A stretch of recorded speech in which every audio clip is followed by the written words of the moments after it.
I live! Yeah, sometimes I just get migraines, Rip.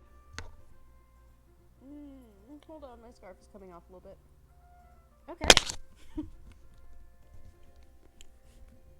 Snug as a bug in a rug. Where the hell did that saying even come from?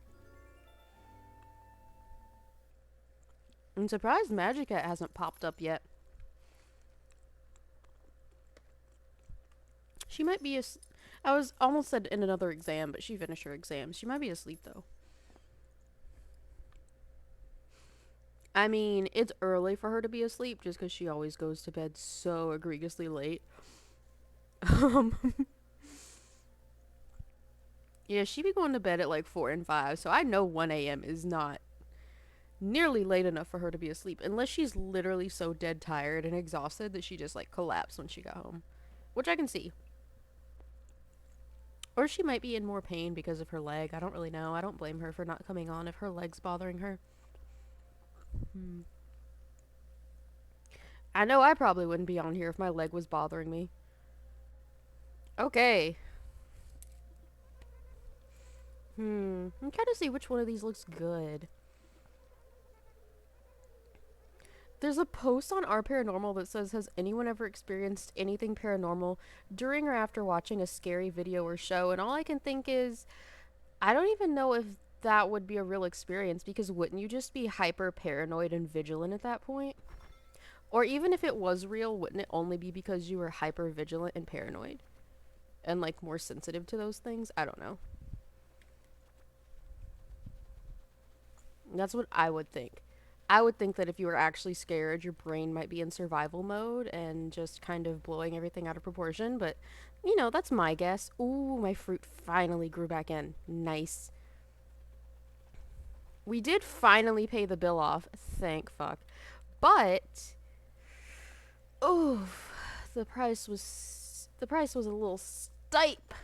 At least we earned most of the bill instead of having to take it out of our savings. I kind of just want to see what we can max out at today. Hi, Cheesy Pillow! I still love that username.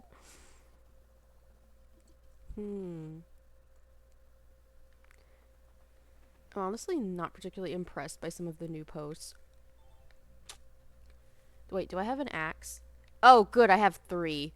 I always say never leave the house. In a game, never leave the house with less than 3 axes. Less than 4 is okay, but not less than 3. How are you, Cheesy Pillow? I love that you came here just as I start talking about axes and which paranormal post to read. Must have made for some interesting content to step into. Good. I'm similarly okay. Yep. I don't usually have anything super exciting to report because I'm kind of like, well, I'm not a complete recluse, but I'm kind of a hermit, so. I wonder if I can get this fish. Oh, good. You've been wanting him gone for a while, right?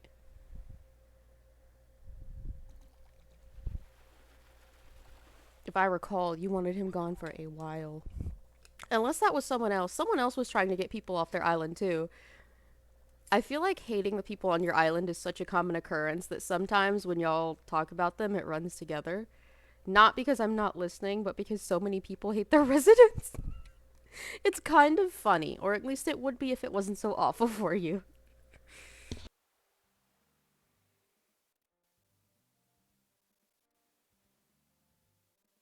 Sorry, I just needed water. Okay. You put him in solitary confinement? What does that even look like for a character on Animal Crossing? You just found a way to isolate him from the entire village? How does that work? Good God, I don't know why it took that much to catch that butterfly.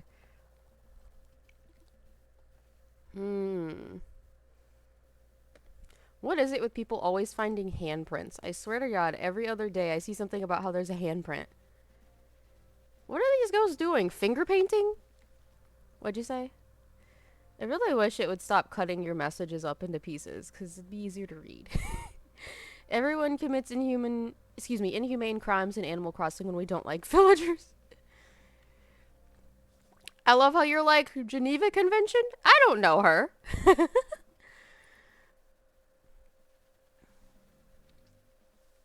Of course I missed you, Magic Cat. I spent the first 2 minutes after I actually came on talking about where Magic Cat was.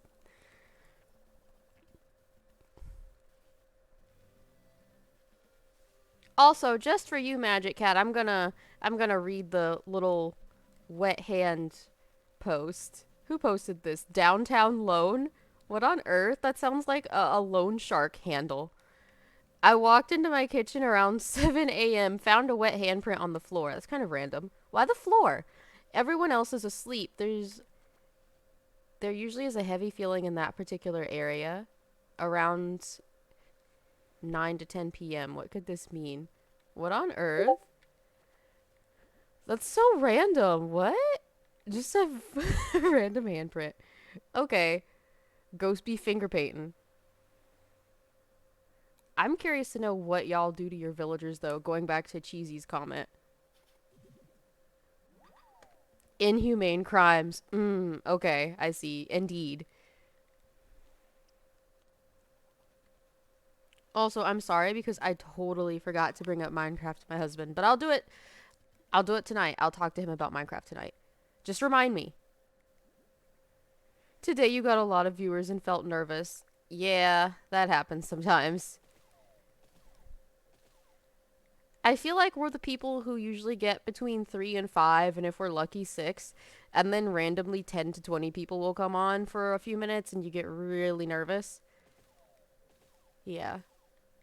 Especially if it's from a raid. They'll be like, 20 people have entered with such and such as raid. And I just like kind of soft panic inside. Did that happen to you? Hit them with shovels until they want to leave, so you literally beat them half to death? Jesus Christ, Cheesy. But you got Marshall, so you're happy. Jeez Louise. Just beating people with shovels? Y'all. I don't even know what to say. uh, you understandably panicked. Most people aren't used to that large of an influx of people. What do you mean you only hit the boring ones with shovels? What on earth? What am I reading? This sounds like some kind of serial killer shit. I love it. Love it. Love it for us. Um, okay.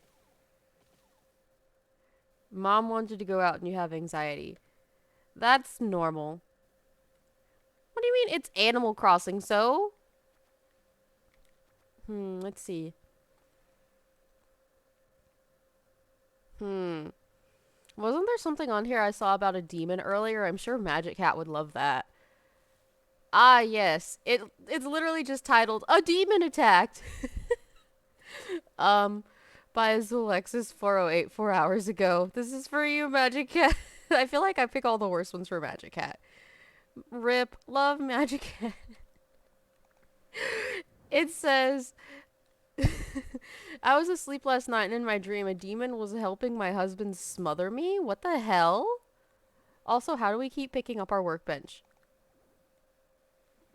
And now there's no room here even though we just took it from there. What? You will accept my workbench or I will toss it at your head. Thank you. Alright.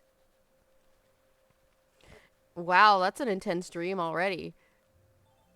Demon was helping my husband smother me and I couldn't breathe, but in reality I was being smothered for real in my sleep. When I opened my eyes for 2 seconds, my pillow was being pressed tightly against my face by something and I pushed up and jumped up, gasping for air. My husband, who was asleep on his side of the bed, was scared and asked me what happened because I was gasping and choking. He was as confused as I was. This happened after a few days of him acting evil. He'd been so awful to us and the kids and even picked a huge fight yesterday. Honey, I don't know if that's paranormal. Your husband may just want to kill you.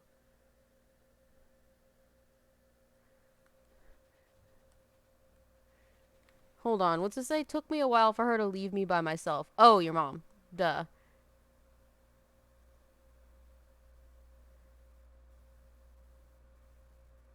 You said, look, everyone is mean in Animal Crossing. Are they? Are they, though? I assume you mean the players. The only character that I would really consider mean would be Tom Nook because of how much he cheats us and kind of acts like a loan shark. Honestly, if we weren't making so much money getting sea creatures, I'd be worried about the integrity of our kneecaps. And now we need a shovel. Cool. Okay. Well, we'll get that. Hmm.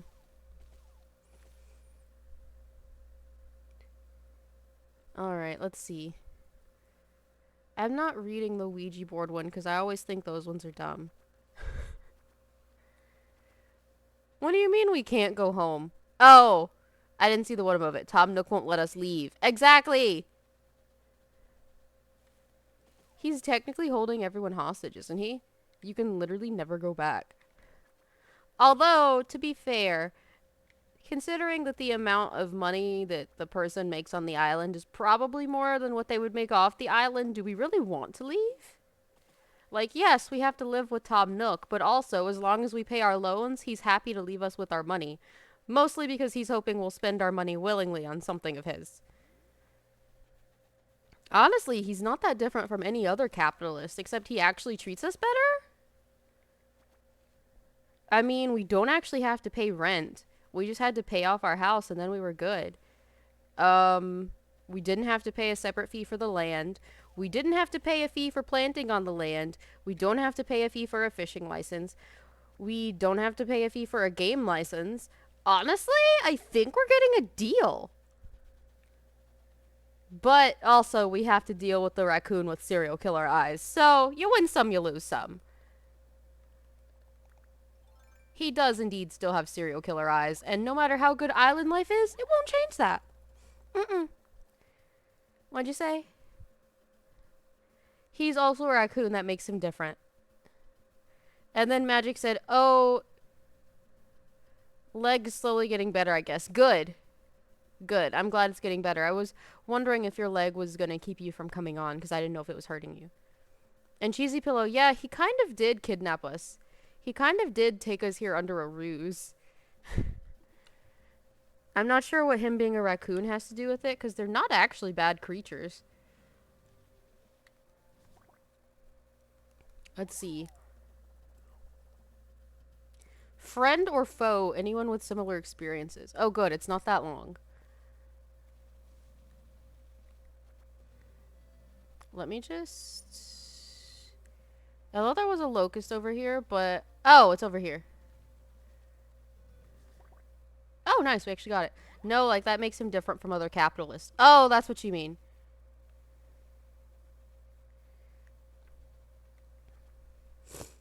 I mean, I suppose you could say we came here by ourselves, but that's also like saying kids who get in white vans come there by themselves when they were clearly lured there. He lured us here under a ruse, and now we can't leave. You'd be surprised how often that's used in kidnapping. Not all kidnapping is just, like, snatch and grab. So often it's, like, under some kind of ruse. Do you think only children can be kidnapped? That's kind of naive and honestly dangerous. There are lots of adults who get kidnapped. I mean, to be fair, the ruse that people will use for children is different from the ruse that someone would use for an adult. Like, for a kid, it would be a little bit easier because you could be like, well, no, I'm not gonna. I've just. I've seen way too much true crime, honestly.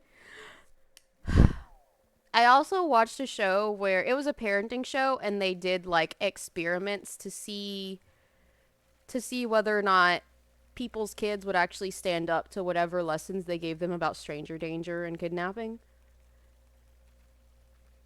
So it wasn't a real kidnapper, but they were just testing the kids' resolve to see if they would actually listen to the teachings and like not go with the stranger. Most of the kids actually did not go with the stranger. It was actually really nice to see. But anyway, yeah. Like for an adult, you could honestly just it's terrifying. There's like so many things.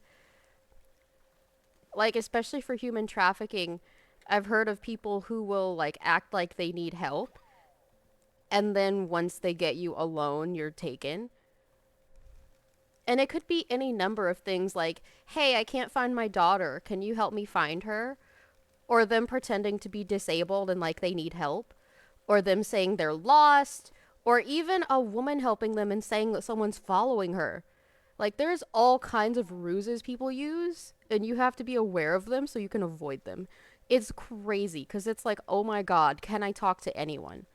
And honestly, you just have to trust your gut and your instincts and read the vibes and look at the context of the situation. Never go to an isolated place with someone you don't know. 100%. Never. Honestly, I would never take a stranger to my home. That's the thing. They prey on people who are kind and polite. I don't know what to tell you. It's literally meant to victimize people who are kind and polite, who are either helpful or afraid of being rude. That's what makes it so fucked up.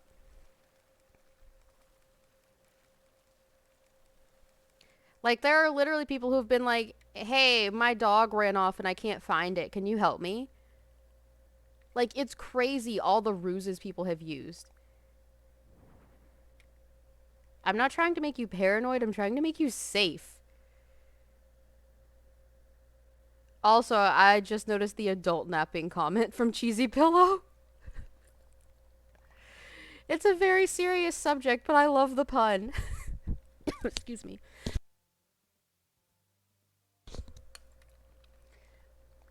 Mm.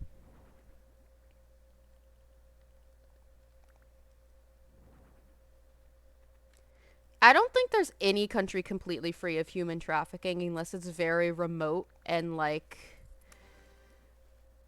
I don't even know. I guess there are some places that might not have it if they're very removed from the whims and desires of what drives it in our society, but you always have to be careful. You can't help it, you're a master of comedy. Okay, but you're actually funny though. You have very good timing. And I have to say, out of all the jokes that could have been made about, of all things, kidnapping, that was actually funny. Wasn't actually tasteless and wasn't actually at the expense of any victims. I'm okay with it.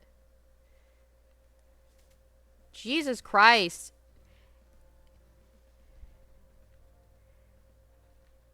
Finally. Anyway, I might as well read this post since we've been sitting here talking about how to avoid kidnapping. So this was posted 10 hours ago by potential suspect. What on earth? Your username is potential suspect 57. Suspect to what? That's sus. Anyway, every time something bad is about to happen, my closet starts vibrating when I'm in the room. What? I'm someone who isn't a firm believer of the paranormal, but the timing of this whole thing is uncanny. It started out about 6 years ago in a very aggressive way. Bangs on my glass nightstand every time I would turn around, heavy chains on my honeymoon rattling, the TV turning on black in the middle of the night, the door creaking. This makes no sense since we built a modern house and I'm the only one experiencing this.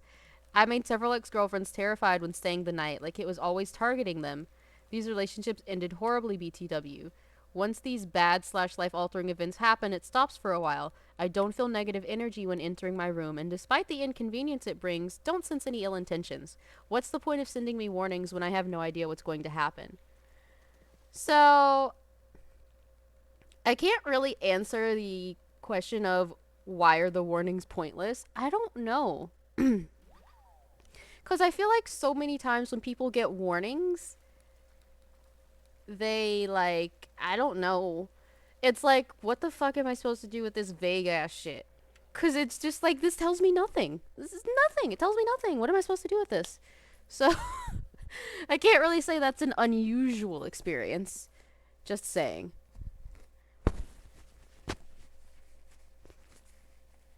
I've definitely had dreams of future events that didn't make a lick of sense until I had some hindsight. So, I don't know why they're all stupidly vague. You would think they'd want to make themselves clear. Maybe things get distorted passing from the spirit world into the physical world, even though they're overlaid on top of each other. I don't really know. Cheese People said timing's hard with Twitch delay. This is true. Then you said if the closet is vibrating, don't go in there. Yeah, for real.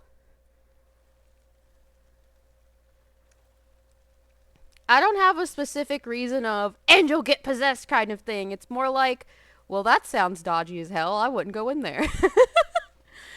Like, I don't necessarily know why it would be a bad idea, except maybe you getting possessed or spirited away or something. It's the only thing I can think of. Or you being physically harmed somehow by things being tossed at you. I don't even know. Like, I don't have a specific reason. I just know that sounds shady as fuck. I mean, just saying. If a physical, real person was shaking your front door, would you go outside? If you say no, then, well, that's your fucking answer. You don't know what they do, so you just don't go. Like, I would assume. Unless Cheesy Pillow has a specific explanation for why that's a bad idea. I mean, I have my guesses, but I've just never heard of a vibrating closet, to be honest. Just saying. Wait, no, what? Oh, 14 hours ago. Not sure what I saw. How long is this? Oh, okay. See, I'm trying to pick ones that are like a paragraph long. I don't want to get invested in like a 20-minute story like we did the other day. That shit was too much. They just went on and on and on and on, and I was like dying inside. I was like, we can't be doing all this. I'm not a particularly lazy person, but we need to stop this. Wait, what'd you say? Hold on. Magic Cat said this woman forgets. Forgets what? Cheesy Pillow says, I have a lot of weird items that are super old. I need to watch them to make sure they don't act up. Wait. What? What are these related to? I'm so confused. What? I'm trying to figure out how that's related. Maybe I'm just being... I don't know. Am I being dense? I'm just sitting here like, how are... You know, maybe I'm being dense. Anyway, says not sure what I saw by Cold Sub 25 14 hours ago. I was raised in an old Victorian era farmhouse. Well, that sounds haunted as shit. One room that gave off an eerie feeling used to always have multiple dead flies in front of the window on the carpet. Oh, that's some Amityville horror shit. My cousin moved in with us one day and her cat was... Oh, that's fucked up.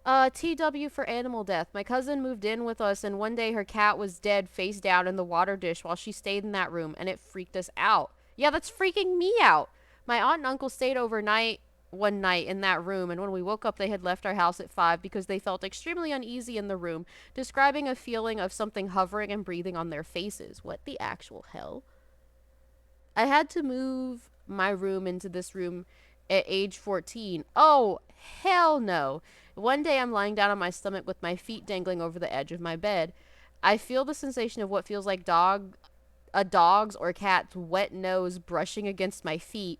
And just to like step away for a second as the narrator, that's a very distinct feeling. You can't imagine that, or that can't be something else mistaken as that. That's a very distinct feeling. Noted as someone who's had multiple pets. You know when an animal has a wet nose on you, just saying. Anyway, back to the story. What I saw was a black shadow with glowing yellow eyes sniffing my feet. I immediately jumped onto my bed, hop right out the door and slam it behind me. Run downstairs, tell my mom I think there's a raccoon or something in my room. We check it out and nothing is there. Yike-a-rooney. Wow. To this day, in my 30s, I'm still freaked out from this incident and think of it often, just looking for information on what might have been there and if anyone has a similar experience. Honestly, even if it was a raccoon, that would have fucked me up. Because how the fuck did a random raccoon get in your room like that? Like, that would have fucked with me. I would have worried that there was some kind of hole to the outside, and I would have been paranoid about wild animals coming into my room. No cap.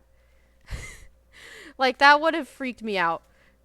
I feel like, honestly, that would have freaked me out more than a spirit, because at least with the spirits, you can try to banish them. But what can you do if you wake up at 3 a.m. face to face with a rabid raccoon?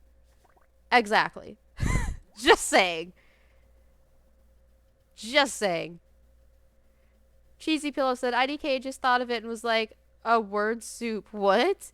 I knew I shouldn't have trusted Tom Nook. What he do now? Hit what? The spirit? I thought you were the one chanting about spirit rights. Now you want to abuse them? I see how it is. Charlatan! Kidding. It's funny though, isn't it?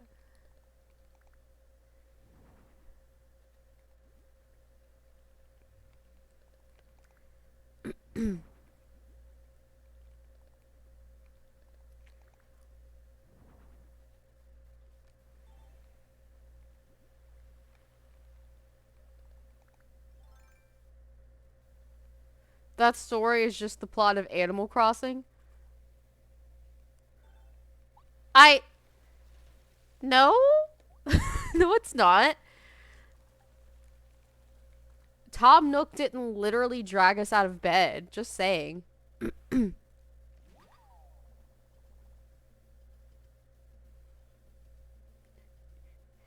Magic Cat. The raccoon I described in the scenario, in the what if of how it would be worse to wake up to a rabid raccoon, hitting a rabid animal is not going to help. Not unless you kill it. Because if it's rabid, it's going to come after you. Well, it would probably come after you anyway if it's already there, but you know what I mean.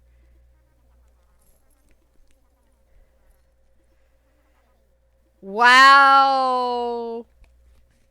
I should start expecting comments like this from you, Cheesy. Cheesy Pillow. Cheesy Pillow said, give it water. If y'all don't know, rabies used to be called hydrophobia because that's one of the main symptoms. It's literally because they lose the ability to swallow well, so they just stop drinking. They stop drinking water.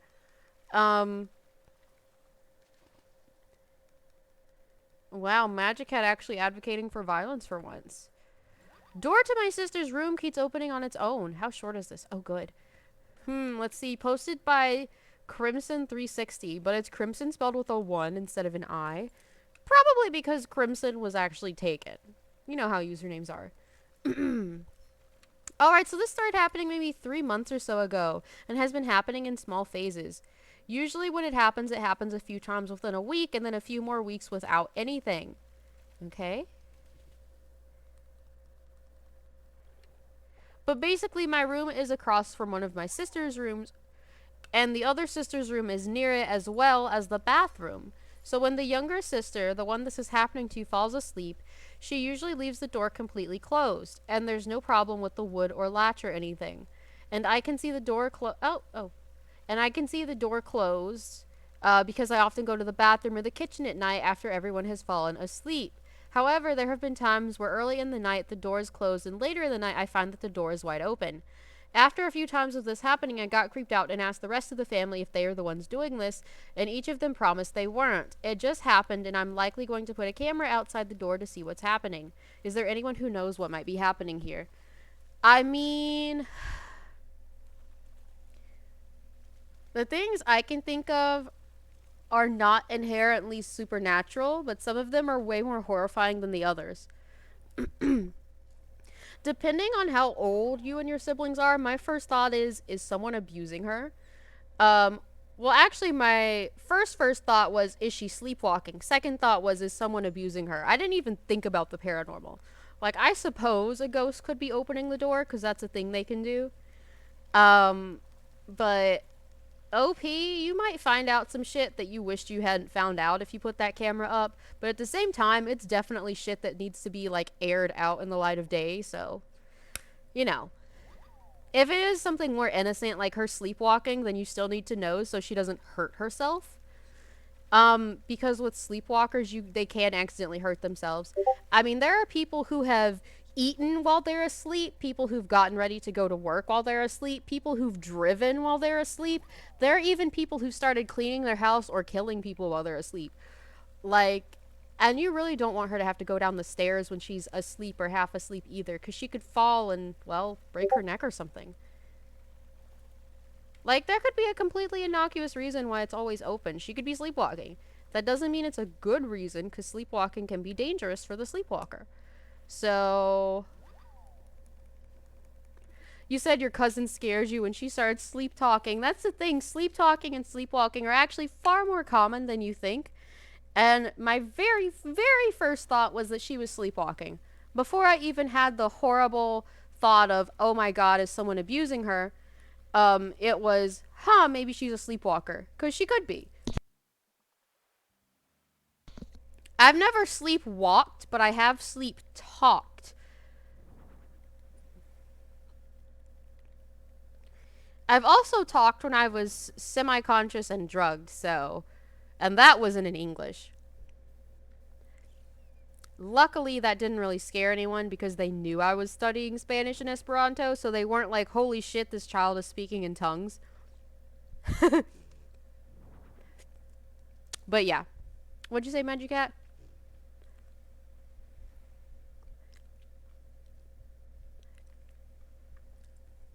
Hold on, I missed like 6 comments. Give me a second. My character's just gonna stay in there because I have to play a little catch up. Also, yes, Cheesy Pillow's correct. That's why they drool, they can't swallow. Exactly. I don't know exactly why it keeps them from swallowing. Probably because since the virus is in the saliva, it wants to make it more... I don't have the right words for it. Wants to make it more present, I guess, because if they were swallowing, you know. Anyway. Then Magic had said, bro, my cousin scared me when she started talking. I was confused on if she was possessed. No, it's actually pretty common for people to talk in their sleep. Even if they don't sleepwalk, it's common for people to talk in their sleep. And then Cheesy Pillow said, driven? Where were they going? Some of them were deadass trying to go to work. Which is both funny and sad. I would have to bring up a few specific cases for you if you want, but... Yeah, it's actually not that weird for people to drive in their sleep. People have talked in their sleep, passionately hugged in their sleep. People have eaten in their sleep, started cleaning their house in their sleep. There's all kinds of stuff people have done in their sleep. And they didn't know they were doing it consciously because, you know, they're unconscious. They're just doing all this. There are literally people who were like, why am I gaining all this weight? This is weird. I don't eat that much. And they find out that when they sleepwalk, they eat at 3 a.m. It's wild. Okay, let's find another one. The bin that moved by itself? Okay. Wait, where's the beach? Here we go. What'd you say, Magic Cat? I assume what you do without sleepwalking is eating at 3 a.m. Is that what you meant? I think everyone's guilty of doing that at least once, even if you don't do it anymore. Everyone's had a little snackaroony at 3 a.m., I feel like. Especially if you've ever gone to college. Just because college people keep weird hours. I know I did.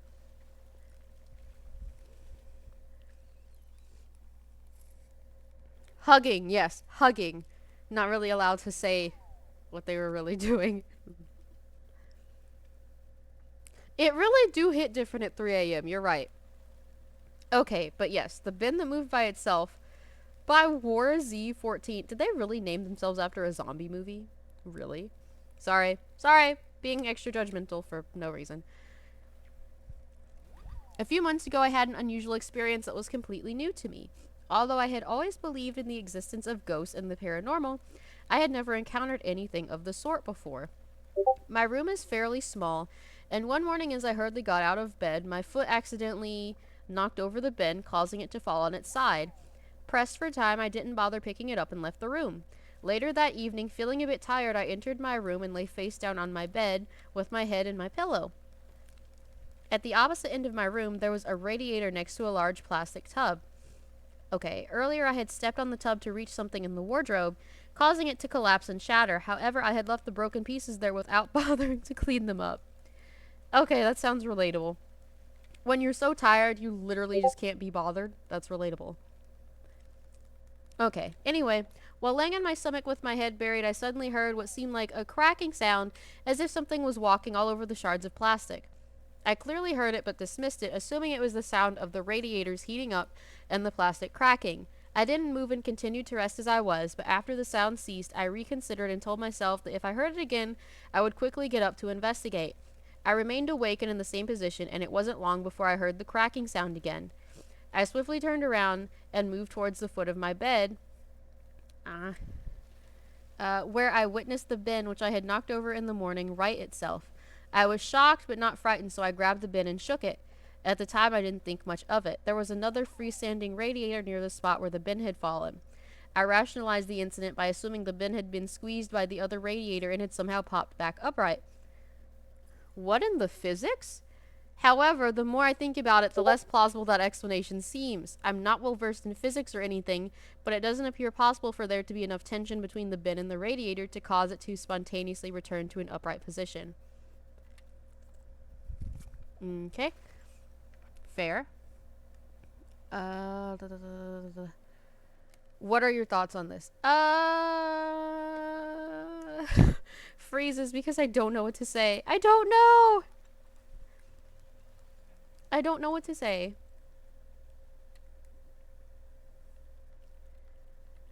I'm just kind of sitting here frozen like, I don't know.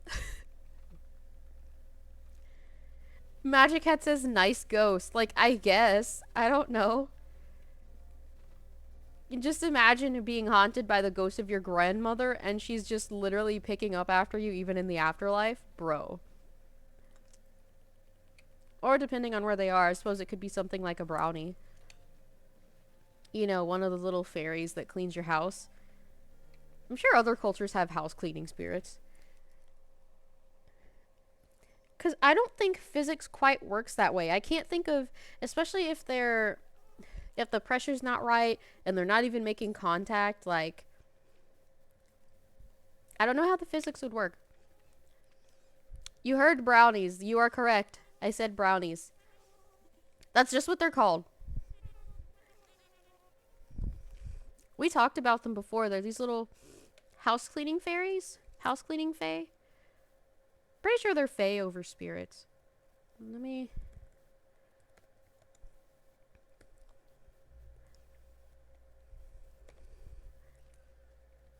Yep. Here we go. A household spirit or hobgoblin from Scottish folklore that is said to come out at night while the owners of the house are asleep and perform various chores and farming tasks. The owners of the house must leave a bowl of milk or cream or some other offering for the brownie, usually by the hearth. Brownies are described as easily offended and will leave their homes forever if they feel they've been insulted or in any way taken advantage of. Brownies are characteristically mischievous and are often said to punish or pull pranks on lazy servants. If angered, they're sometimes said to turn malicious.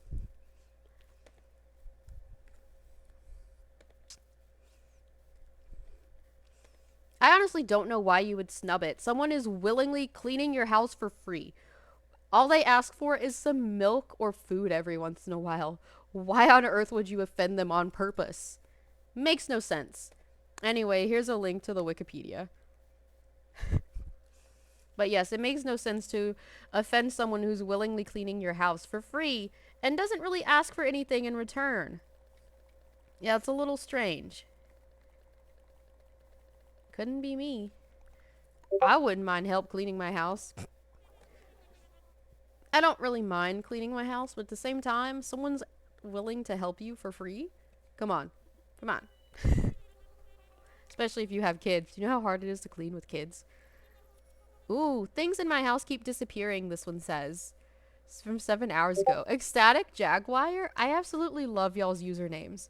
Ecstatic Jaguar.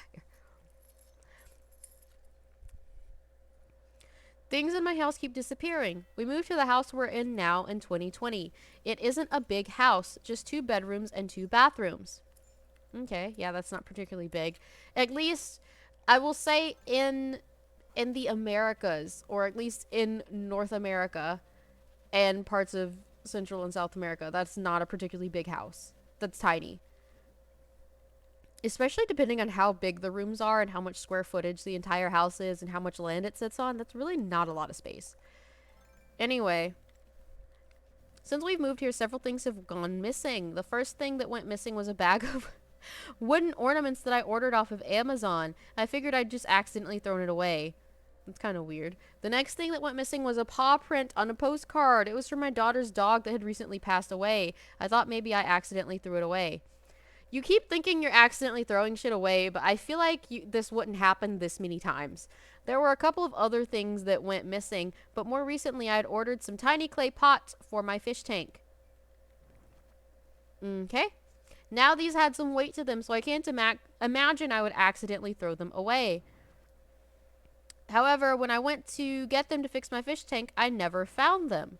The most recent thing that we're missing was a can that we keep in our cat food. What? This doesn't exactly make sense. We've used it. Oh, we used to scoop the food out. That makes more sense. We've used it for several years for this reason. My husband used it that morning to feed the inside cats, and I went to feed the outside cats later, and it was gone. Why the hell do you have outside cats? Later, I said we live in a small house with limited cabinet space. We've checked all the cabinets. Oh, excuse me. Like I've said, we live in a small house with limited cabinet space. We've checked all the cabinets, all the shelves, all the closets for these items. And have never found them. My husband and I are the only ones that live here, and we very rarely have company. Yeah, that's really weird. I've never believed in the Matrix or simulation or anything like that. I don't know that I believe in ghosts or any sort of afterlife. However, we have never had these issues until we moved to this house. What could be going on? Too long didn't read. We moved to a new house and things are always disappearing, never to be found again. I mean, I suppose it could be ghosts, but there are also some more mundane reasons that aren't any less horrifying. Have you checked to make sure that your husband's not trying to make you feel like you're going crazy? Because every time stuff like this happens, I'm like, please put up a camera without telling your husband and see if he's the one doing it. Just see if he's the one doing it. Like while he's gone on a little trip or something, or while he's at work and you take a day off, install the cameras. And don't give him access to them. Don't even tell him they're there. And then wait and see. And if something else goes missing, yeah, just wait and see. I mean, I suppose there are some more innocent but slightly more outlandish reasons, like maybe she's sleepwalking too and throwing stuff out while she doesn't know about it. Or something nefarious like him trying to make her feel crazy and just moving things around and misplacing them on purpose. I've seen it happen before, where husbands will try to make the wife think that she's, losing her marbles, make her feel like she's getting dementia or something, or like hallucinating or something by just moving things around and making them disappear. It's happened before, unfortunately. Another thing that feels kind of nefarious is, have you made sure that you two are the only ones who have access to your house? Because you said you never see anyone, but consider, what if someone else has a key? Because you're not the first ones to live there. You moved in. So the old owner, some creeper stalker, a neighbor, because the old owner could have given a key to a neighbor. Like, did you change the locks when you moved in? Because literally anyone who lived there before, or anyone they knew or who knew them, could have a key and could be coming in. Which I know is a creepy thought for a lot of people, but it's true. I would absolutely have my locks changed if I moved into a house that was not built specifically for me. Because I'm not going to lie, we moved into a new development. No one else lived in our house before us. The land was used before we moved onto it, but the house itself has only had us inside of it. So I'm just like, does someone, due to the previous owner, have a key, and could they be coming in? Could someone be breaking in or exploiting a weakness in the structure or security? Different things like that. I feel like there's a lot of scary, mundane things y'all need to rule out before you automatically think that Satan is stealing your ornaments. Just saying. I would try putting up cameras to see if it's the husband. And I would also try changing your locks. And if those things don't help, like if he's not on camera taking things and things mysteriously go missing, and somehow, like, if you change the locks and it still happens, then I'd be a little more worried. You know, about it being a ghost or about someone breaking in. But at least then you could eliminate someone else having a key or your husband trying to make you feel crazy. Okay. Let me see what comments I missed. Magic has said, now Magic is hungry. Oh, probably because of the brownie comment, but I wasn't even talking about food. It's a creature! Then Cheesy Pillow said, nom. I haven't heard / read someone say nom in forever. I would hate if someone was watching me through a camera because I feel like I look dumb most of the day. Yeah, I too would not personally want someone to just be watching me. Like, it's not like I'm doing anything particularly sus. No one likes to be stared at all day. It's weird. Then Magic said, oh, the ghost just wants new stuff. I mean, I guess.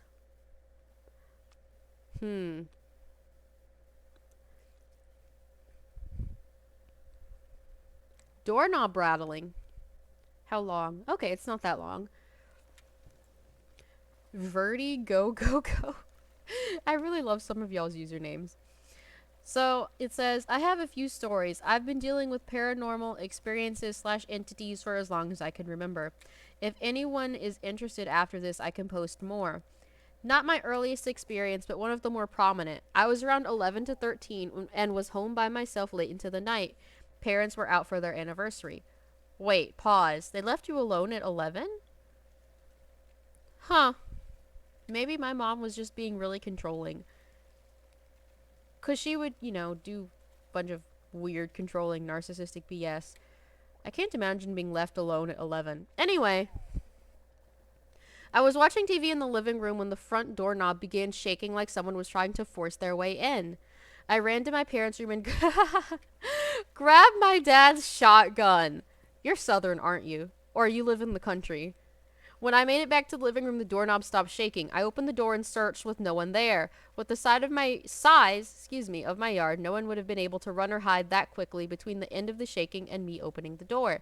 I sat back inside with the shotgun still with me.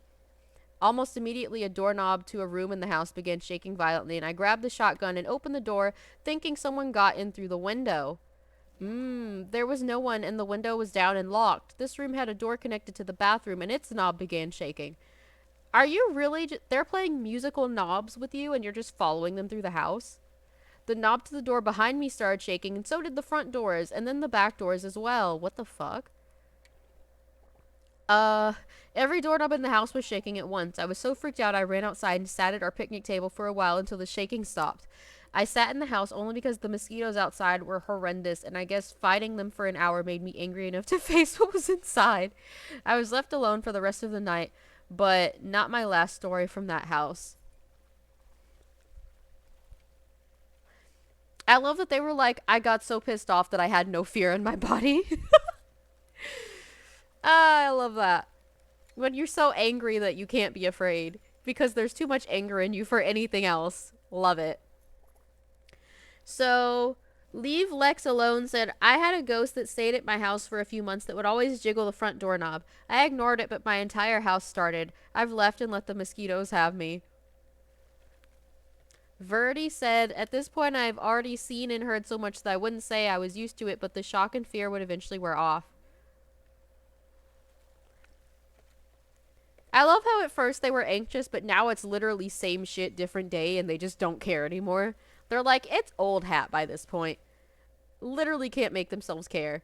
They're just like, oh, it's the thing again. It's just a normal Tuesday. Okay.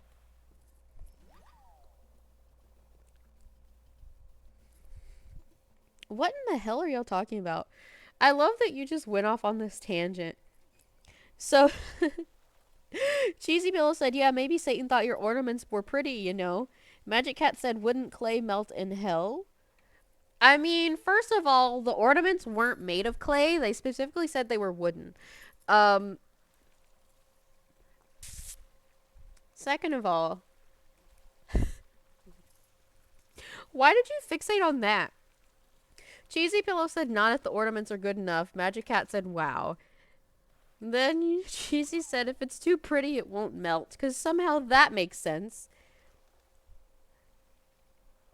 And then Magic Cat said something about Satan doing advertisements. Y'all are wild. Let's see. It says spirit attached to a loft bed I got on Facebook Marketplace. You bought a bed on Facebook Marketplace? I'm gonna go out on a limb here and assume it's a used bed with the way you're talking. Because it sounds like maybe it's a used bed. Which, I've been broke and poor in my life, and I would never buy a used bed. That's horrifying. Hell no. You don't know what happened on that bed. No, no. I don't even mean passionate hugging. Although, of course, that's also a thing you have to worry about because you don't know who used that bed for that or what diseases they might have. But also germs in general. Like, what if you got a bed from someone that had active tuberculosis or something? It's not like they have to disclose that to you. Not to mention the fact that what if someone was getting rid of a bed they killed someone on? You could have evidence of a murder. No, thank you. Nope. Honestly, my first thought wouldn't even be about the bed being haunted. It just wouldn't. There's too much shit that could have happened. Literally too much shit that could have happened. I'm just not okay with this.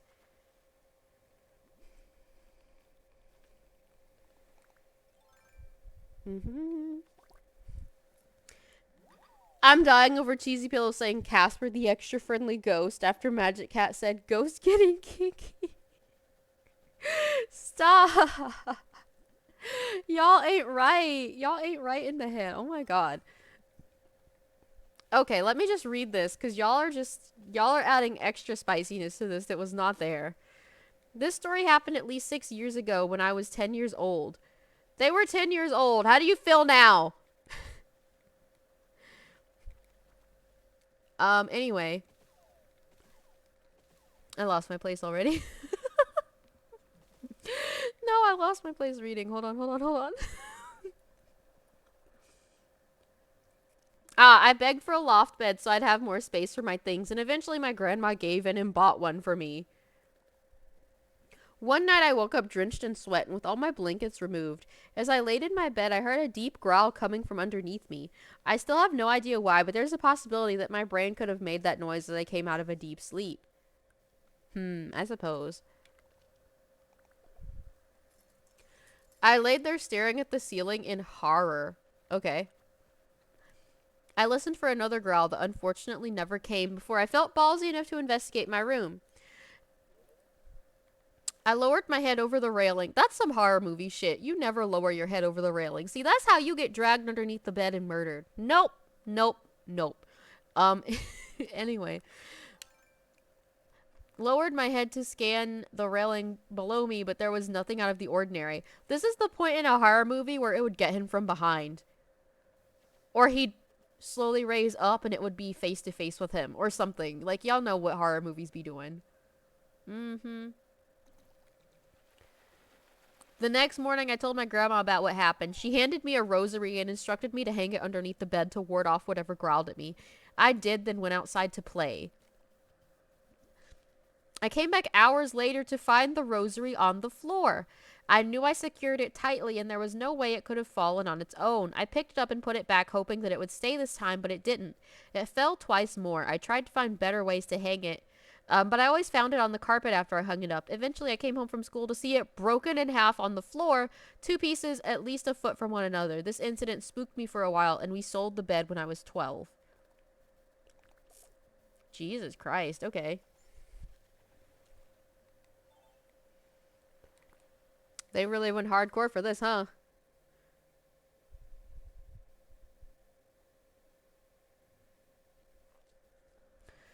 Twinkle Sweet Stars said, I was going to go to sleep, then I read this, and it reminded me of an episode of an Unsolved Mysteries, the OG version, where a woman bought a used bunk bed and it was possessed.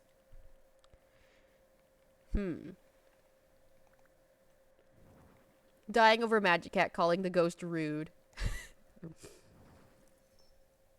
Then they just link to the episode, and that's it. Those are the only comments.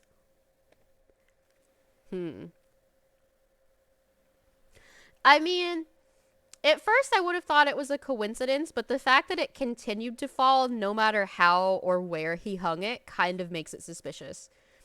Because if you tie it in different ways, in different places, and it's still falling, well, what are we supposed to think? Definitely sounds sus, as Magic Cat would say. Like, that's a little suspicious. Not gonna lie, that's a little suspicious. It doesn't mean that you're being plagued by demons or whatever. I mean, you could have just had a ghost that was doing it for shits and giggles and thought it was hilarious. Like, you could have just been dealing with a spirit that was pranking you, to be fair. But, I don't know, the last part where they're like, it's broken. I mean, to be fair, it could have just broken from falling so many times. They did knock it over like 8 times. So, I can see the beads breaking from the stress, especially if they were already old. Like, I can see that. I can. So, it's not necessarily like, you know, insidious. But it is a little weird. Not gonna lie, that's really weird. Anyway, wait, what? No, I haven't seen it. I don't do AI content. Because it steals from artists. Anyway. Let's find another good one. Well, I say good one, but Let's see.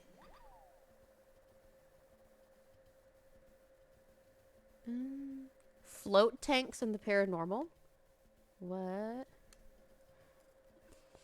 It says, has anyone used float tanks or sensory deprivation tanks to reach out to or otherwise facilitate contact with the beyond? I've heard a few anecdotal stories of remote viewing, contact with non-human intelligence, etc. while in a float tank, but I'd love to hear first-hand experiences or thoughts on the subject. Why would you do that? I'm just a little confused. Like, I can't imagine wanting to cut off my senses, so I'm a little confused.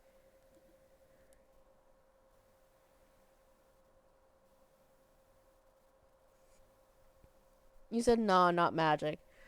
I mean, to be fair, AI Jesus is different from someone using AI generated art or stories or films. Well, stories are art, but you know what I mean, like drawings, paintings. Yeah, that's stealing. I don't agree with that.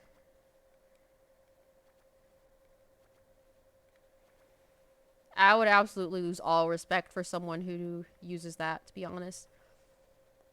And anyone who does that, you're not a real artist. You're not a real painter. You're not a real writer. If you want to be a painter or a writer, then make your own shit. I don't care if it's original work or fan fiction. But don't just blatantly steal by scraping someone's work and then putting it in AI. You're not creating anything, sweetie. You're not. And my opinion's not going to change.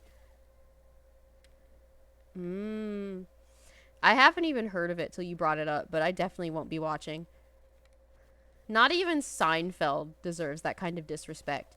And I don't even like Seinfeld or the person who wrote it or produced it or whoever that nobody likes.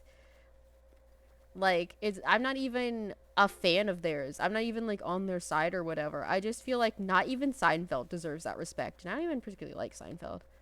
Well, I don't like it at all, but I was trying to be polite. Nah, it's just disrespectful. If you respect the original creator, you're not gonna do shit like that. Just saying. And I hate how prominent it's become and that people apparently have no shame over this. If y'all are doing this, you should be ashamed. You should be. Anyway.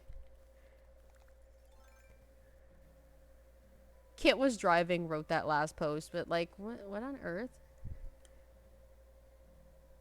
I just can't understand why someone would want to put themselves under sensory deprivation, but, you know, There are a lot of things people do to and for themselves that I don't understand, and they're allowed to do it. You know, it's okay. I love that Magic Cat is still thinking about brownies. That's funny.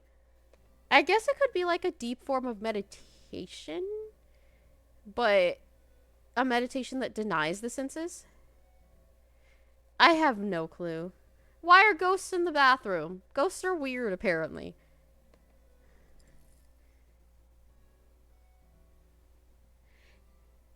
Yeah, exactly. Exactly, Cheesy Pillow. AI really just steals shit from people who actually work for hours on art, is what Cheesy said. Exactly. And I don't know why ghosts are in tanks. That's weird. But, I mean, I've heard so many stories about ghosts being in the bathroom, so I don't even know. Apparently, ghosts like to be in weird fucking places. Excuse my French. Yeah, apparently they like to be in weird places. And I apparently gave the bug brain damage instead of catching it, so there's that. Um, not really sure how we accomplished that, but here we are. Mm. Mysterious Figure by Anime Fan 2209. Gotta love the names. Just gotta love the names. A few years ago, I was in my bed half asleep. I had my eyes closed and hear a weird noise in my doorway. When I opened my eyes, I saw it was this 6-foot spherical light shrouded in gray mist. That's oddly specific. Float from my doorway to my window and then fade through the bedroom wall. The next day, my little brother asked if I saw something strange because he saw it come into his room through the wall in my bedroom as I saw it fade into the next. Huh. So they actually saw the same thing from two different angles. Interesting. I don't know, but to be fair, if something appeared in a ball of red light, I would probably assume the worst. So maybe it's a good thing they stick to white and gray. Just saying. Would any of you really be happy if it showed up as either blood red or puke green? I don't think so. What the hell?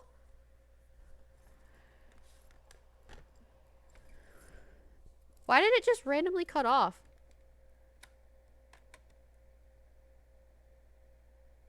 Give me a second, y'all.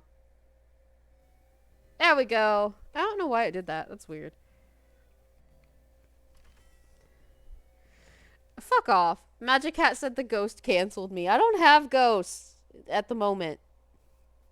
I've had ghosts before at other places.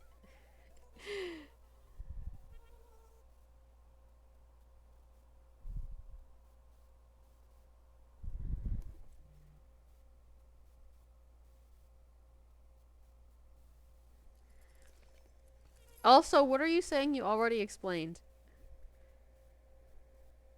A ghost hater? Y'all are too much.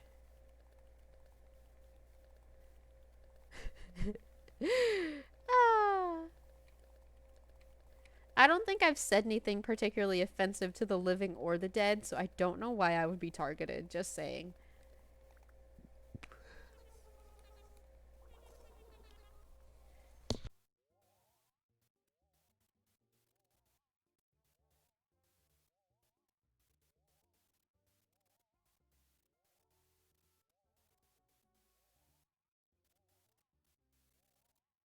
There we go. You said justice for ghosts. Please, they don't need justice.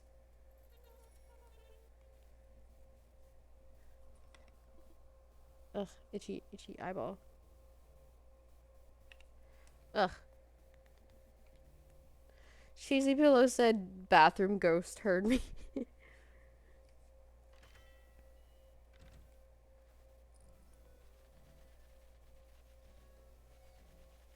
I didn't hate on anyone.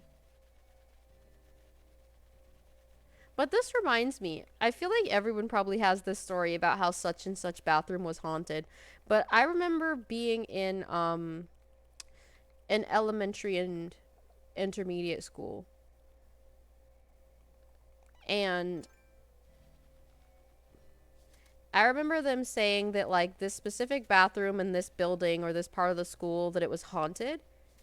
They said there was the ghost of a girl in there and that she would say hi.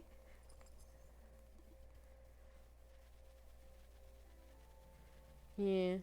Something about if you wave at the faucet or whatever, she'll say hi. I don't know. It's been a while.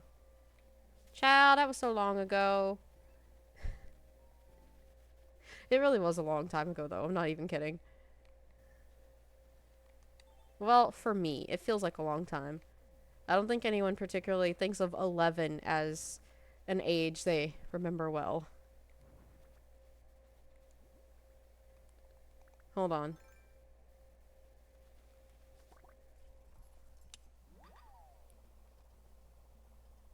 Magic Cat said, listen, I'm the lawyer, so I don't recommend saying mean shit to ghosts.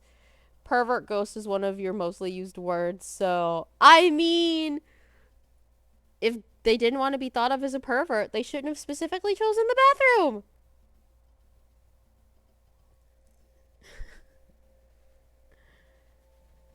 If you don't want me to think you're a pervert, don't haunt bathrooms specifically. If someone's just going to haunt shower stalls, toilets, public bathhouses, etc., then yes, they're absolutely a fucking pervert. I'm not sorry.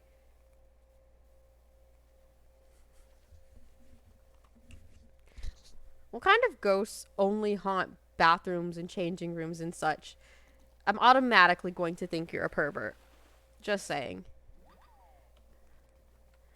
I know Magic Cat's tradition says that bathrooms are dirty places and that's why spirits are there, but honestly, considering the fact that most spirits don't haunt the bathroom, I don't know how valid of an argument that is.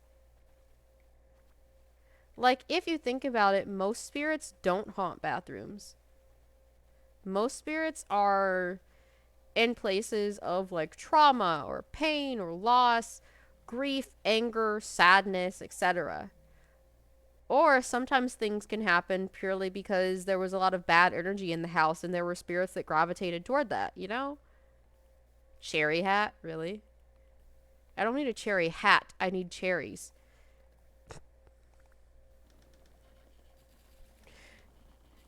Thanks for giving us tips on how not to be perverted ghosts, says Cheesy Pillow. I mean, it should be obvious in theory, but apparently it's difficult for some folks.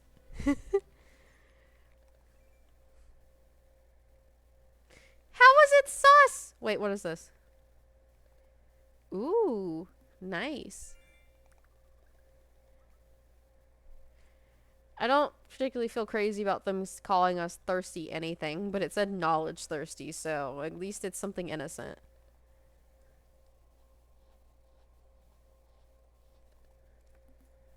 Nice.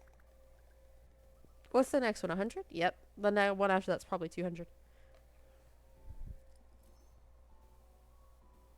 You have a different mind. I guess, because what is sus about it? Hold on, that's the wrong thing.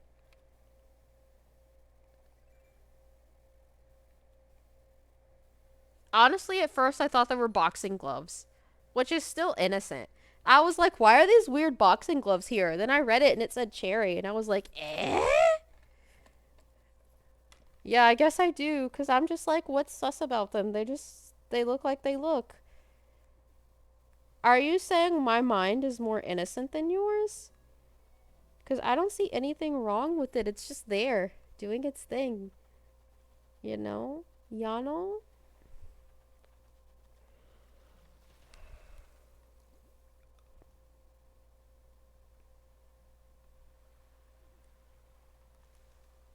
Yeah, apparently I just have a more innocent mind than you, I guess. I don't know. You're probably thinking of something perverted, like your little pervert ghost. I'm joking. I don't think you're perverted. But I also don't know what you were thinking about. Because all I thought when I first saw it was boxing gloves. And then it said cherry, and I was confused because it didn't look like cherries to me. They looked like a pair of gloves. Apparently it's meant to be a hat. You said just take your BF's words. Well, he said you're into some weird shit, but I really don't understand what you saw.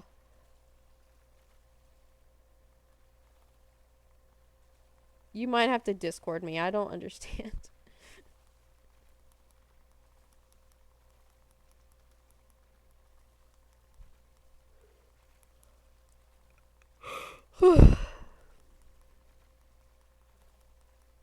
I think he specifically called you a freak one time.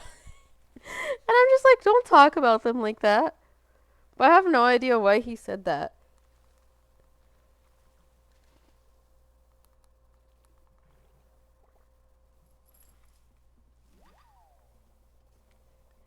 Women keep reading, lol. I'm so confused.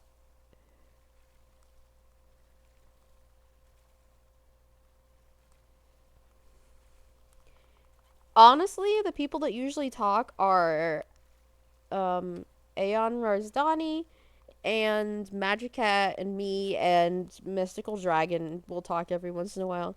I feel like everyone's not on there at the same time. I don't know. It's usually just two or three people at once. There's not that many people to begin with, though. Like, it's not like there's 1,000 people and only 5 are on at once. It's like, I don't even remember how many, but it's less than 20. Not all of my followers joined, so. My husband's in there, though. My husband and my other best friend, and then some other friends.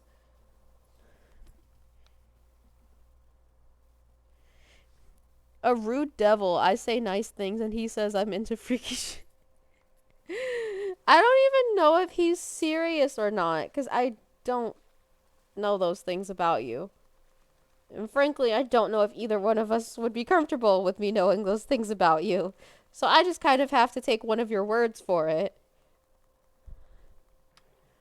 Although, since he's an asshole, and could just be like, well, hazing isn't the right word.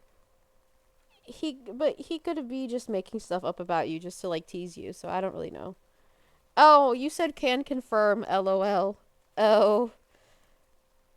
Oh, but he's not just saying stuff, is he?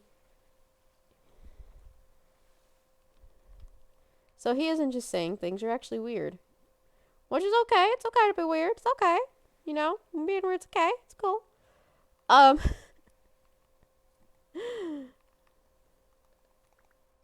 I still have no idea what you saw, though. No idea. What? What? Do you not want me to be supportive of your, various passions? I don't know what to call it. You do you. Be free.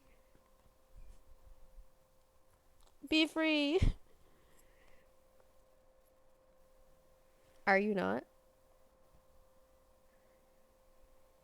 Does anyone have information on shadow people? This says it's from Kai Can't Sleep, posted 23 hours ago. Okay. I've conducted extensive research on shadow people, particularly focusing on the white ones. What? As I have frequently seen them as of late. I found that it is commonly believed that they manifest during periods of sleep paralysis. However, in my personal experience, I've observed them while fully conscious and capable of movement. Whenever they appear, I'm completely aware of their presence, yet they do not evoke feelings of unease within me. Interestingly, these encounters tend to occur when I'm alone, although the white ones seem to appear at their own discretion. Sometimes they hide in corners, while other times they simply stand in front of me observing. That's a little weird. Does make me wonder if shadow people are just aliens projecting onto our world, or if shadow people are just astral projections. But anyway, what's the rest say? Sometimes, oh, right, I read that they hide in corners. What's intriguing is that they do not vanish immediately upon being noticed. Instead, they wait until I avert my gaze before disappearing once again. Interesting. Additionally, I have consistently encountered the same white shadow entity at very specific times each day. Is the topic of as the topic of shadow people doesn't have a concrete evidence or research, I haven't been able to find much information regarding them and their recent appearance. Okay, let's see. The information I have gathered has been through others' personal experience that they have shared, so if anyone has any more information, that would be greatly appreciated. Okay.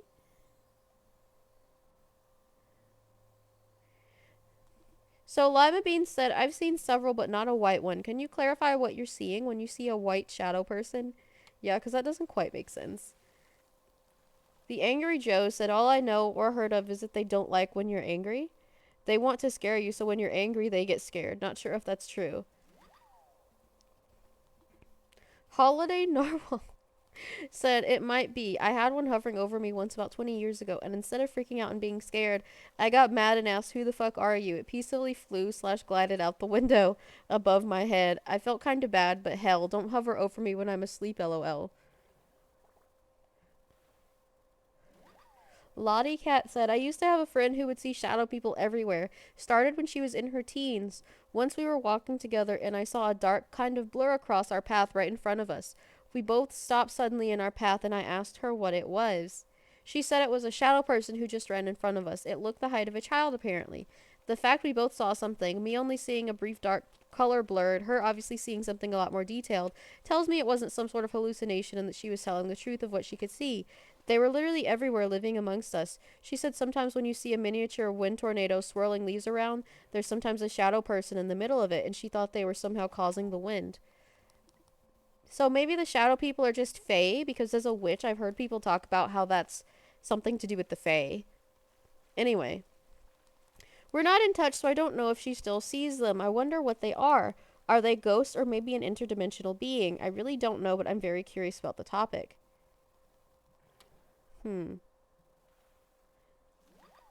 Okay, Amazing Burrow linked some kind of audiobook.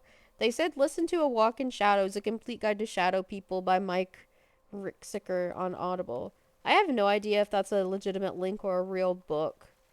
But they put it. Then someone else just asked what they studied. Yeah, I've heard other witches say not to step into one of those tornado thingy. You know what we're talking about? Like when the wind blows and it makes a mini tornado with like leaves or grass or like flower parts or whatever, and it's just like swirling around across the parking lot or down the street or whatever. Yeah, they were always like, "Oh, that's the fae. That's the fae." So, I've never heard of someone say it's shadow people. That's interesting. Makes me wonder if there's any connection between fae and shadow people.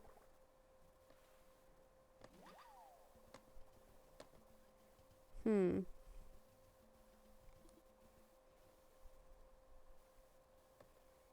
Late night TV watcher, eh? Oh, our pockets are full. Let me go back and yeah, I'll go back to land. Oh, wait, what is it? And while I'm doing that, I might as well see what everyone said in chat. Magic Cat said white ones. Cheesy Pillow, no! Watching your stream makes me forget I have to stream too. I'm so sorry. What do you mean you can stream to annoy me? You're feeling sad for ghosts being scared of angry people? Why? For all you know, it's a good thing. I think I'll just have to let it go. I didn't have anything that was of lesser value.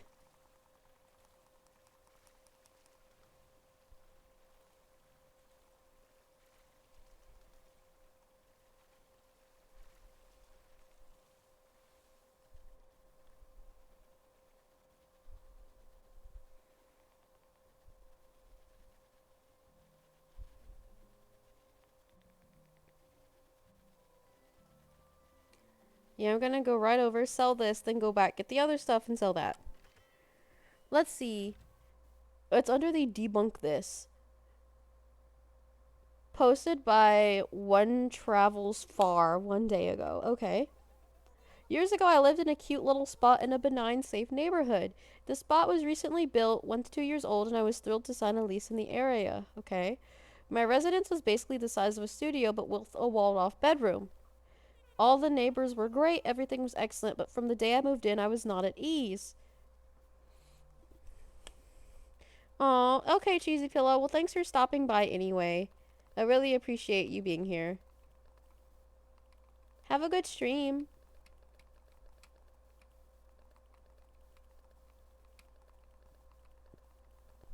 Aw.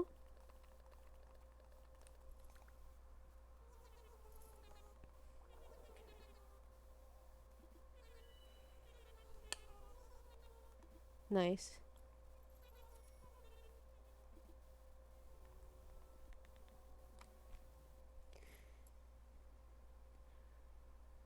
Poor ghost, my yellow ass. For all you know, these are malicious spirits. I don't know why you always take the spirit side. You're kind of weird.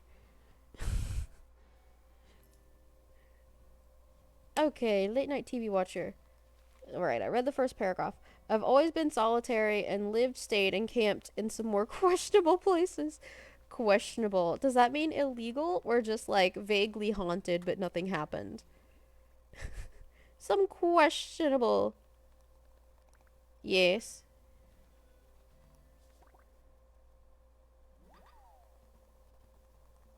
I don't understand what is confusing.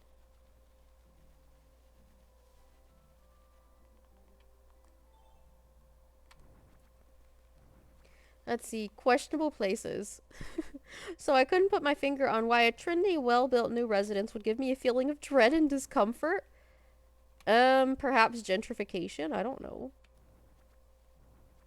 Capitalism? I don't know what's giving them a feeling of dread and discomfort. Hmm. I would sit on my couch and feel constantly watched. If I took a nap, would wake up extremely anxious. Okay. Started sleeping with the lights on for no other reason than the pitch dark felt weird. Hmm. Started spending more and more time at my partner's place with these feelings of unease I chalked up to not wanting to be alone or being busy and looking forward to plans, etc. I mean, to be fair, if you've had no problem being alone before and suddenly feel uneasy being alone, that still sounds like a problem. Hmm. Cut to a few months into my lease, the feelings of unease are daily, and I'm waking up consistently in the middle of the night with unprovoked anxiety. One night in particular will always stand out to me. I had a small TV in my bedroom I would occasionally watch movies or shows on. At 2 to 3 in the morning, sounds cheesy, but I promise that was the time, my TV turned on. I groped around for the remote, assuming my cat had walked over it. I turned the TV off and closed my eyes. Seconds later, the TV clicked back on. Instinctually, I stayed still, not wanting to believe it turned back on. I found the remote on my nightstand and again clicked it off, this time pulling the batteries out, thinking the power button was sticky. In defiance, the TV turned back on within 30 seconds, but this time the screen was entirely white, unlike the standard Roku homepage. I popped up, said to the air something like absolutely not or knock it off, and unplugged the TV. I love that. Absolutely not, as Charlotte would say, or knock it off and unplug the TV. I just had to redo that because I didn't say absolutely not well enough. Never experimented with the TV, and thankfully in the next month I moved to a different residence. Experimented? What do you mean? I even got rid of the TV, assuming at best it had an electrical failure, and at worst it was some sort of unintentional portal. I've always wondered if this was a faulty remote slash electrical or something less standard. Has anyone else experienced stuff like this? Magic Cat said, just a ghost trying to watch TV. Yeah, your TV in your house. They don't have permission for that shit. Fuck that. I mean, would you want some random off the street to walk in and watch your TV just because they want to see some TV? Why are you so lenient with spirits? It's weird. An intruder's an intruder, whether or not they're a living human. That's just. Why are you okay with people barging into your house?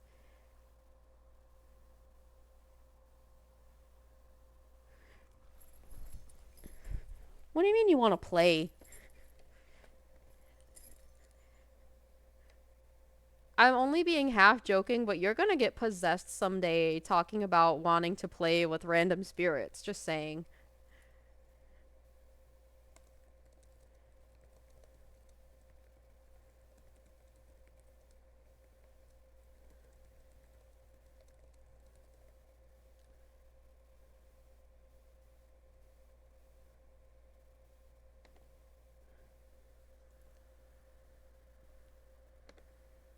Let's see. Mm. Best Hatman stories? I'm sorry, but my brain said Pac-Man before I corrected that mentally, so that's interesting.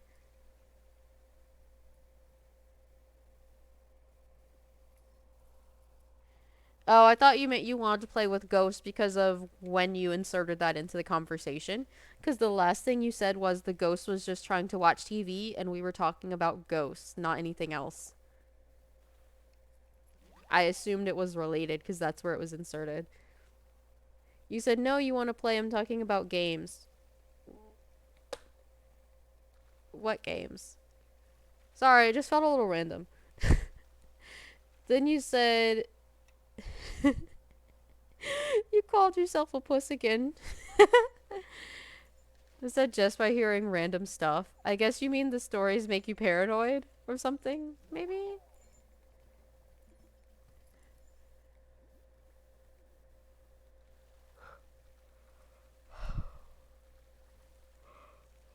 Excuse me.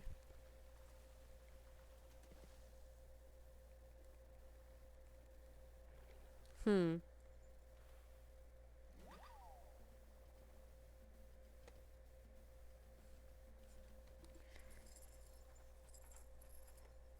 What's the creepiest thing you've ever heard from your spirit box? Well, I don't have a spirit box, but let's buckle up and see what people say. So, Recent War 9786 posted this 2 days ago. I won't use anything but a spirit box inside my own house. I'm sure that's still towing the line. They used the wrong towing. They use the towing like you towing a car. That's different from towing the line. Towing the line is spelled like TOE, like towing. With as in with your toe. Jesus Christ. Anyway. But I won't use anything else and I don't communicate with them. Only listen at my own home. I've heard many things happen in my home, but nothing negative. I heard a woman's voice saying help twice last week. It freaked me out, but I got up and grabbed my spirit box. Within 30 seconds, a male voice came through. Are you scared? I get so many voices in my house, but never something taunting me. I didn't use the spirit box again until yesterday. We went to a haunted library. Where do y'all even find these places? What do you mean you went to a haunted library? It's so random. Like, to me, that feels random because it's like, what do you mean a haunted library? That's so specific. Like, what? I don't understand it. You just randomly went to a library? Okay. Not to get books. No, they went because it's haunted. How does a library get haunted anyway? I guess someone died there? I don't know. Something haunted library. Oh, here we go. I was surprised how much it was talking, 2 to 3 different voices.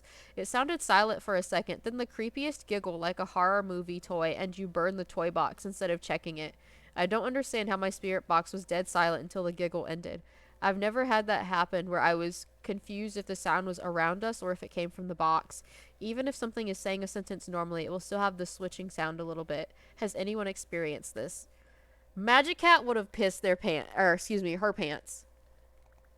Magic Cat would have pissed her pants then and there.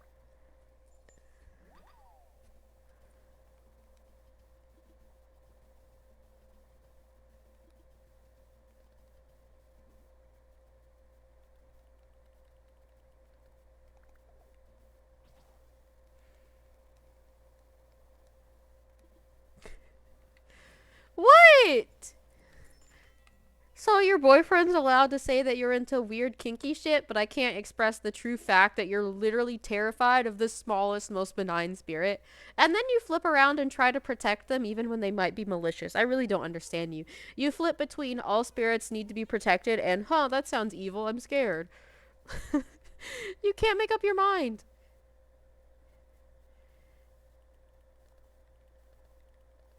Well, Magic Cat, whether or not you're actually scared, why would you tell them that you're scared? That's just a way to give them power over you. Like, what? Or even if you are scared, you could say something with confidence like, even if I was, it wouldn't stop me from kicking your ass.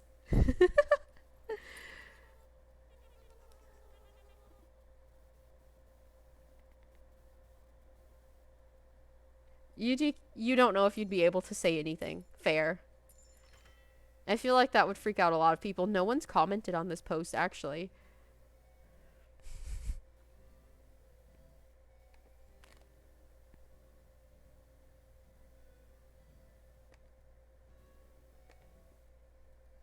Someone posted about a possible dimensional shift, but honestly, that sounds like more of a glitch in the Matrix type excuse me, post, so I don't really know why it's there. No offense. Oh, I didn't sell the shell. I'll drop it by the store. What I need to do is get yeah, branches. I always want to call them twigs.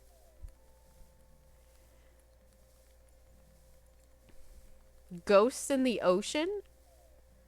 It's literally tagged as ghosts in the ocean. I mean, to be fair, lots of people have drowned there, so just historically. Not even counting the thing that just happened with the submarine, not counting the Titanic, and not counting the transatlantic slave trade, so many people have drowned in the ocean. Just historically. So many merchants, so many sailors, so many pirates, so many soldiers, so many slaves.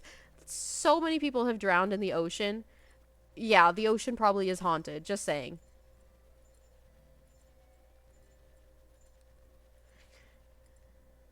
I know, the way you deal with ghosts is to scream, cry, and pee a little. Kidding. Kidding. I still don't understand what you thought this was. I guess I'm too innocent. I'm just sitting here like, what the hell is Magic Hat seeing in the cherries? I don't understand. I don't understand. I'm just sitting here just trying, just... It's like I'm doing rocket science. I'm just sitting here trying to figure out what the hell you see in this.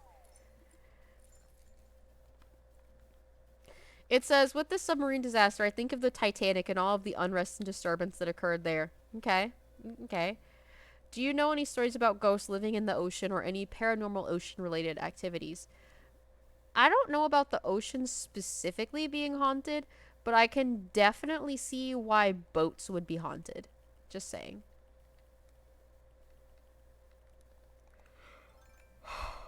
Oh, excuse me. Let's see if there's any comments.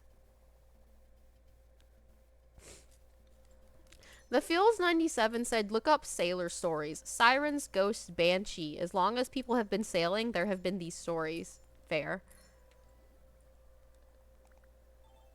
Oh, I thought I didn't have it in my hand. My bad.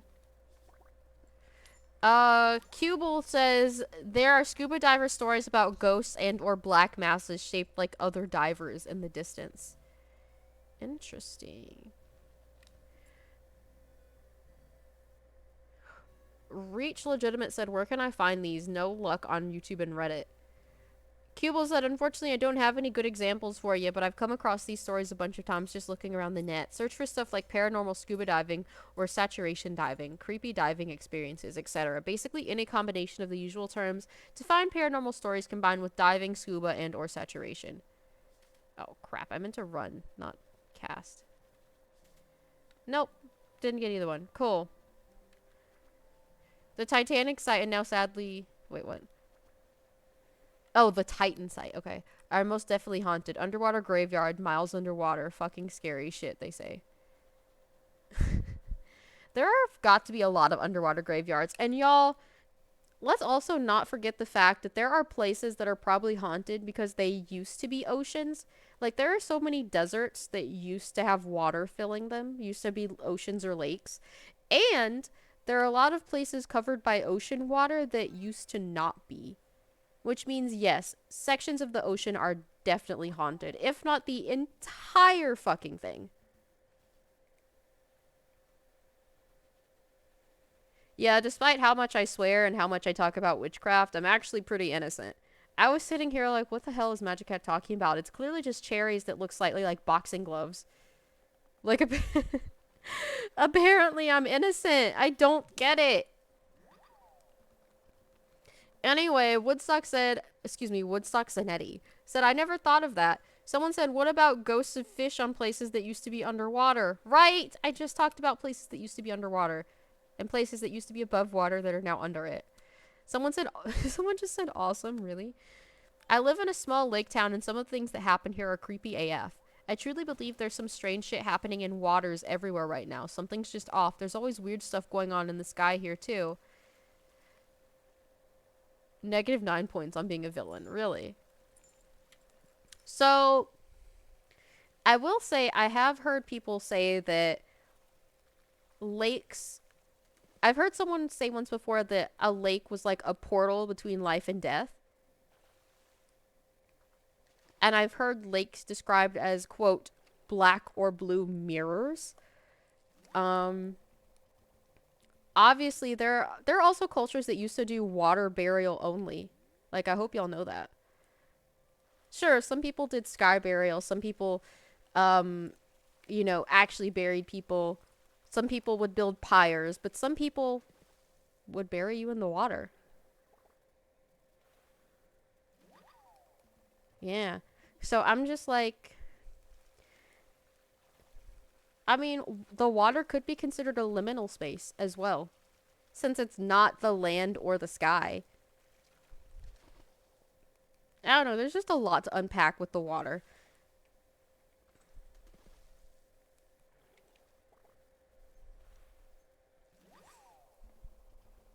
And you said LOL, the more you know. Okay. No Homework said, I'm in the US in upstate New York. I live on a tiny lake town on a Lake Ontario that's about an hour away from Buffalo, New York, across the lake from Toronto. You can see them, Toronto. Any Canadians in here? Across the lake every night. I've always wondered if Toronto can see us too, but there's a huge city and this is a tiny lake town. Hold on. And this is a tiny lake town. I lost my place. Oh, so we don't have many lit up buildings, so probably not. The only thing they might be able to see is our lighthouses or houses on the shore. Hmm. Then there are people talking about how they want to live there, and I'm like, do you really though? Tiny places are always shitty. So, L48ODF29 said, I've heard stories of sailors who died overboard and their ghosts were seen in the waves following the ship around. I also recall stories of divers seeing mystery diver swimmers approach them seemingly out of nowhere and then disappearing. Not sure if these are actual encounters, real or perceived, or just internet creepypasta. Aberrant Squirrel said, there are pieces of the Titanic and other items they've been able to bring up and are in museums. I saw somewhere that there are spirits connected to some of these things that now haunt the museum exhibit. Well, yeah, because they're the anchor holding them here. Their foothold in this world was taken there. So, of course, they're attached to their foothold. They're not attached to the place their foothold was.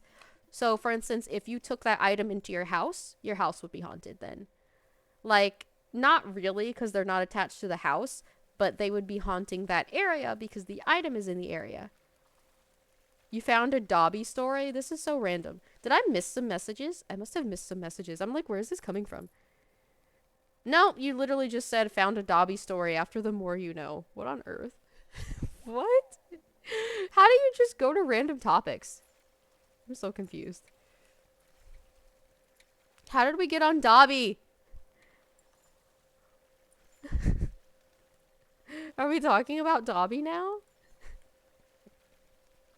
Apparently we're talking about Dobby now. What's the story about?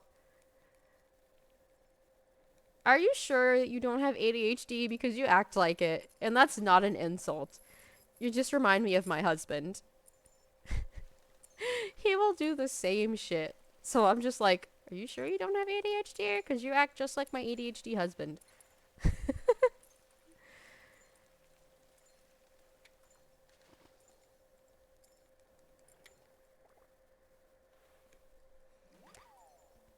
Oh, that's a little haunting sentence. If you think about it, millions of souls have been claimed by the oceans and seas by now, but haunting seems to be tied to very specific things like ships and wreckages, but not the ocean or sea itself. Fair. Ghost ships, phantom divers, etc. Yes! I've heard of ghost ships. Back in my home country, there are stories of people being pulled under at certain falls, rivers, and beaches, but those are almost always just riptides or wild currents. Some people claim they feel a hand or fingers touch their leg, but that could be a fish or flea-floating water weeds. Okay. I might keep this one open in a different tab to read the rest of the thread later. Because Magic Cat has lost interest, but I think it's cool. So I'm just going to read that later.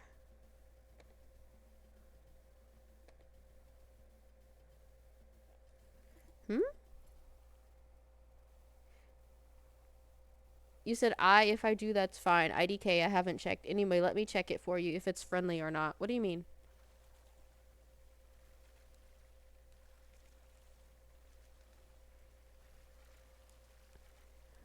I guess you're gonna check the fic to see the rating or something? I'm confused. What are you checking? Might have lost the plot here. What am I checking? Or what are you checking? But what are you checking about it? You didn't... I don't understand. Why are you checking it? What are you checking? You didn't explain anything.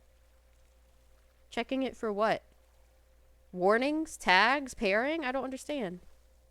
You just keep screaming the Dobby story and not telling me anything.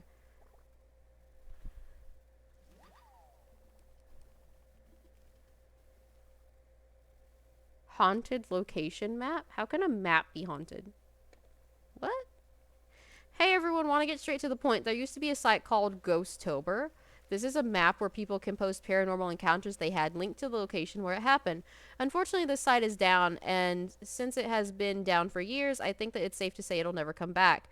Is there any alternative to this? Does anyone know a site where I can... Really? That's all this is? I thought they meant a map was actually haunted. I was like, ooh, really? How does a map get haunted? Nope. Anyway, that was boring. Boo. Sandwich004 posted 2 days ago. Please debunk. Please help. It's getting worse. Previous post. What was the first post? This is an update post. Hold on. We have to go back to the first post, apparently. What on earth? Oh, you're checking it for... Okay. Yeah, because to be fair, there's some stuff I'm not into.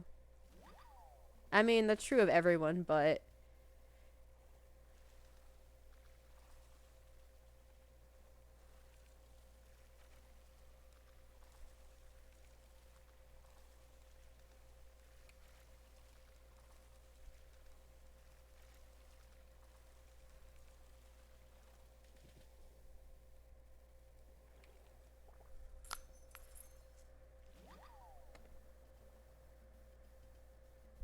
Hmm.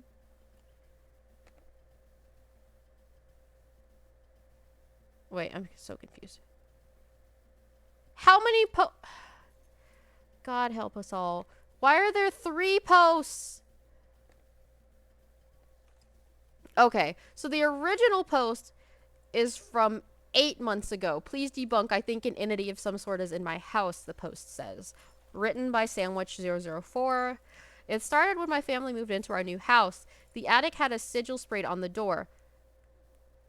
The house was built to have the attic as a bedroom. We used to play in there and it used to be fun, but one day we stopped for no reason. A few weeks later, we moved in our gerbils and hamster in separate cages and fed and watered them. It wasn't until a few months later they perished for no reason. After that, we put about 40 teddies in and started having hangouts up there again. But then the lights started flickering at random times and the bathroom made noises like windows opening and plastic hitting plastic. We have not been up there for more than 5 minutes at a time since. My sister hears stomping. 2 cats have died shortly after sleeping up there. It's an overall creepy place. It is weird that your animals keep perishing. We did try detecting carbon monoxide BTW. There is none. But 2 weeks ago I was home alone and heard whistling. The song was Girl from Impenema. I called my mother home scared. I haven't seen or heard anything since. What do I do? Okay. Then there was an update 5 months ago.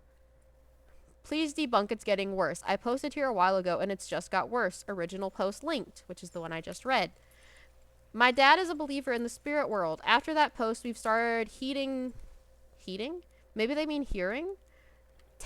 Cane taps in our attic. Yeah, they mean hearing.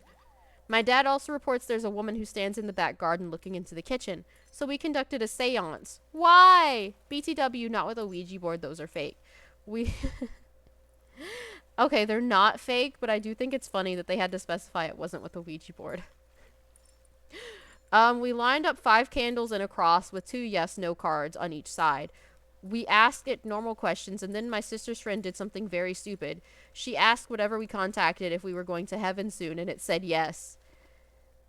Next day, my dad starts seeing the woman move occasionally. The attic light is flickering more. Cameras glitch out no matter the device we are on when we learn Latin. You're learning Latin? For what? The supernatural exorcism? The cane taps more. The cats stare at blank space more. I now sleep with crucifixes. Please tell me how to protect my family. Wait, what are the comments on this?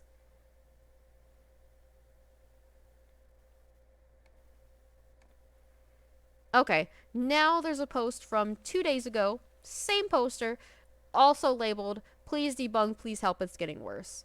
I have a few updates, and they link to the post I just read. Nothing really happened until today. I was playing on my PS5. Can I just break in to say I love the fact that they were playing on a PS5? um, I was playing on my PS5 and heard a circuit fried noise. I thought nothing of it, and then all my power went out. Yeah, I freaked a bit, then went to check the breaker. Everything was fine. Okay. I rang my mom. I was home alone. After I was done, shit hit the fan. The back door shut. Stomping noises, animals racing, dogs howling. Then I loosely remember the next bit, so I'll put it in short sentences that I remember. Grab multi-tool, pull out knife, smell burning, fan turns on, exit house, ring mom again, tell her everything, go to neighbors to sit while she gets home. Hold on. I then get home. Here is me now. The lights are working, but everything else isn't, but only on the first floor. Everything else is fine. Well, this was a wild ride.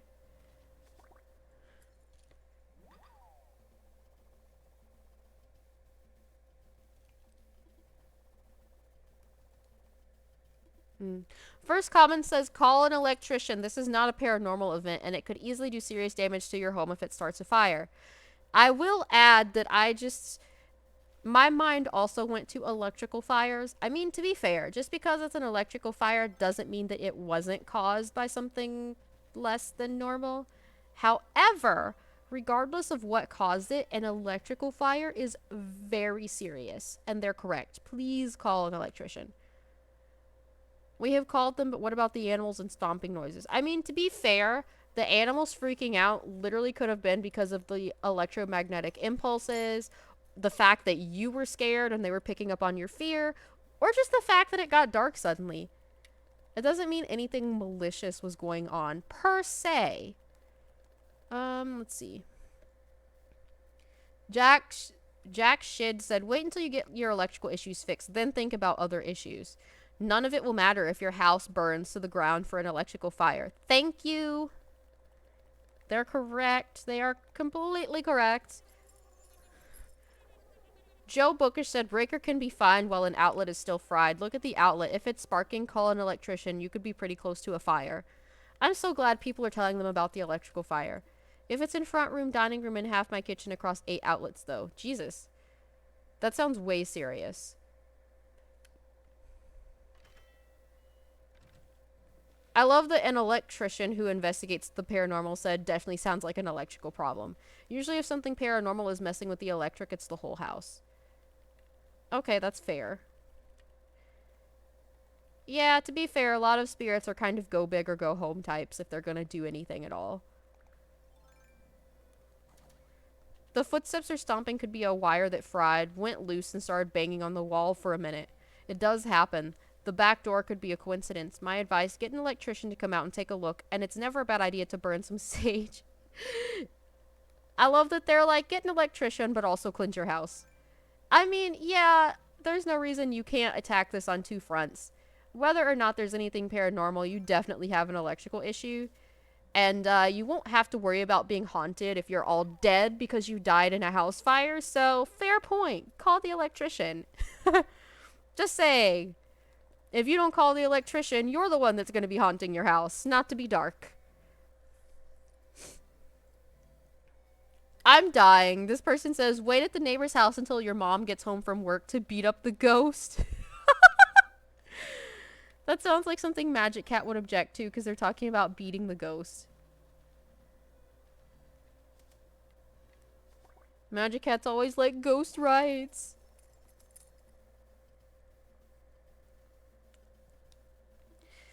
Hi guys, I have a bit of an update. Tidewater got beneath the house and had no drain. I live in a seafront house and they're supposed to have drains for it, and it fried the RCD and loosened some wires. Thank you all for help. Um, hold on. I will just have to work out the stomping noise and animals myself. Interesting.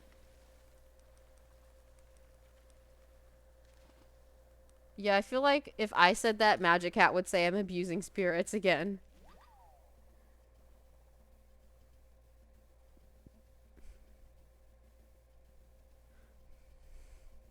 Hmm.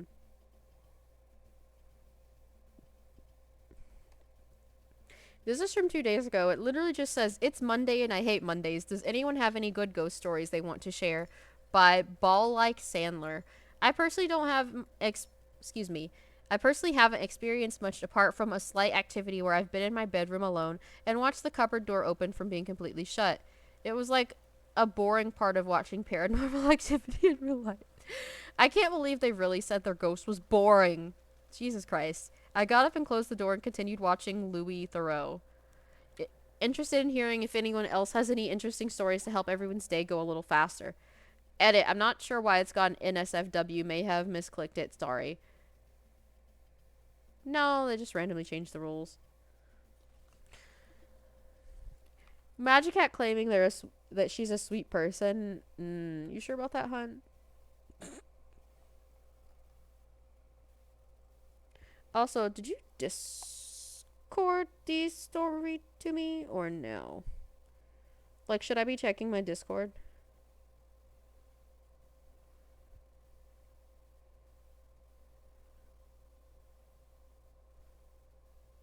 Fam?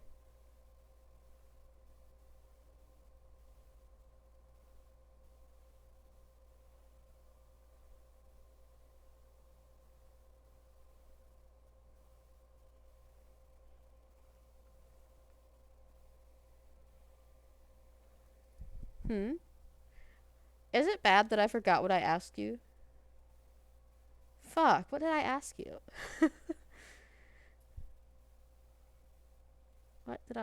What did I even ask? You said no, but what did I even ask? I'm sorry. I'm just sitting here like, wait, what did I ask?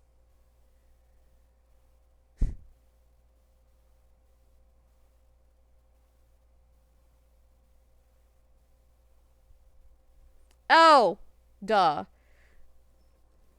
It's even funnier because I checked myself and nothing was there.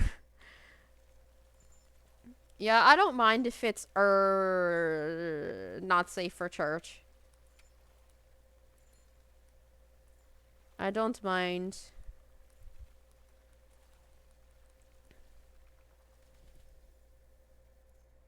But yes, if there's anything that you think might be upsetting, you can just like message me about it. Or you could just, if it's tagged, just send it to me and I'll read the tags. Is it on AO3? Or is it on, I don't know, Tumblr? Or it's probably not on FFN because, you know, FFN started dying a long time ago because they won't let people post any content. Wattpad. I didn't even know people still really posted on Wattpad like that. I'm surprised Wattpad's still alive, actually.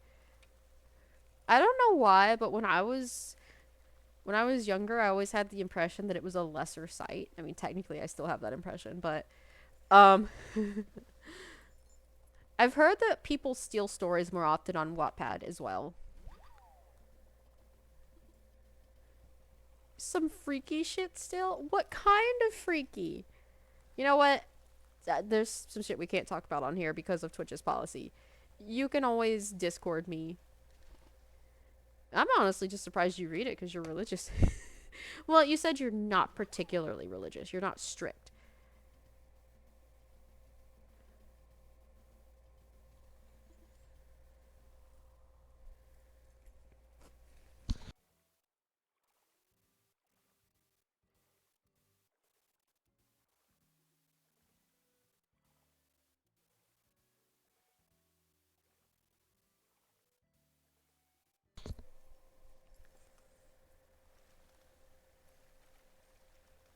Anyway,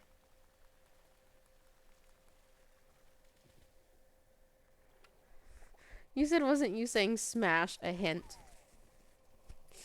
Honestly, you keep surprising me.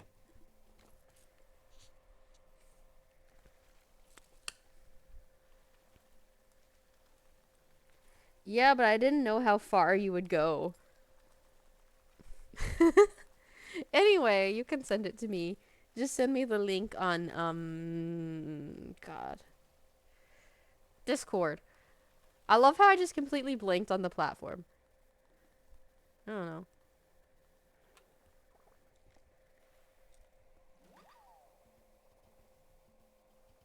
You go far. LMAO.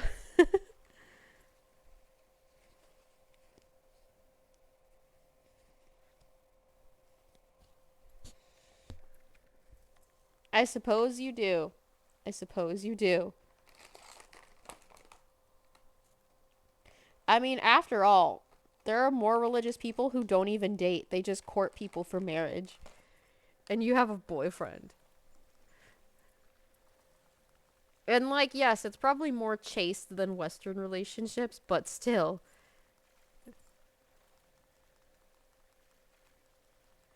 I'm just saying, it's not even a Muslim specific thing. Like, hold on.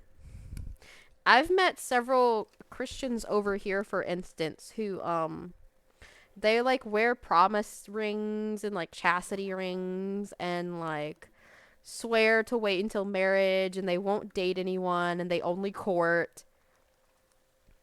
I actually personally knew a woman, and it's not like we're friends, but I did know her. I personally knew a woman, um, who my husband knew through work. She was very religious, Christian.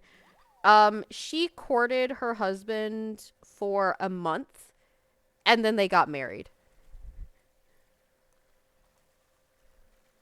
She said something like when you meet the right person, you know, and something about how God arranged it or something. I don't know. You know how they be talking. You said, "Whoa, he took my heart." Aw. I mean, to be fair, me and my husband kind of initially had a little whirlwind romance as well. So, was not expecting it. He fell hard and fast. And I have to say, I was pretty taken too.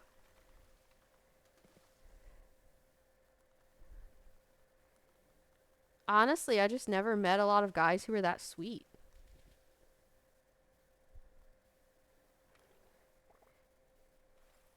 Yeah. I don't know. He was just very sweet, very protective, and it seemed like even when we had only known each other for a month that he would take a bullet for me. It was kind of intense. But a good kind, not like a stalker kind. It was nice.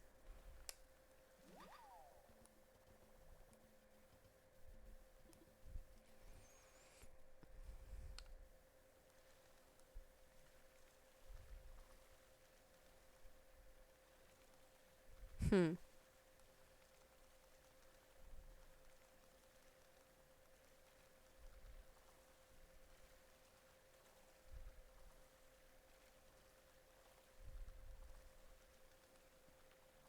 Anyway,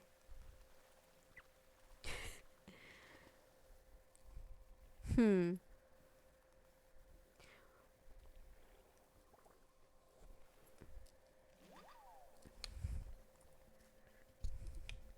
Who was your first anime crush?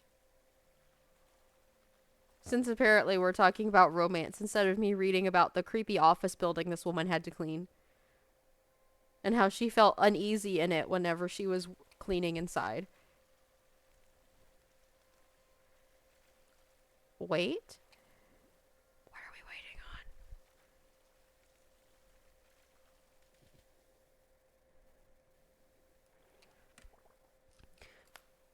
Also, what is it that people find about whispers in another language that creeps them out so much?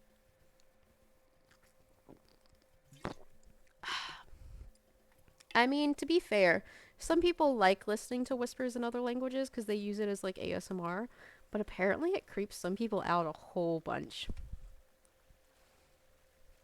especially if it's somewhat indiscernible. Is that the word? Yeah. Oh, okay. That makes sense. You did tell me that you liked that anime. Okay. That's old. That's like early 2000s, late 90s, right? Isn't it?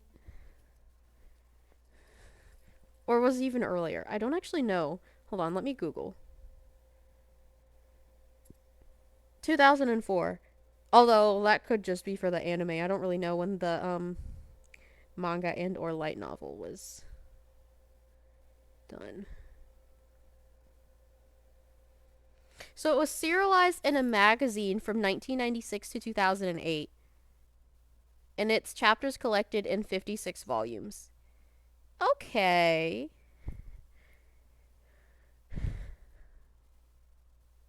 Huh. Adventure fantasy romance. Viz Media produced it. Okay. Okay. And the anime television series. Hold on. That was October 2000 to September 2004 with 167 episodes. Huh. Then there was something about the final act, which is from 2009 to 2010. And apparently there are 4 feature films. And of course, there's a sequel, 2020 to 2022. I did hear of the sequel. But since I didn't watch the original, I didn't feel like there was a need to watch the sequel. Because if you've never engaged with the original content, what the hell are you going to do with the sequel? Seems kind of dumb, right? Like, what would be the point?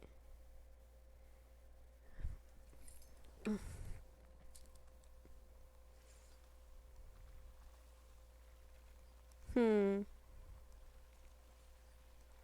Okay. You ready for some more creepy, or did you want to talk about Dobby more? Really? Close. Okay.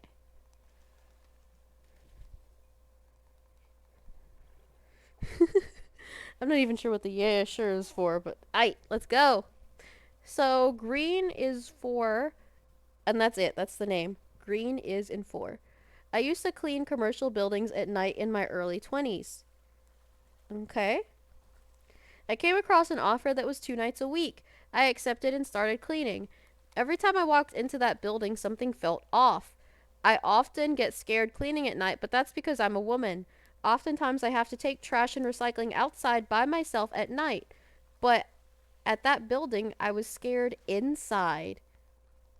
I would walk in, lock the door, and go about my business. It was your typical office building, and it had 2 floors with a very tiny elevator.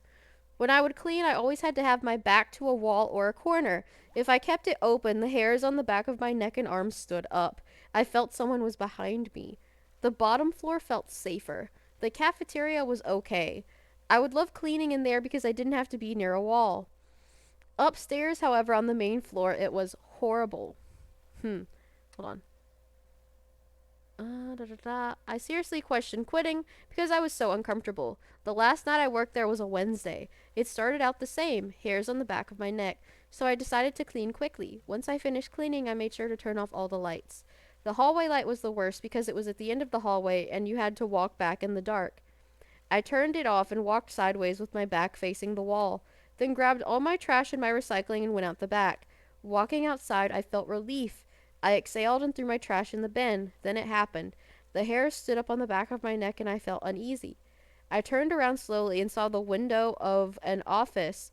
There was a light. I saw a black shadow illuminated by a low light in the office window. It looked female.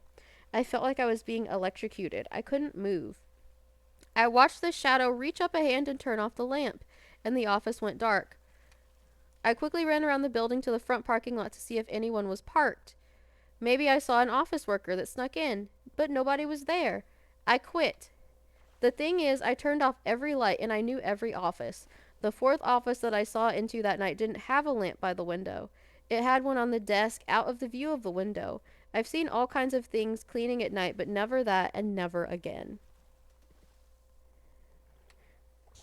Then Magic Hat comments that she has cake.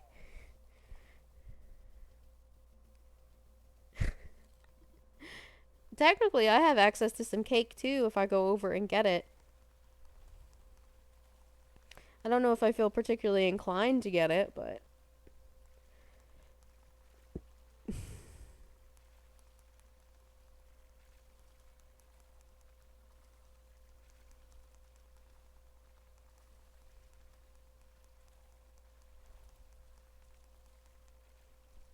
chocolate and caramel. Hmm.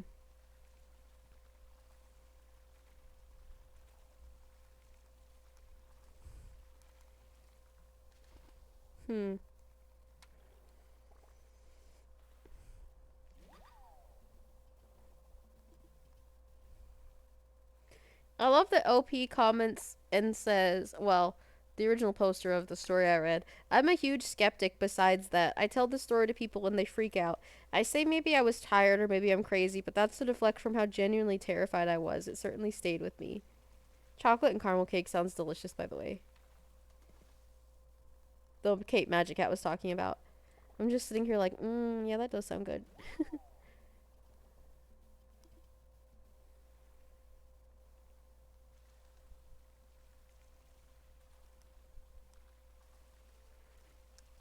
Okay, so someone commented on what Green is for said. So Ver first said, "What honestly freaks me out the most about this, and why I prefer ghost/spooky stuff to true crime, is the thought that maybe someone figured out how to squat in the office building overnight, and that's why you felt watched. The person you saw wasn't a shadow, but a person who meant you harm because you were close to discovering them each time you cleaned." Honestly, yeah, that's a scary thought. I always say that I find what people do creepier than spirits because of reasons exactly like that. Honestly. Your brother got you too? I'm jealous. But yeah, I've watched a lot of true crime in my past, and they're right. There are literally stories of people finding out that someone's been in their closet, in their attic, in their basement, just like living there, hanging out. Not necessarily watching them specifically, but just kind of living there. People talking about someone living in their walls, in their crawl space. Yeah, there could have been someone living in the office. They're right. And that's creepy. There could have been someone living there, yeah. And OP would have never known. Well, not unless the person attacked them. I suppose they'd know then. Kind of hard to hide your existence when you're attacking someone directly, you know?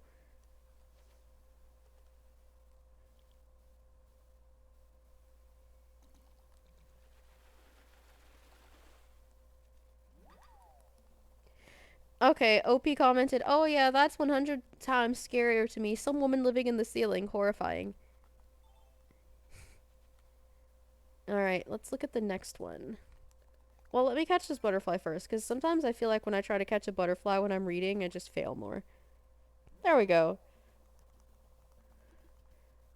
Anyway, I was gonna go back and say your brother got you too because he knew you should have been sharing with me, but that was a joke. Obviously, I don't actually expect you to share with me. So, Vorsa. Well, this is already taking a turn. Why would you name yourself Vorsa? That's so close to Vor. But, anyway. Oh, crap. Hold on.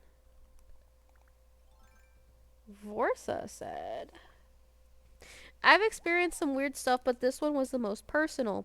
It was a few days after my friend died in a motorcycle accident. Holy shit. I was sitting at the kitchen table. I had his picture in a frame on the table and lit a candle. I was really sad and was thinking about him. Hmm. A little info for context. We had a few dogs at the time. One in particular was very old, the newest member of the family, almost fully deaf, and his eyesight was bad. He couldn't jump on the couch because he was too old. He sometimes couldn't even go up or down the stairs and was left standing confused. You get the picture. So on that day, I was staring at the flame of the candle, silently crying, when all of a sudden the dog jumps on the chair beside me, which was higher than the couch, and starts staring at me directly in my eyes like he was in a trance, not blinking and not moving. This lasted for about 15 seconds. Then he shivers and starts acting normal again, with the tongue out, breathing, and confused looking around.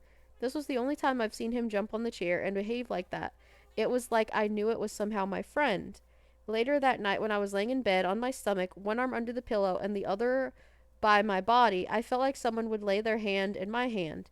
Not literally, but like some warm energy that was heavy enough for me to feel for a couple of seconds, and then it was gone.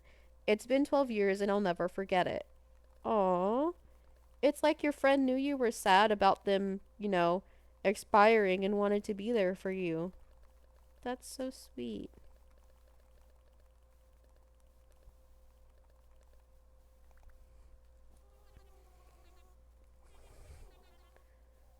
Hmm. Yeah, that one's not. That's not like a scary, spooky paranormal. That's like, aww. You said you're eating now and I made you cry? My bad. 'Cause their friend came to give them comfort? Twice? Hmm.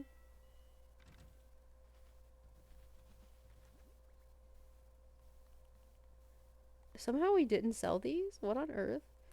Whatever, let's go back for the other stuff. So it's not like I meant to save it.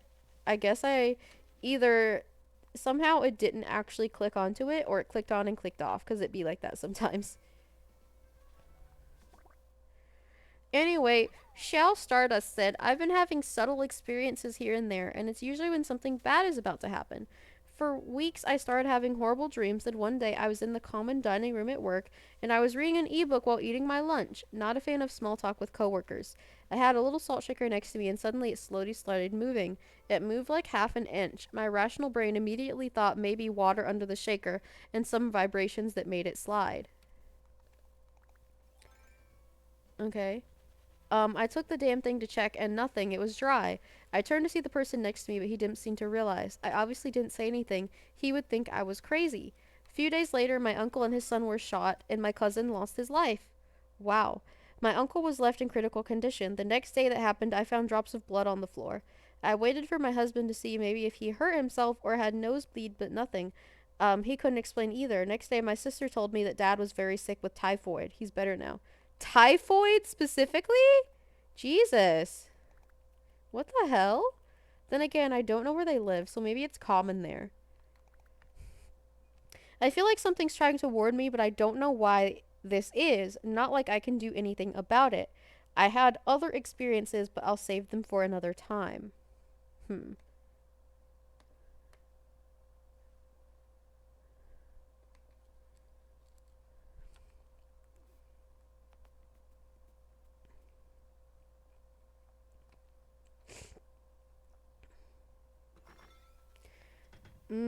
This one's a little longer. I'm gonna, Do I actually want to read it?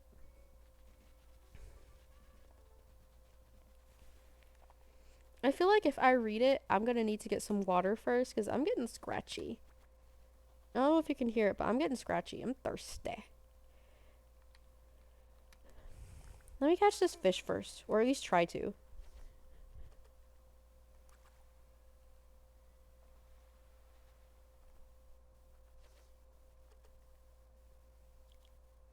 Come on.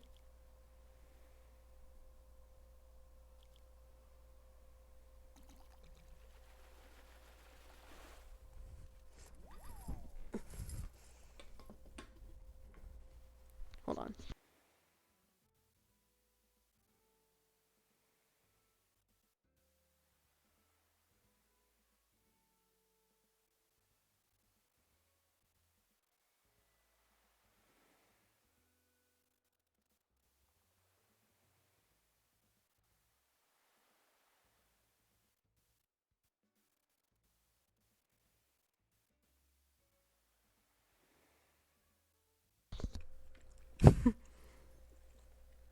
Leon came running in because of the cake or because you're crying?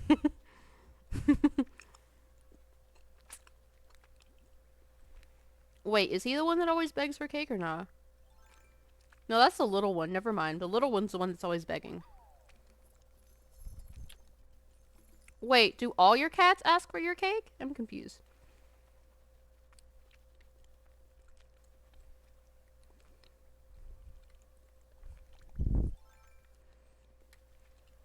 I don't know if this is the same cake cat or if they all ask for cake.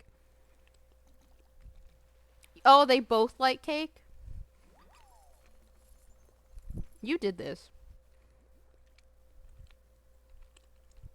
You spoiled them, lol.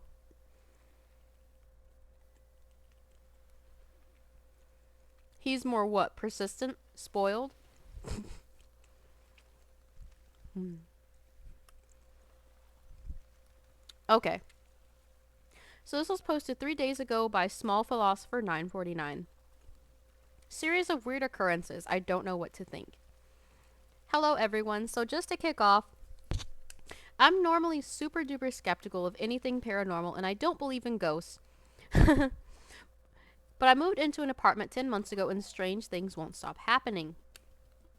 To start with, I went out of my way to find earthly, if that's the right term, explanations, but I'm at the end of my wit and thought maybe I would post my experience here and people might help me understand what's happening. So, a bit of background. I moved to Lisbon, Portugal last year. And I found an apartment in an old building. I think it was built in 1890. Oh, yeah, that shit's haunted. I live by myself and have never had a supernatural experience before this. Or, presumably, if they did, they ignored it. All of these events happened over the course of a 10-month period, but I think I just bullet point everything that happened in chronological order. Oh, excuse me. Think if I just. That it's probably the most simple. Number 1. I was in the bathroom and I hear a bang in the kitchen. I go out and see that my bananas were on the kitchen shelf. Excuse me, that were on the kitchen shelf had fallen onto the floor. I hadn't touched anything in the kitchen for a couple of hours, but I figured they may have just been unbalanced and fallen. Number 2. I'm working at my desk in the living room and the mug in front of me starts moving by itself, and then even changes direction and starts moving toward me. My reaction was actually, this is cool, what's happening? I initially thought it was to do with condensation trail from the mug, but when I picked up the mug, it's bone dry. Like I had a cup of tea the day before and not cleaned it up yet. I tried banging the desk, but couldn't get the mug to move at all. Interesting. Also, thank you for the follow, local NB rat. Wow. I love how I just added words. What is wrong with me? Just adding words over here. My brain's just not reading things correctly. Number 3. I woke up and saw a girl at the end of my bed. Yeah, I feel like it'd be hard to explain that one. A girl I was dating was staying over that night, so I assumed it was her and that she had woken up. I asked, "Are you alright?" and she didn't reply. I repeated the question and still no reply, so I reached over to tap her on the shoulder, and when I started to lean across, I realized the girl I was dating was still asleep next to me. A hit of adrenaline suddenly filled my body and went from being half asleep to wide awake. I was thinking, if she is here, who's at the end of my bed? Exactly. Even at that moment, I was thinking I must have dreamt it, but I looked up and the girl was still there at the end of the bed. I stared in disbelief, and her figure just slowly faded away. I was left stunned. I knew I'd been awake the whole time because I had taken my retainer out to speak, and it was still in my hand. Number 4. I had started feeling uneasy every time seeing the girl, and at 2 a.m. in the morning, I heard a bang in the kitchen. Wait, every time seeing the girl? Are you saying you've seen this girl multiple times? Okay. Wow, great. Lost my place. Right, bang in the kitchen. I had to really build myself up to go out there, and I had to convince myself I'd probably heard something from another apartment. But when I went into the kitchen and a load of cans from the middle shelf, the same one the bananas were on the floor, and everything on the shelf had been knocked over like someone had swiped it off with their arm. At this point, I start telling people about these things, which is kind of weird feeling as an unbeliever. I tried to make an explanation for everything that had happened, but I couldn't really come up with a convincing story. Especially for the random woman! I realized a few things had gone missing from my apartment. What? Like a few items of clothes and a small ball I used to help stretch my foot. I look everywhere. I'm sorry, but them talking about the ball they used to stretch their foot was kind of funny to me for some reason. Anyway, I look everywhere in my apartment, which is really small, but never find anything. I also found, a human scab on the floor. Super disgusting, I know. I had no scabs on my body at this point. And the only explanation is that maybe it got stuck to the bottom of my shoe and I brought it into my apartment. Yeah, perchance. Perchance. That's so gross. I also find hairs on the floor that don't belong to me. I hardly have any visitors, so again, this is quite confusing. I mean, there could be people sneaking slash breaking into your apartment. To be fair, um, there could be that. Cause I can't imagine ghosts leaving hair everywhere, but maybe. Hmm.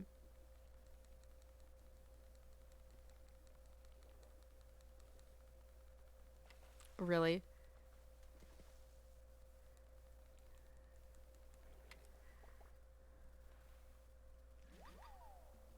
Okay. Everything then kind of settled down for a bit, and then last night I had another thing happen. Of course you did. Of course you did. This morning, my jogging bottoms, I think you would call them sweatpants in the States, were on the floor and were soaking wet. Ew. At first, I didn't find this really weird, but then I started thinking about it. How did this happen? I was wearing them yesterday, so they were definitely dry during the day, and nothing else in the apartment was wet. No leaks from the roof, the floor around them was dry, and there were no drip marks. I even checked the sinks in the shower, and they were completely dry. Even the non paranormal explanations I could think of made me feel uneasy. I realized my door wasn't properly locked last night. Could someone have come into my apartment, wet my pants, and then left? That's so weird, though. That's so specific. Why would they do that? Am I sleepwalking? The jogging bottoms smelt just of water, but were completely soaked like they had been submerged. I just can't think of what could have happened. I'm actually moving out of my apartment really soon, but this whole experience has left me creeped out. Maybe there's a logical explanation for everything, but I am struggling. What are your thoughts? What should I do? That was a lot. That was intense. Although, whether it was a ghost or a real person, well, you know what I mean. Whether it was a ghost or a like living human being, that's still a weird ass thing to do. That's so random. Like, why just go in, wet someone's pants, and leave? Like, I don't know, fam. That's a little strange. Like, whether you're alive or not, I'm gonna side eye you because that's weird. What is the point? That's just so weird. That's so strange. Why would you do that? I don't get it. I mean, who just randomly. That's so weird. Like, think about it this way. If I'm the ghost, why in the hell would I randomly go into someone's house just to wet their pants and then leave? It's just strange. I just can't understand it. I don't like why. You know? Like, what's the point?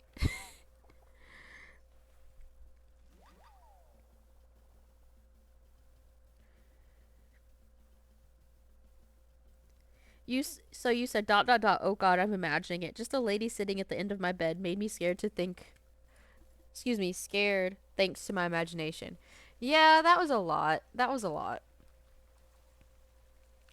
That was definitely a horror movie esque scene where they were like, "Yeah, I thought it was her, but when I turned over, she was right next to me. So who could that have been?" And the thing was, they said they looked back, and the girl was still there, and then she disappeared in front of his eyes.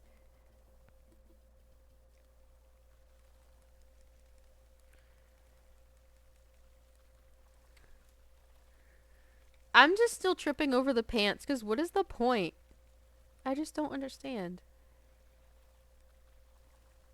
Why go into someone's house just to wet their pants? I don't get it. I don't think it has anything to do with being dead or a spirit because I can't imagine doing that as a spirit. It's just weird. A prank, you say? I guess, but there's just so many other things you could do. It's just so oddly specific and weird to me. I don't know why that's what's catching me up out of literally everything in this post because there's a lot to unpack. But that part is the part that's getting me because it's like, why? It's just weird. I don't know. Like, it's a little freaky. You know, it's a little weird. I'm just sitting here like, y'all some freaks. I don't even know.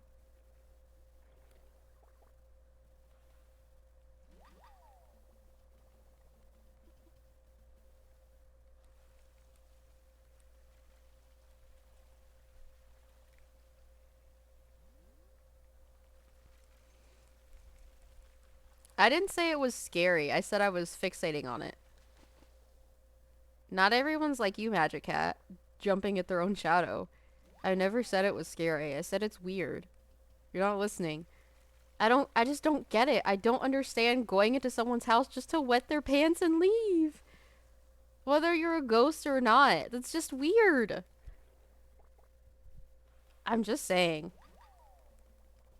Not everyone's scared just because you are. I was just like, that's weird. I just don't understand it. I mean, I guess it's also weird that ghosts will randomly bang cabinet doors and throw things off the shelf, but that's more acting like a bored cat. It's more annoying. I mean, this is just strange. I don't know how to articulate it, but it's just so weird. It's just tripping me up. Like I'm just fixating on it cuz I can't make sense of it. So I can't turn off my brain and make myself stop thinking about it. Also, to be fair, I feel like if I woke up and saw a rando sitting at the end of my bed, my first thought would be, how close am I to my weapons? Do y'all not sleep with your weapons close at hand? I don't know, under your pillow, in your hand, in your drawer, something? Well, not in your hand, because that seems kind of irresponsible, but do you not sleep with it on, like, your nightstand, or in your nightstand, or under your pillow, or under your bed, or something?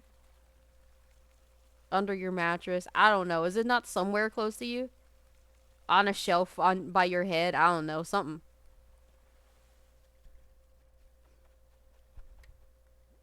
Because my first thought would be, you sitting watching me sleep? You getting shot tonight? Like, just saying. Who just sits and watches you sleep like some fucking serial killer or Edward Cullen, as the case may be? That's weird.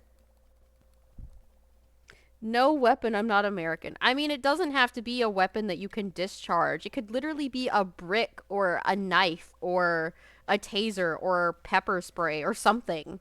You know, a baton, a bat. Nothing? America's not the only place with violence. I'm surprised y'all don't sleep with a weapon nearby. A machete, a pocket knife, a box cutter, something. Jesus.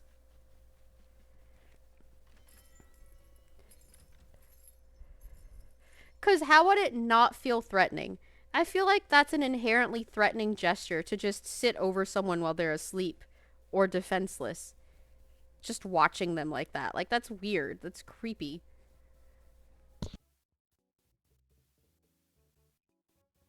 That gives off serial killer vibes, and you don't know that person's intentions. Hell no. Okay, maybe your first action should not be to, give them a polka dot shadow. But at the very least, you would probably tell them to get the fuck out. And then if they didn't, you'd probably grab your bat or machete or brick or whatever you have. Like, who does that? Who just goes into someone's house and sits on the end of their bed? I'm just saying.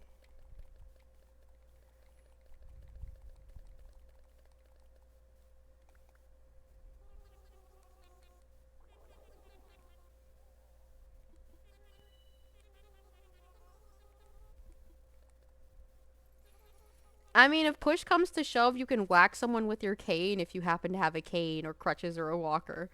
I'm just saying, like, I feel like the normal reaction to seeing a stranger on your bed is to be defensive, not to stare at them. I mean, I guess someone might freeze. They could be so scared that they freeze. But you certainly wouldn't sit down to have a nice little chat, is what I'm trying to say. Like, your first response probably is and should be, what the fuck are you doing in my house? Get out. Just saying. Sounds like magic? What sounds like magic? Oh, freezing in fear? Or a different part of what I said. I don't know. The time lag is absolutely terrible. Freezing, yeah, exactly. Freezing.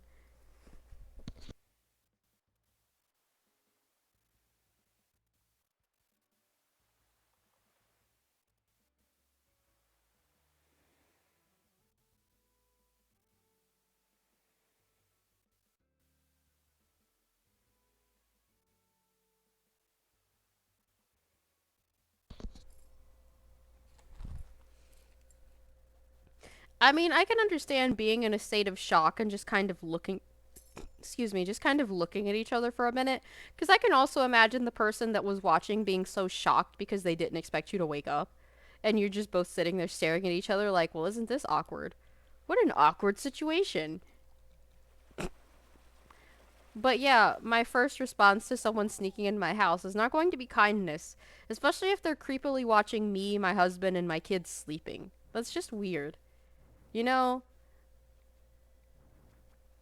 that feels vaguely threatening because even if they're not doing anything, that gives off serial killer and or stalker vibes. And I just don't know how anyone would feel non-threatened waking up to some stranger looming over them in the dark as they sleep. Just saying.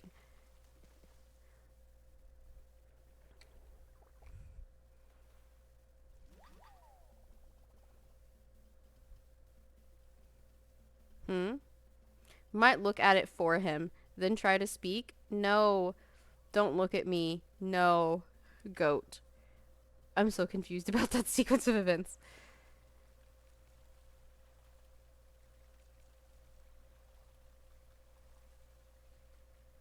Anyway, let's see what the comments say. Did they change the locks when you moved in? Do you keep windows, balcony doors, etc. locked? Could anyone have a copy of your key? It doesn't sound paranormal. It sounds like a person is getting into your apartment. Even without a key, lockpicking is a thing. Set up a camera if you can. Sounds like you have a stalker.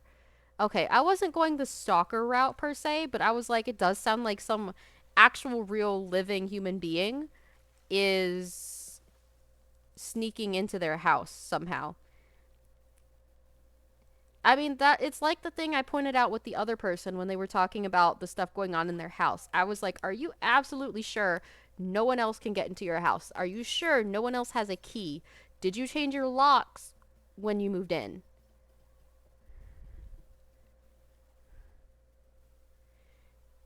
You said I'm not helping you out, just something looking at us. Exactly. I feel like anyone would feel threatened.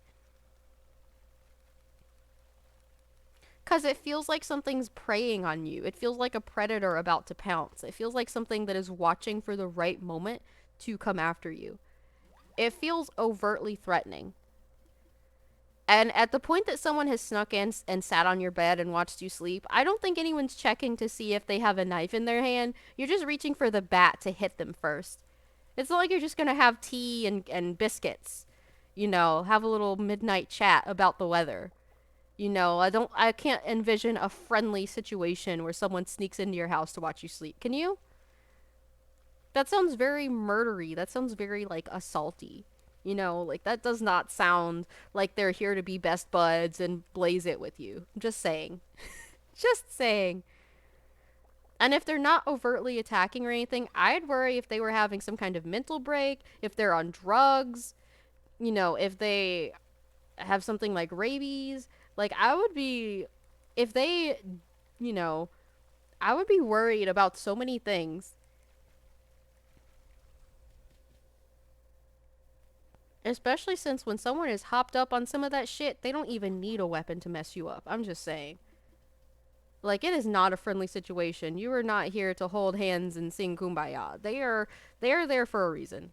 Either they're out of it and they could hurt you because they don't know what they're doing, or they're not out of it and they could hurt you because that's why they came. Just saying. Yeah. I feel like most people would come out swinging and ask questions later, if they ask at all. They're not gonna sit there and try to do a soft interrogation, you know. Especially if you live in a violent country, you're not gonna sit around to see if they just want to be best buddies forever. No. You're gonna hit them in the head with the baseball bat by your bed and then call the police. Fuck that. Because it's not like I'm inciting violence against random people on the street. I'm talking about people defending themselves when someone breaks into their home, comes into their bedroom, and sits on their bed to watch them sleep, potentially with a weapon. That's fucking weird. Normal people don't do this shit. That's some serial killer bullshit. No. Or some stalker bullshit. I'm just saying, that does not bode well for anyone. I would seriously worry. I would, If I woke up like that, I would immediately think, oh, they're here to kidnap me, they're here to assault me, they're here to murder me, something. Like, I would not wake up and think, oh, they're here to be my best friend. I feel like any reasonable person would feel under threat. Because I certainly would. Especially since I'm not a man. I mean, that would be horrifying. That sounds like a home invasion story. Absolutely not. I don't think it's unreasonable to feel like that's a threat.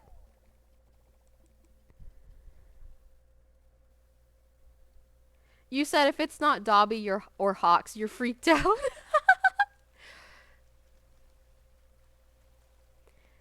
I mean, if you wake up and it's someone you know, depending on the context, it could still be creepy. Like, yes, it would be frightening to wake up and there's some stranger sitting on your bed looking at you menacingly. But also, I feel like if I woke up and saw my abuser sitting at the end of my bed, I would not be expecting a friendly conversation. I would be like, holy shit, they're here to kill me or kidnap me or something. Like, just saying. I don't think most people wake up in that situation and think, oh, we're going to have a lovely chat. No. I also don't know what anyone would do if they woke up and thought they saw a fictional character at the end of their bed. They'd probably think they were hallucinating or having delusions or a psychotic break or something, honestly. They would still be freaked out, but for a different reason. Although, if you're lucid enough to think that, then you're probably not having an episode, so most people who are hallucinating or delusional can't realize that they are. So I feel like technically that would be proof that you probably weren't. Because if you can think, huh, this isn't rational, this can't be real, I feel like then you're probably not having some kind of break. Because when you're having those, anything and everything you hear, see, smell, feel seems real to you. And you wouldn't question it. If you can question it, you're probably not having a break, but that makes it more scary because it's like, why am I seeing this? Anyway. Oh, OP did respond to that comment. This is definitely something I've thought about and could explain a few of the points. The only thing is the apartment is tiny. It's not a studio, but it's the same sort of size. I feel I would wake up if someone came in at night, or I would hear the door unlocked during the day. I guess because they're home during the day too. Honestly, the idea of someone coming into my apartment when I'm asleep makes me feel far more uncomfortable than anything paranormal. Exactly. Exactly. I can't properly articulate why, but there's just something that hits different when it is a real living person that is doing this shit, you know? It just hits different.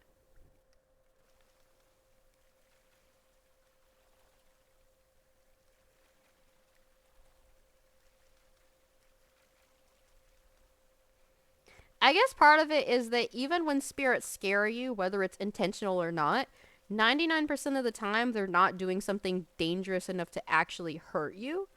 But 99% of the time, if a person is popping up in your house doing weird shit, they are absolutely trying to hurt you.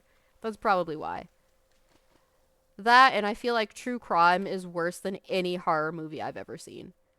Just saying. The awful shit people do to each other in real life, to me, is worse than some random story about, I don't even know, another possessed jewelry box. Just saying. Like, one of the horror movies that fucked with me the most was not a supernatural type of thriller thing.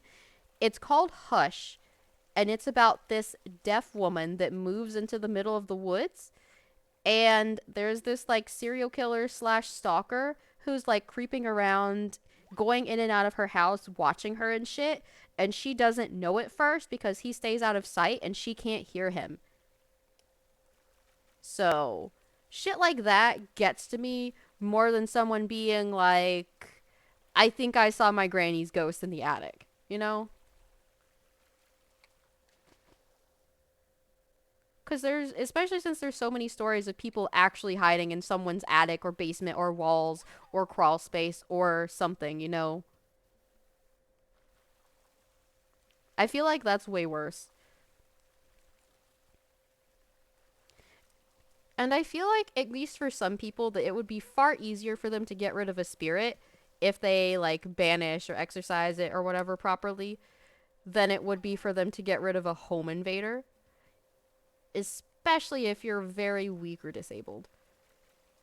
I'm both weak and disabled. Which is why I have weapons, because I know my body can't overpower someone. So I have to compensate for it. And I feel like a person coming after you is way worse.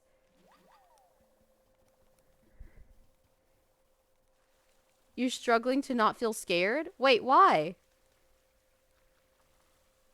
You deal with ghosts, not people popping into your house. Ooh, it's the little fin fish. I'll have to try to swim up to shore without scaring it away.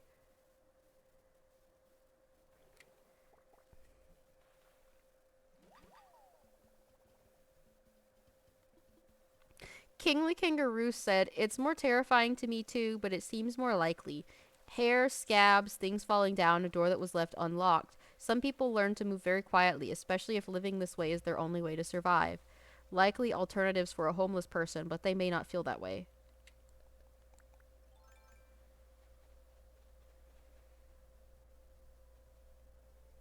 Hold on.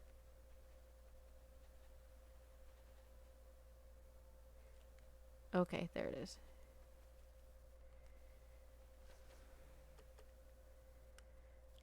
Come on. Let me get it. Come on. Come on. Yes! Nice, it's another suckerfish. Ooh, and that broke. So Xyler Ghost said, "You could easily set up an alarm for your doors. I used to do this when I traveled alone." Hmm. Take something like a flat pan, a glass, and some silverware and lean them against the closed door. Tilt the pan, put the glass inside, and the silverware inside the glass. Oh, yeah, because that's going to make a huge racket. That way, when it's disturbed by someone opening the door, you'll hear it. Yeah, quite literally, unless you're profoundly deaf, you're going to hear the clatter that's going to make, because it's going to be very loud. It's very disruptive. They're right. I've just normally dropped some of my silverware, and God, did that hurt my ears. So they're absolutely right. There's no way you won't notice that unless you have some reason you can't hear. I mean, I'm hard of hearing, and that shit was loud as hell. I'm just saying. You will absolutely know. You will notice. Yeah, there's absolutely no way you're gonna miss that kind of thing. Hold on. What's scary? Oh, what they said about someone coming in to live there? I mean, I guess the other thing is that technically they're right. It might not be someone malicious. Technically, it could just be someone homeless sneaking in to have a place to stay. But even then, that's still a violation of your space. It doesn't mean anything about them deserving to be hurt or anything because they're not trying to hurt you. Boundaries do need to be set, but you don't have to hurt them for that. You can just change your locks, make sure you lock your doors, set up an alarm, and maybe let someone know, like the landlord or the police. Which I would hate to call the police on homeless people because I know about the violence against homeless people, but they can't keep sneaking into your house. Like, obviously, I don't want to call the cops on you at that point, but if it's between you and me, I'm always going to choose me. Just saying. I'm not going to choose some random stranger over my own safety. I'm not one of those people. I'm not a self-sacrificing saint. I can't just give up my apartment to whoever might want to come in for the night. You know, like, that's not going to happen. Especially since you have to think of the safety of your whole family. I mean, OP lives alone, but you know what I mean.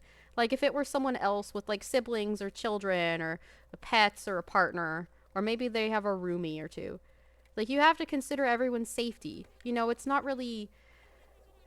It's not ideal, but it's also just not fair to just barge in on someone's house and life like that.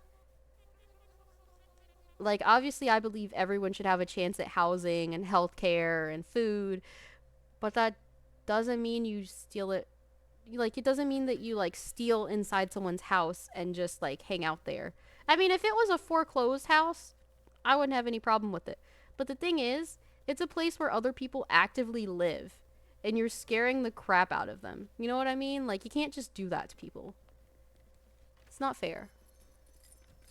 Especially since, unless you're, honestly, unless you're legitimately wealthy, everyone is struggling. Even the upper and middle class and middle class are struggling. Everyone is struggling. Hmm? What is he talking about?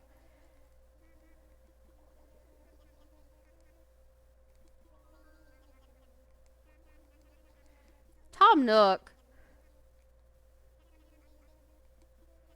Really? He really will just capitalize on anything. Oh my god. He's like, oh, you have a 2-story house. You want a third one? I can't with this man. But yeah, like, obviously, I believe everyone should have opportunities and resources. I just don't think that, like, violating someone else who's also struggling is really a great thing to do. Just saying. Full judgment. But as a selfish person, I also understand choosing yourself over some rando. So I can understand why they would feel comfortable crashing in someone's house since it's literally that or sleeping on the street. But, you know, like I'm saying, it's messed up for everyone in this situation.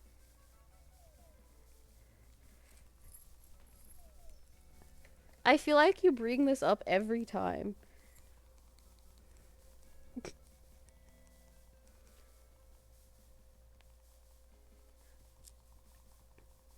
Hmm. This can also help you decide whether this is happening from paranormal causes or normal. Of course, a spirit might enjoy knocking it over too, so you'll have to figure out how to tell the difference. Good luck. I think it's an excellent idea. Okay. Why did only 3 of these fall? I mean, I already said I would do it, so at this point it's just getting annoying.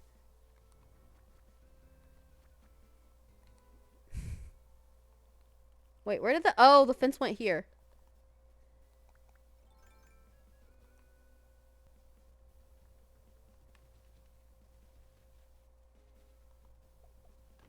There we go. Oh! Oh, there's a little golden spot for a money tree. Mm. I didn't even think there was enough room for this to pop up here. That's not what I told you to do.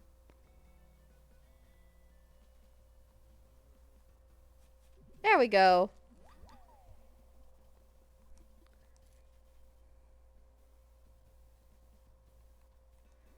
Okay, so I will...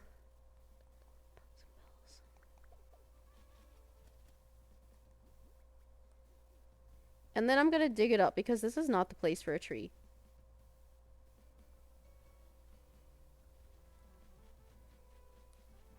I don't know where I'm gonna put it. There's a little nursling money tree. I don't know where I'm gonna put it, but it's not gonna have enough room to grow there, so I can't leave it there.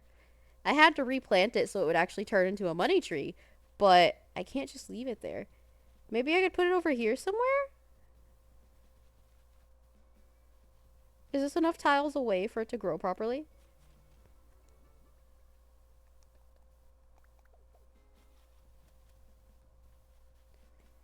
If it doesn't grow there, I'll find a different spot.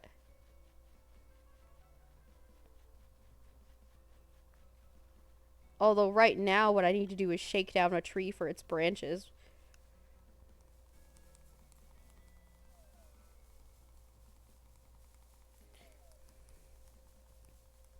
We have a money tree, but it's not a real tree.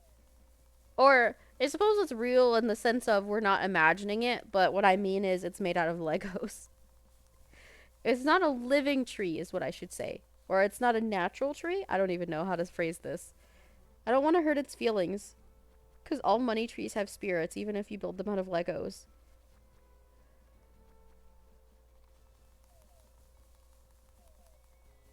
But yeah, we have a money tree.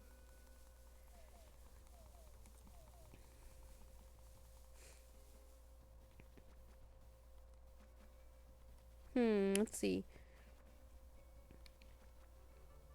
So, Mac Software Design. I love some of these names. Mac Software Design.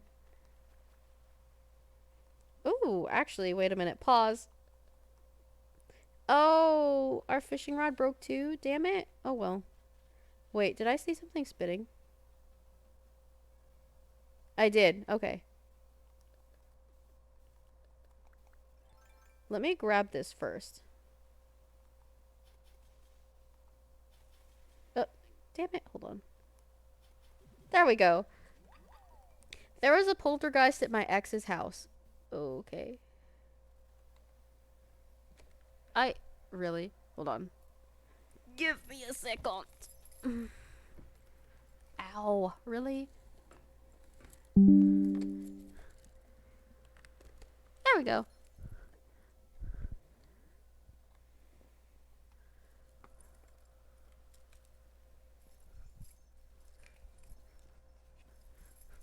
There was a poltergeist at my ex's house. There was a wireless security alarm hanging by the door. It would knock things off walls, upstairs, downstairs, everywhere, including the wireless security alarm, and then it would set off the security alarm. It messed with all kinds of electronics, even battery-powered ones, including my Apple Watch while I was wearing it. But from my experience, the poltergeist will just mess with the security alarm, but can't hurt, I suppose. It's all slightly over here. No.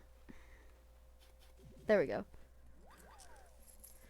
But the poltergeist did a lot more than just mess with electronics. We dealt with objects moving around by themselves, doors opening and closing by themselves, invisible humanoid kept sitting on the bed, etc.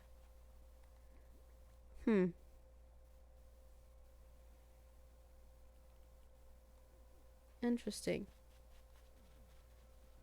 Well, I need to use this. Back to close your window. LOL. Yeah, go close your window, Magic Hat.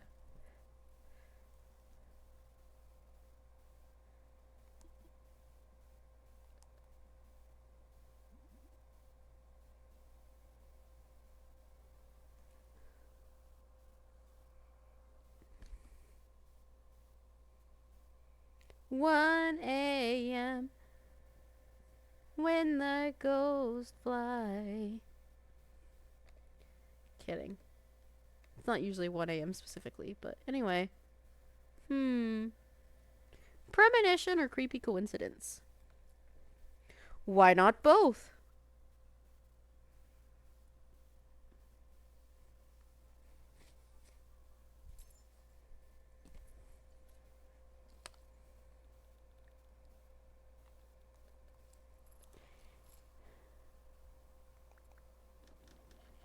I'm going to focus on getting at least one of everything that broke instead of focusing on stacking something. Because I need so many different things, there's no point in, you know.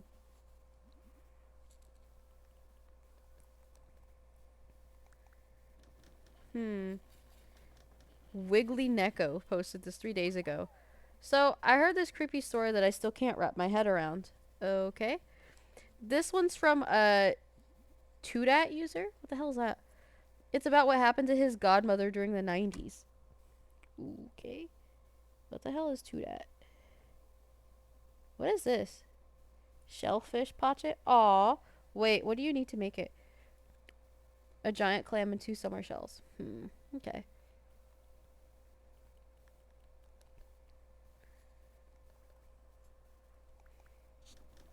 I'm gonna make another one of these. Then I'm gonna try to make another net. But I'm gonna need more branches. Let's go to a tree that doesn't have fruit. Yeah, it's like this one.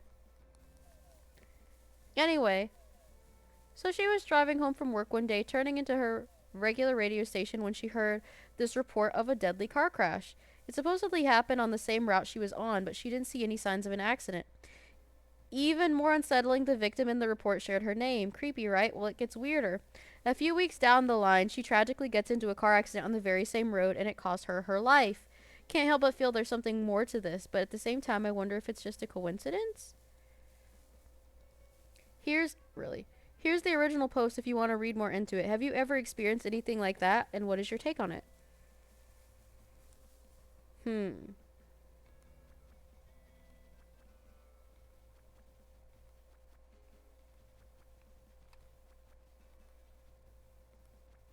Oh, I didn't even notice a coin fell out. I don't know what to think. I do feel like it's hard to say it's quote unquote just a coincidence when it reported the same crash for the same person? How does that seem like a coincidence? That's kind of a stretch. Excuse me. Sorry. Skeptics really do be stretching, though. I'm surprised y'all ain't all contortionists now. Let's look at the original post.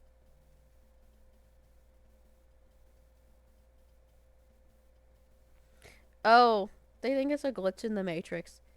I won't even tell you about all that stuff because I feel like it'd be too stressful for you.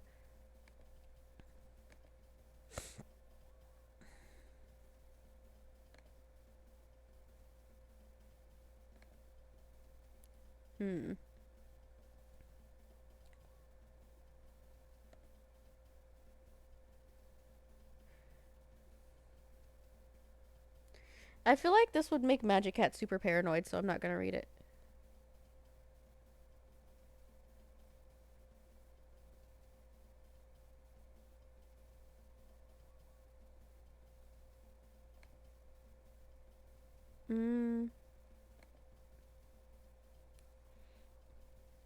Let's try this one upstairs.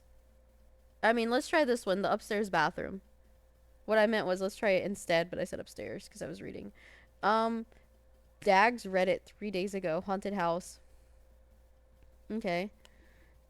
This is the tame post. This is the post I decided to read instead, which should tell you how not Magic Cat friendly the other one was. The house I grew up in had 2 bathrooms, a nice large downstairs bathroom that everyone used, and a smelly little upstairs bathroom that everyone hated. Maybe it was mad at you for clowning it. Nobody ever used the upstairs bathroom, and with good reason. It always smelled awful despite being cleaned regularly. The window was dark and cracked, and worst of all, the light switch was perma-broken. It was always cold, dark, quiet, and creepy in there, even at 9 a.m. on a summer day. At night, it was pitch black. Entering that bathroom felt like walking into a dungeon. All I thought of was Dungeons and Dragons. I'm sorry. The females of the house wouldn't use it at all, and even my brothers and myself would only use it as a last resort in 4 a.m. emergencies. I don't really like that he said the females, but there's nothing I can really do about it. For me, as an infant, it was my worst nightmare. There were times as a kid when I had no choice but to use it in desperation at 3 a.m. Going downstairs alone was a no-no. I remember standing in there in sheer darkness, terrified, feeling the shadows lurking behind me. I used to always look back towards my mother's bedroom door and see dozens of hands creeping around the door frame and reaching in to grab me. They'd slowly get closer and closer until they were a few inches from my back, at which point I'd bolt into my mother's bed and squeeze her as hard as I could. When I was around 5 and no longer scared to go downstairs on my own at night, I stopped using that bathroom altogether. Creepy AF. A few years ago, I was talking with my sister about that old house, and the subject of the smelly upstairs bathroom came up. Before I could say anything, she laughed. Ha, I hate that horrible bathroom. As a kid, I used to imagine hands creeping around the doorframe and reaching in to grab me. I run crying to my room and wake Mom all the time. The more we talk about that old house, the more we realize how many weird things we all experienced but never told each other about. Interesting.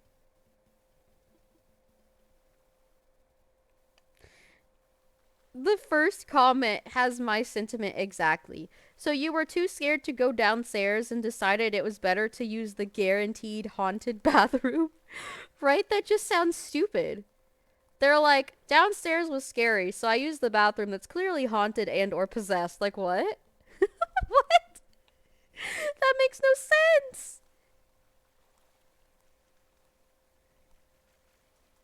They said, I could see my mother's bedroom door from the upstairs bathroom. That was my beacon of hope and my single source of bravery. I never took my eyes off of it. Going downstairs alone at 3 a.m. as an infant, are you mad? There could be actual monsters down there. I'd obviously get gobbled up down there or get grabbed from the shadow as I ran up the stairs. God, no, you're mad. Creepy hands over a guaranteed room full of various hungry monsters and the chase you up the stairs monster. The other one said, LOL, I'm a little confused. Were there 2 doors to bathroom, or did you have to run by the hands in the doorway? 1 door. I just had to shut my eyes and run for it. To the warm sanctuary of Mom's bed. Obviously, no monster would ever dare to follow me in there, so it was a 3-second dash through the hand gauntlet to safety. If she woke up and told them off, there'd be real trouble. A monster can only get you when mom isn't watching and they can't go into her room. Them's the rules. Aw, I hope my kids feel safe with me like that. TBH, even at the time, I thought the hands were just my imagination, but when my sister described seeing the same thing, it spooked me. Especially since they never talked about it as children, so they couldn't actually build, like, onto the lore. You know what I mean? Because sometimes kids can build off of each other and make each other believe in stuff, but if you never talked about it as children. Anyway, I think ghosts are doing something to my girlfriend. What do you think is happening? Please explain to me what you mean by doing something to her.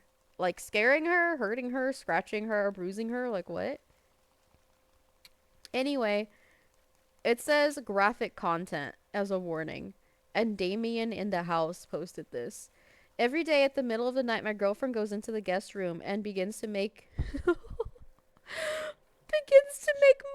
noises. The house near this room also begins to shake. Also, a red car appears in my driveway every time. Someone please. Honestly, this sounds like a troll or some poor idiot who doesn't realize she's cheating on him. Next. That's not a ghost. Let's see. My 7-year-old saw something that terrified her. Help? Yeah, I was like, that's not a ghost. It's not a ghost. It's either a troll or someone who doesn't realize that their girlfriend is either cheating on him or taking some special personal time for herself that I will not be elaborating on because of the rules.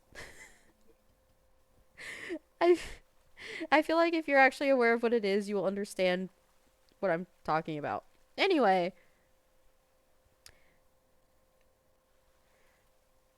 Tig Tigra River Goddess? Tigra River Goddess? I don't even know. My 7-year-old saw something that terrified her. Help. Okay, first off, I come from a long line of witches. My mother and a couple of my siblings see things as well. And I grew up on the East Coast in multiple haunted houses. And I have had endless paranormal experiences to the point where even seeing an occasional spirit barely bothers me anymore. Oh. So they're not a fraidy cat like Magic Cat. Okay. My kids also see spirits, especially my oldest, 9 female. I have also always been interested in cryptids, crime, and a lot of strange things ever since I was little, way before it was cool. Anyway, I mentioned that because I really know my cryptid stories and have no idea what the hell my kids saw, so I'd like some opinions. Anyway, I'm now in the PNW. What does that mean?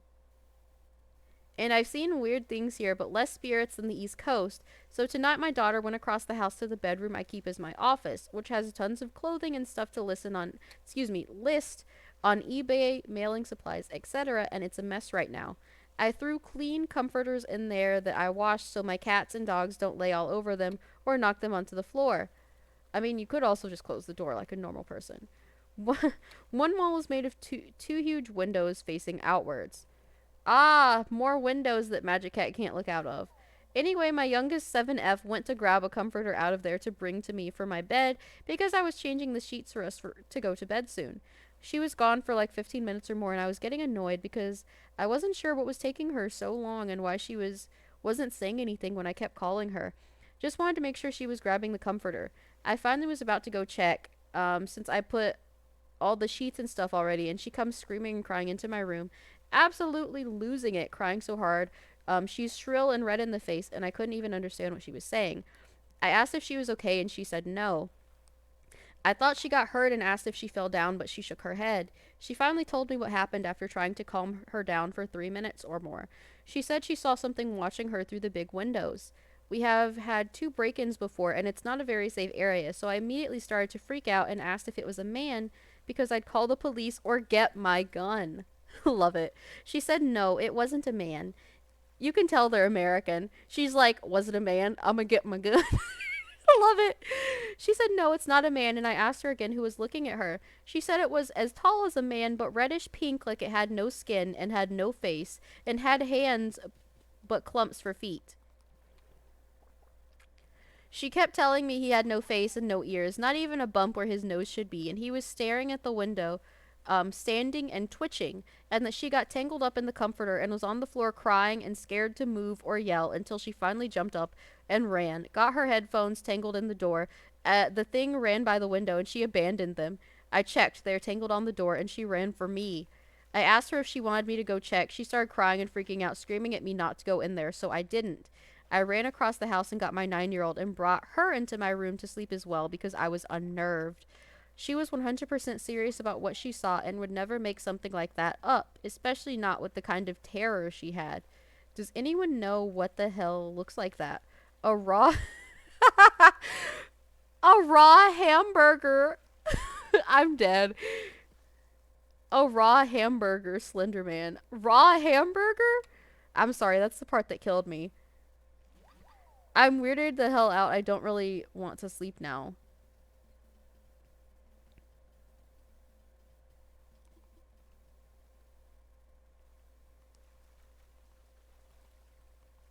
Hmm.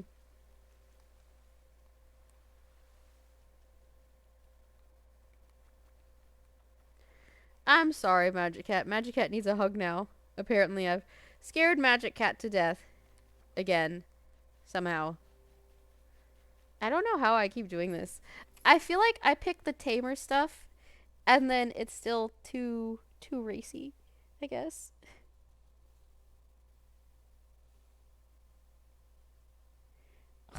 My husband wants me to put some rice on.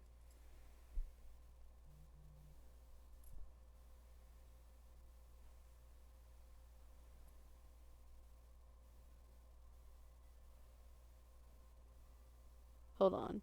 I'm responding to a text.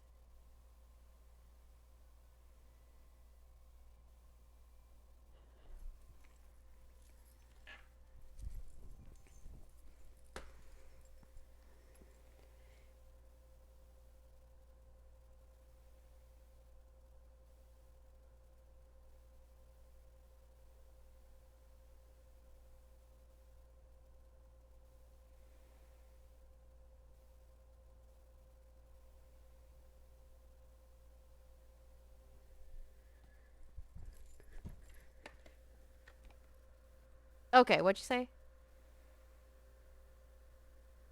I'm imagining things that are described. Or, excuse me, imagining things they described, you said. And what else? Um, you said, whoa, oh, why me? Always aiming at me. I'm sorry.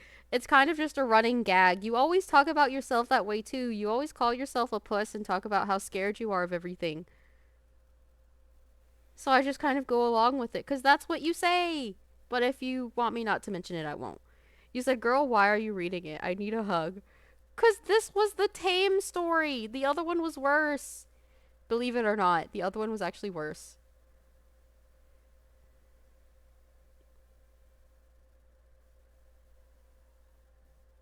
Oh, you're joking. Okay, that's good to know.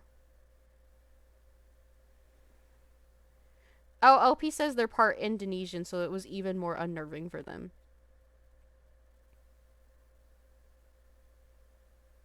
Hmm.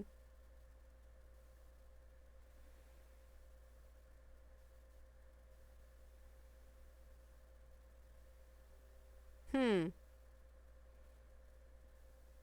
So Crazy Tech Wizard 96 said, "Gotta agree with a few and the time thing. Remember a friend of mine who had something like that once while hunting. He was a fellow hunter in the darkness, went away, then came back to see his friend standing there, mouth open and eyes rolled back under the stand. He panicked and slapped him to get him out of that state, just to find him panicking and telling him that he saw a guy walking through the swamp who looked like he had been skinned alive. Besides that story, I've seen some wild shit myself as a child, yet same level and wilder as an adult of almost 30 years of age. Still, I feel bad for your little one to be scared of that, whatever it was that was out there. The twitching had you scared? Interesting.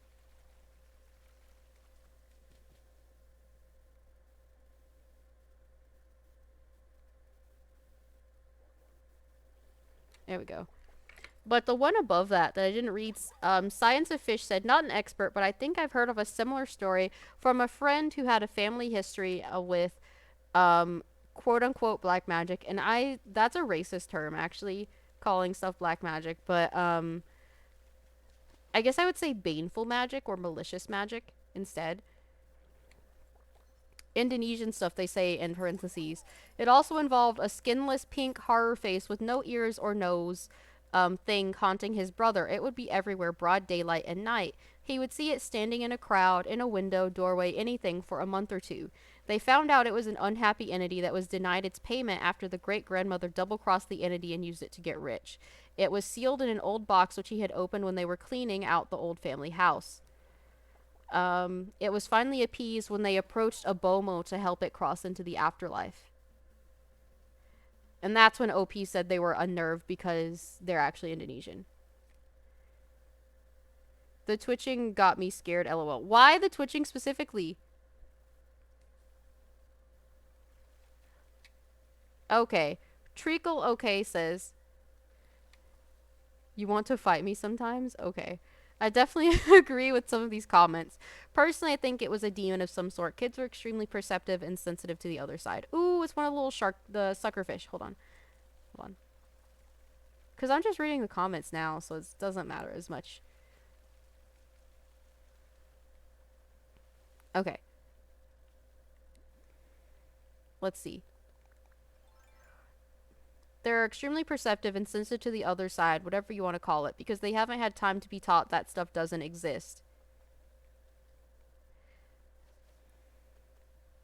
Kids and animals are similar in that aspect.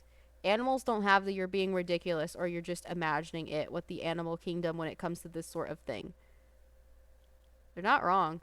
Dogs don't have someone telling them that they're being fuck, I missed the suckerfish. That they're being unreasonable. They sense what they sense, and that's all there is to it. I'd recommend getting an animal of some sort, like a cat or dog, and telling your daughter to pay attention to the animal as well when this sort of thing happens. You can actually train dogs to detect if something is real or not. There are service dogs with people, for people with schizophrenia because their hallucinations can be so real they need the service dog to confirm whether or not it's real. Now, I'm definitely not diagnosing your daughter with anything because I'm not a doctor or anything like that. All I'm saying is that there are tools out there to help and see if what she saw was real or not. And I'm only saying this because I see some other comments say kids have an active imagination. Maybe you can help debunk and add more information so that you can get more of an accurate answer. Please message me if you need clarification.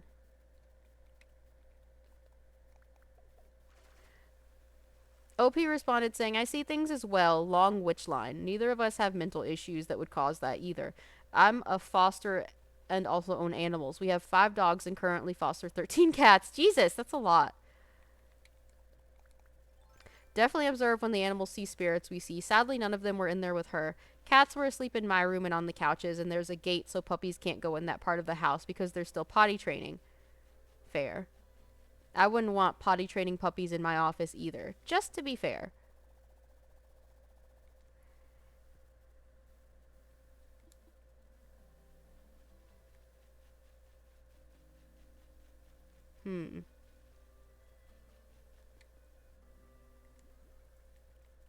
So there's someone underneath that said they think it has something similar. Oh well. We missed the locust. Oh, never mind. We did get it. Okay. Earthlight said this has some similarities with alien abduction stories. The fact that 15 minutes or so went by tells me there might be missing time involved. I would ask her now and then in the following days, perhaps at liminal times such as just before going to bed or just waking up, whether she remembers any other details about what happened. Of course, look carefully outside the windows to see if any traces are left.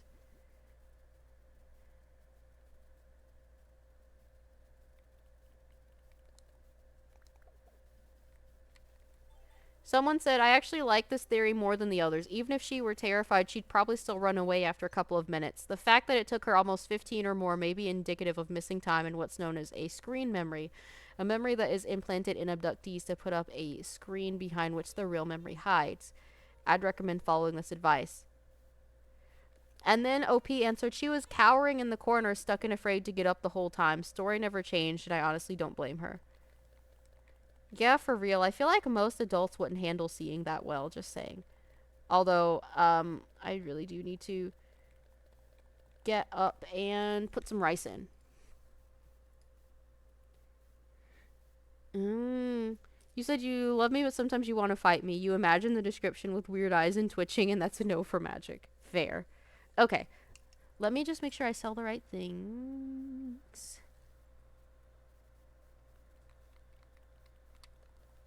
Cool. Excuse me.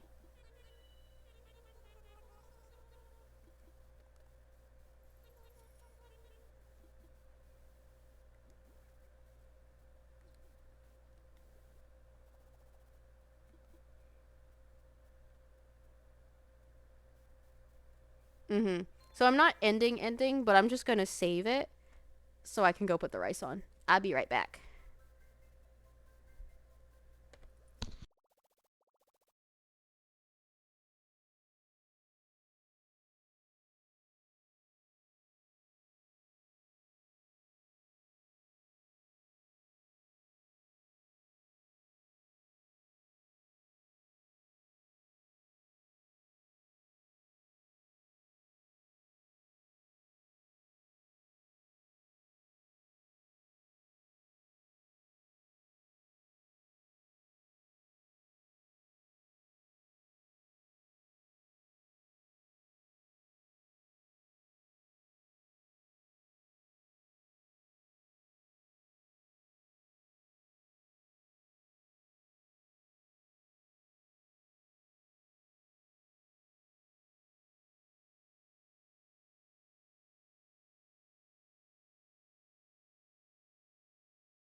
cool. 5:54, 6:04. Okay. I didn't think it would take an entire 10 minutes, but huh.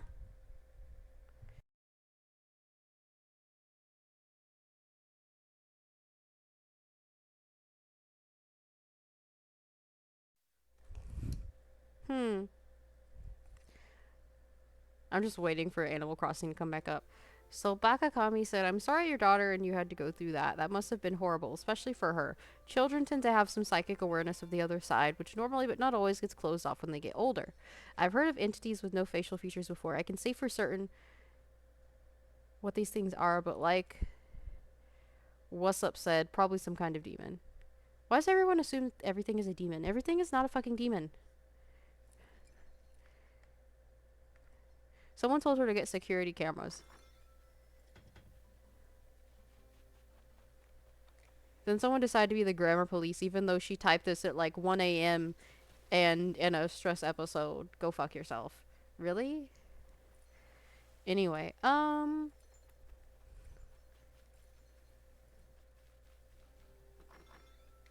someone's okay. Someone asked her personal religious or spiritual beliefs. Interesting.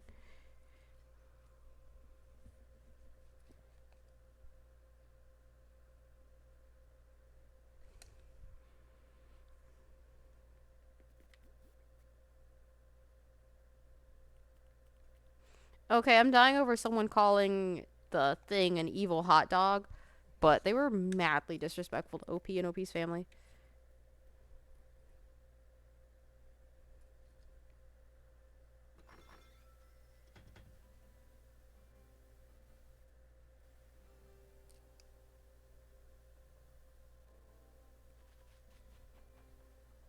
Had some chocolate milk to chill. LOL. Made yourself chill. You're like, you're too excited over this. Go chill out.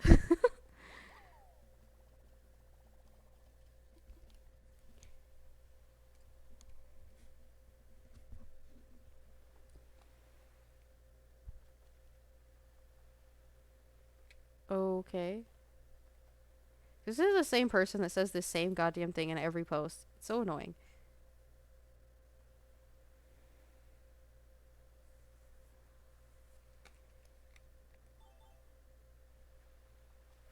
Hmm. But yeah, she says she's from a witch line. She is good at protection spells, wasn't worried about it coming inside, but wanted to know what it was because it was very odd. Nothing she's seen before, and she's seen a lot of things.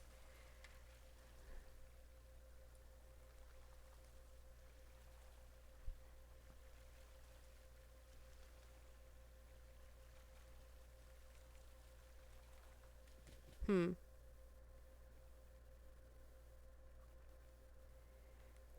I mean, considering the fact that I didn't get to finish because I had to put on rice, yes. Well, technically we were looking at the comments, seeing if there was anything good in the comments.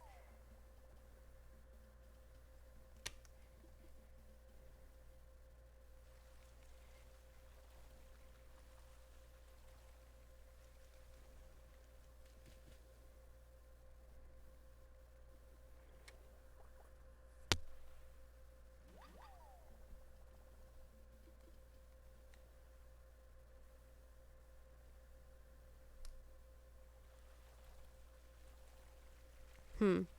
Time glitches, eh? Time glitches in quantum theory is what someone is talking about.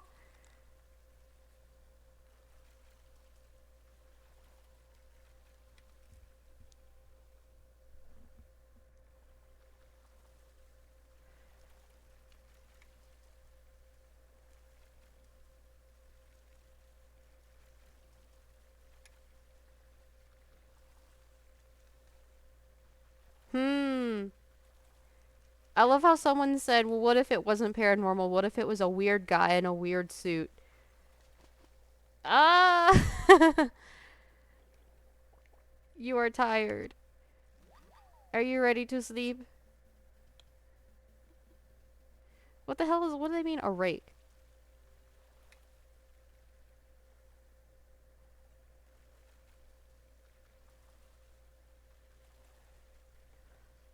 Interesting. Okay. Well, there's nothing else in the comments.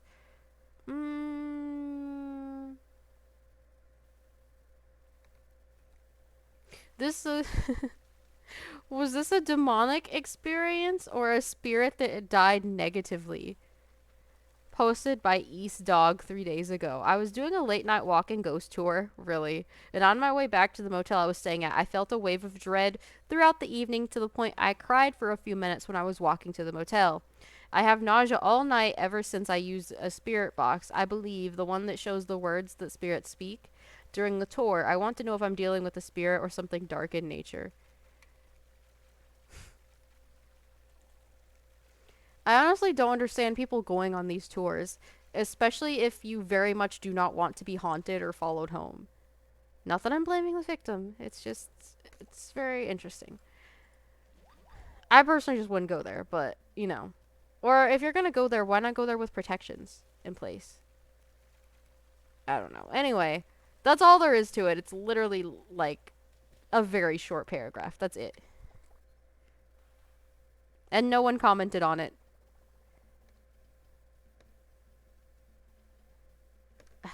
Jesus H. Christ. Where can you... Someone's just asking where they can read more content like what's on the subreddit without being on the subreddit. That's funny.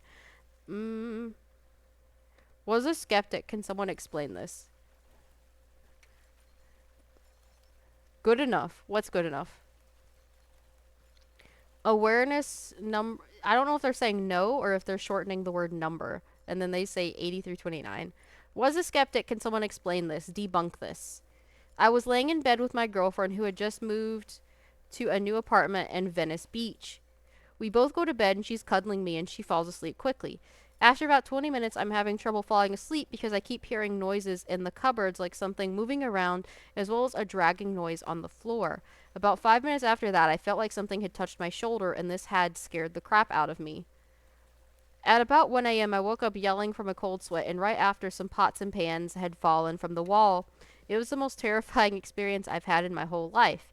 As I walk over to see what happened, there was a spot in her room next to the light switch made the hairs on the back of my neck stand up, and a full feeling of terror moved through my body. We saved the house. Huh? I assume they mean saged, because save doesn't make sense here. We saged the house that night, prayed for hours, and went to bed at sunrise. I tried to tell her I felt that the presence was gone, but I could still sense it. I've never really believed in this sort of thing until it happened. That's what a lot of people say. They'll be like, I don't believe, then something happens and it makes them a believer. She said she's always scared to sleep in her apartment alone, and now I really understand why. Can someone help me rationalize this? I mean, a lot of people would probably try to say, have you had your carbon monoxide checked? But carbon monoxide isn't going to knock down all the shit in your house or touch you, so I'm just saying. Also, Occam's razor means that the simplest explanation is the most accurate one. The simplest explanation is that there's an entity haunting her apartment. Because otherwise, you have to come up with 3 different explanations. You have to come up with the wind or something touching his arm. You have to come up with I don't even know what for knocking everything down. And then you have to come up with a third thing to explain the feeling of dread.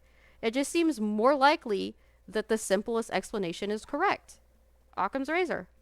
Obviously, he's just haunted. Why come up with 5 different theories to explain one phenomena when you could just go with one?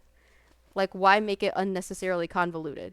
He did say the simplest solution is usually the correct one. Just saying. Anyway.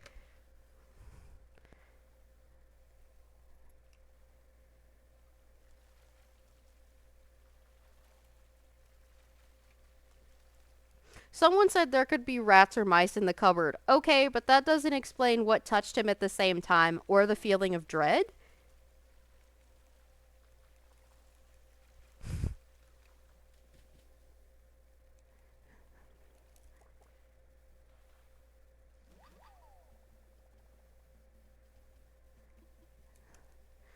Someone once again recommended getting security cameras for them to set up.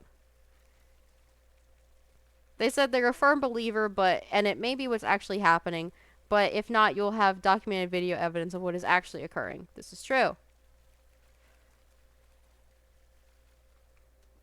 Someone said this is true. Avid ghost hunter, and you could see mice easily on night vision. Aim an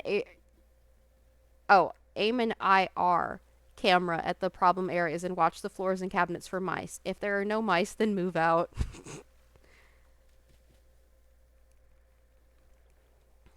Hmm. Someone said everyone knows cameras are rocks to a ghost scissors.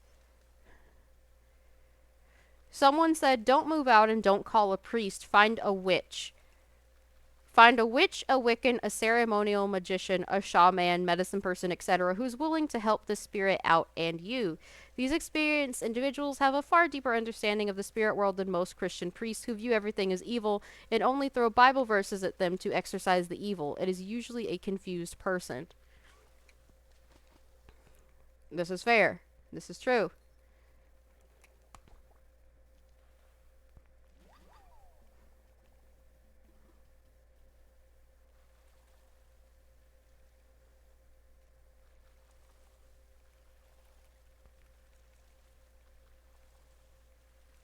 Mm. Someone said, generally, for quite some time, Christian churches often do not do well with unsanctioned spiritual activity. Catholics especially say the devil first and a saint or miracle comes along after the fact. From my many years, what you're talking about seems an exception, very welcome one rather than the rule, but my world is small and would gladly still be wrong on this topic. Still, between Catholics and Pentecostal, I can tell you their methods are not great by comparison. Someone else told them to get a cat because they think it's rats.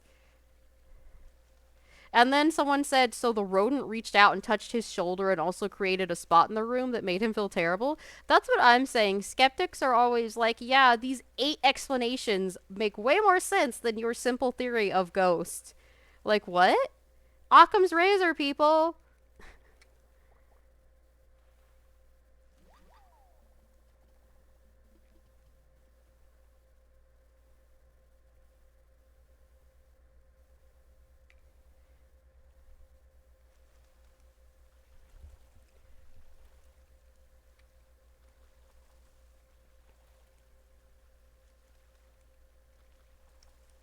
So the skeptic is trying to say maybe the spot in the room comes from your paranoia, but that doesn't make sense because if it was from paranoia, you'd feel paranoid and anxious no matter where you went, not in a specific spot in the house. Like, do y'all even hear yourselves? That sounds dumb as hell. Girl, a witch, why? What do you mean, why? Why not? Witches know what they're doing. Why wouldn't it be a witch? Duh.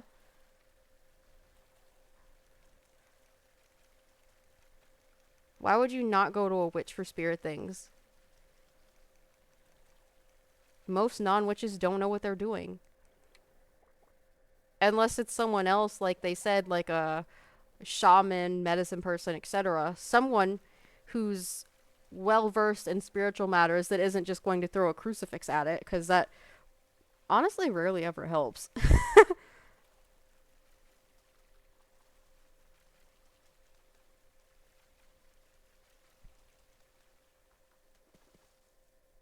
I mean, who did you expect for them to suggest? The Loch Ness Monster? I'm a little confused.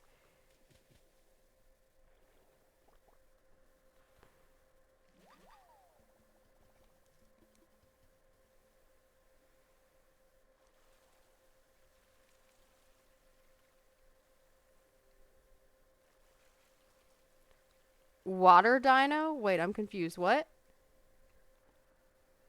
Water dino? What on earth? I'm so confused. When was there a water dino? What?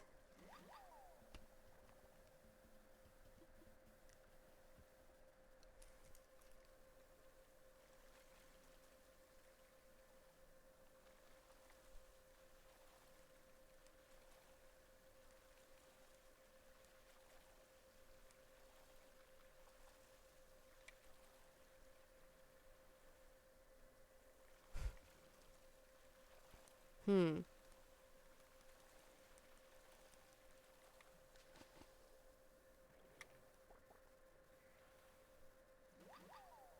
You call what that though? I'm still just what? I'm trying to look through my thing, trying to think of what you could have been calling that. Dino? Nothing looks vaguely like a dinosaur, so I'm just confused. I'm just scanning the comments, honestly.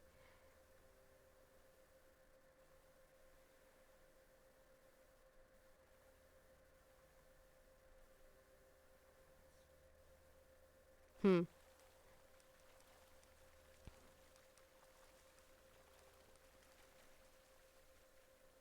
I love how people are just telling stories in the comments about how they found mice in their house. Milo is hitting different. Milo?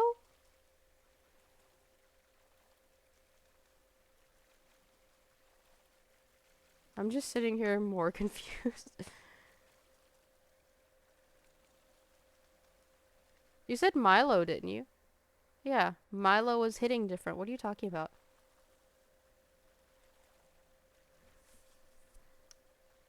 Oh, milk. Milk is hitting. Okay.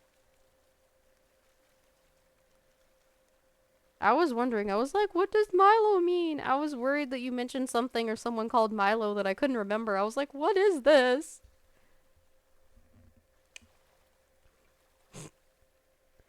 Guess so, yeah.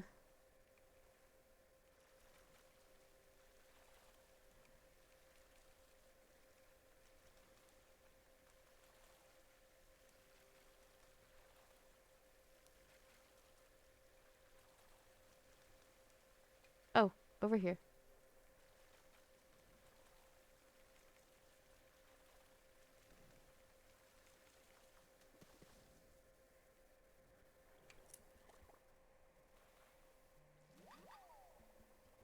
Your cousin named her cat Leo, which doesn't really seem related, but yeah.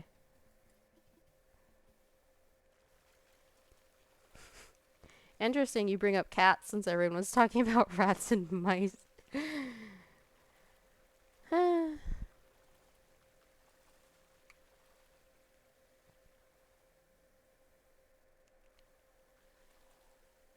Oh, let's see.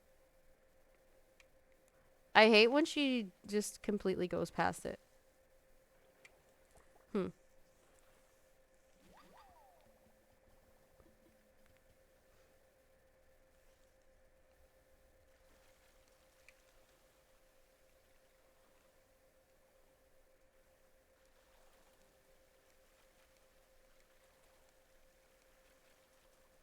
Oh, I was so confused. I can't even explain how confused. Can't even explain how confused I was. I was like, what are they talking about?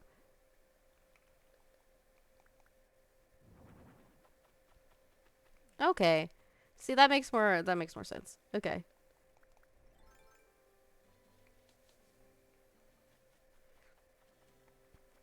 Hmm. I mean, some people think it's a dinosaur, but a lot of people just accept it as a cryptid. I don't think either one's technically incorrect when we don't actually know what it is, so, more power to you. There we go. Snatched it right off that rock. What the hell?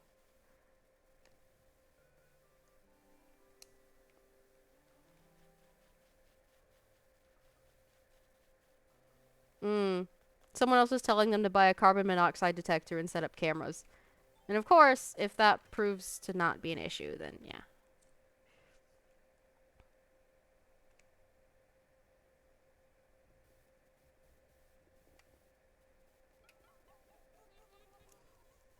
Hmm? You love you love the Loch Ness monster. I feel like everyone's heard about Nessie by this point, but I don't actually know the full lore. I just know it's one of the lake monsters that people have said they have seen over the years, over and over and over. It could definitely be a land spirit or a local god as well, which would explain why people can't find it. Well, actually, have people actually searched the loch? And are they sure there are no tunnels or anything it could have gotten into? Imagine if it was the ghost of a dinosaur. Like it was actually a dinosaur, but it was a little dino ghost. Can you imagine? Mm. And this is just the place that it used to swimmy swim all the time when it was alive, and it just still swimmy swims there now. Yeah, that would be kind of cute, wouldn't it? As long as it's not like suffering and in pain by being there.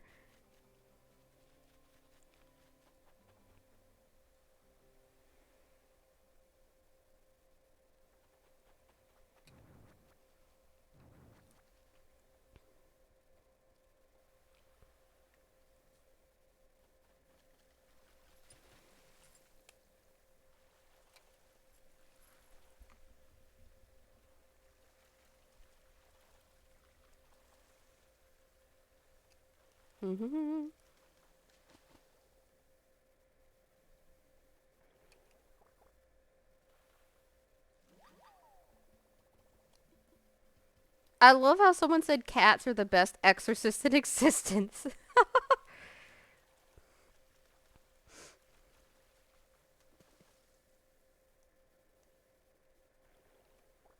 Hmm.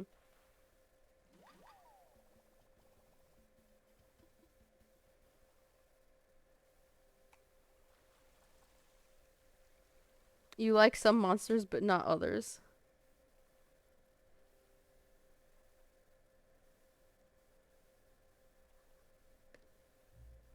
Okay, let's see. Anything else?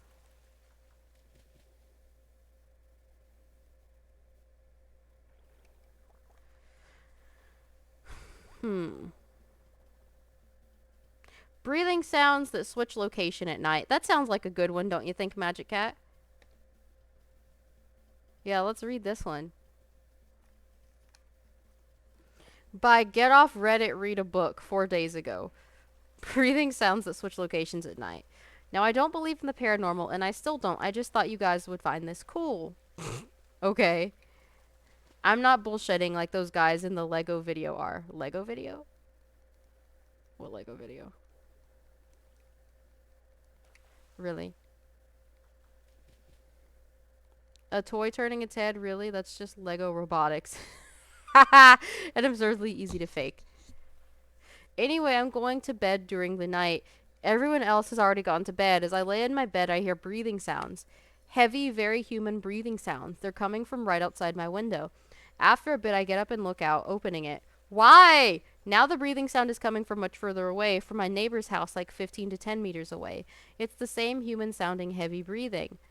But now it has completely moved away from me. Nonetheless, I can still hear it very clearly. I close the window and get back in bed, but now the breathing has zipped right back. It's right outside my window. It seems to be right outside the glass. There's no mistaking it. I do this again 1 or 2 times with the same result. I mean, there could be an actual person sitting outside his window, to be fair. Then, window closed. As I go into my bed once again, I hear the heavy breathing, but it's coming from right in my air vent. Oh, okay, that's less explainable. Air vent is situated on the floor just before my bed, slightly to the right. It sounds as if there's an invisible face just behind the air vent screen, and this isn't air pumped from the vent. It's the exact same human-like heavy breathing. This goes on for some time, but later it switches to coming from my doorway. My door is open, by the way, leading to the dark corridor. It seems as if someone is standing in the doorway, even though I can see no one is there. Not being able to do anything, I fall asleep. Anticlimactic, yeah, but what else am I supposed to do, honestly? Ever since, it has never happened again except that one night. I have no idea what caused it, and it wasn't like I was sleep deprived or anything. I was perfectly awake, not tired at all. Hmm. I honestly thought someone was just sitting outside his window till he was like, yeah, then it was in my air vent. I was like, oh, maybe not.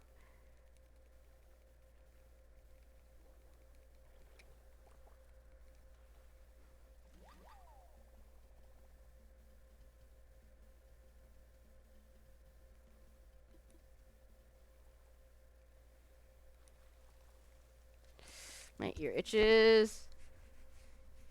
Oh.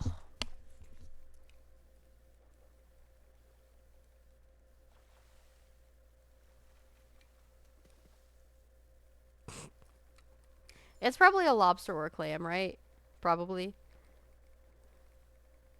I hate how fast they swim. It's so annoying.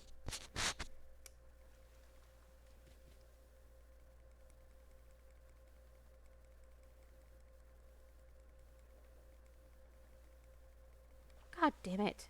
This is so annoying.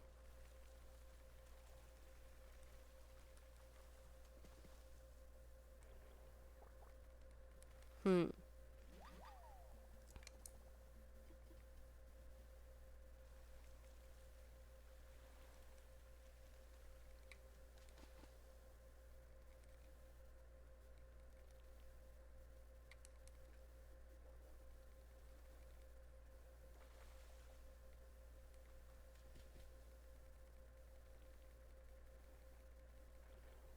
Oh, and we ran right past something. Cool.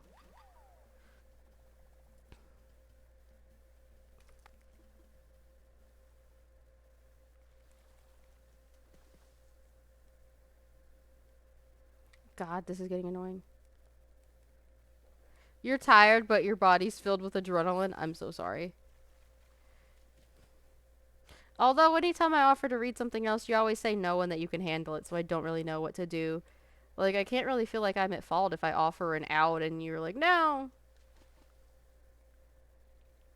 Like, what am I supposed to do with that?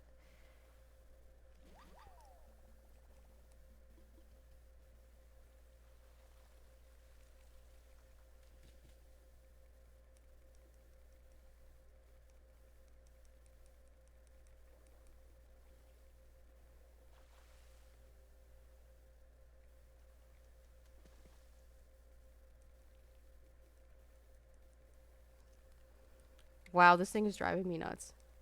You said this is normal BRB. Okay. Ah, this thing is driving me nuts. Oh, oh, oh, come on, come on, come on, come on. Don't you dare, don't you dare. Really?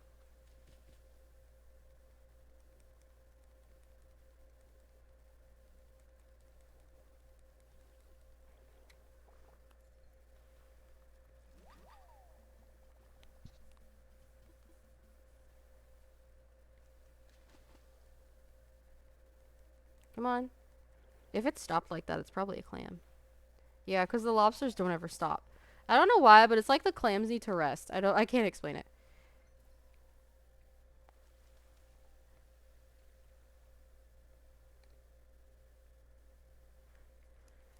Hmm.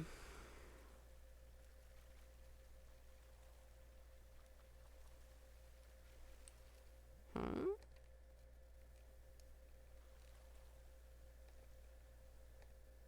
What the fuck?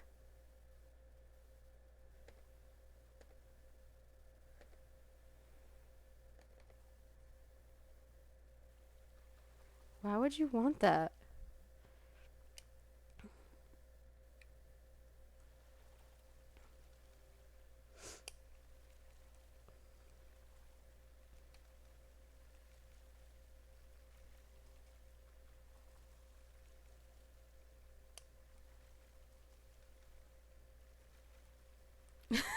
That's messed up. Some of these I just scan them to see if I should read them out loud, and I'm like, nope.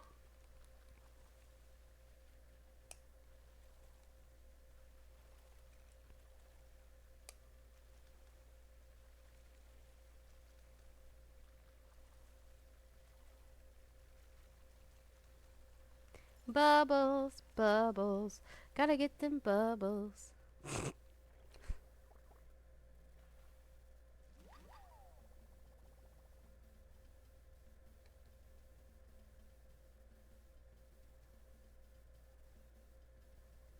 Hmm.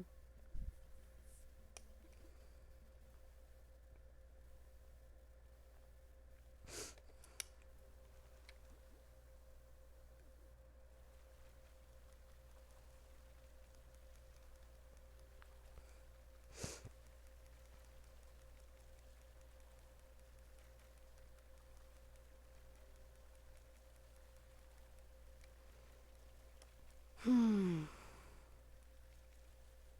Hmm. I might get off once I fill up my pockets again.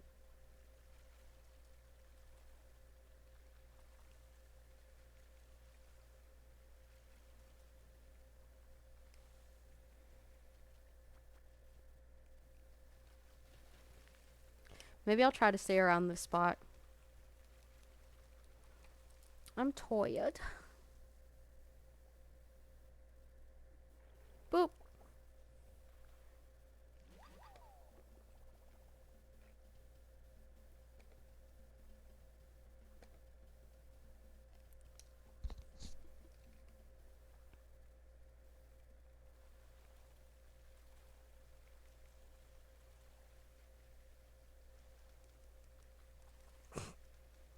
Well, we're not really having luck, are we?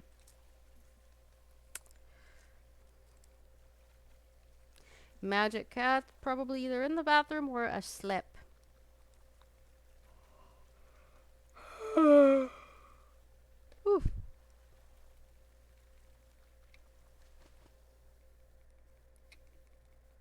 Asleep, asleep, asleep.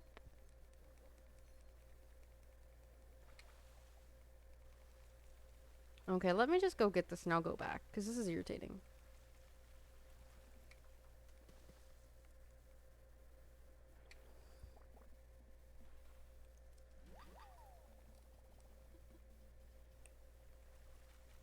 I was like, he better not come along and ask for it. I'm gonna sell that shit.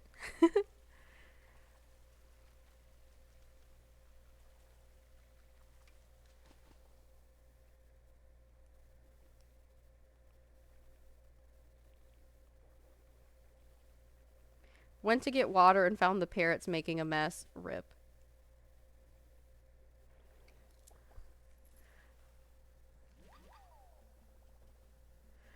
Vitamin Z. Why did I think of that as vitamin zombie for a second, even though I knew you meant sleep? I was like, oh, vitamin Z. Yes, that lovely vitamin that makes you inhuman. Well, it would explain the sleeplessness. Oh, this thing is just annoying. Interesting that you came around when I was winding down. It's been 4 hours, good sir. Or madam. Or they'dy or them be. Hmm? What you think in your mind is beyond my power. LOL. Your parrot got annoyed that you put her back on her stand. I'm assuming it's the meaner one.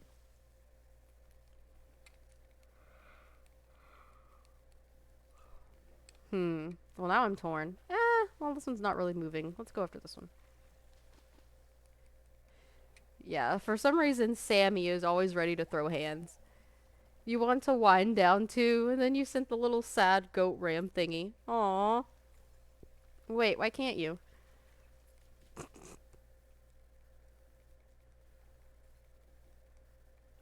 Well, let's go for this. Let's go for this first. It's fine. Really? You couldn't have just hooked it up?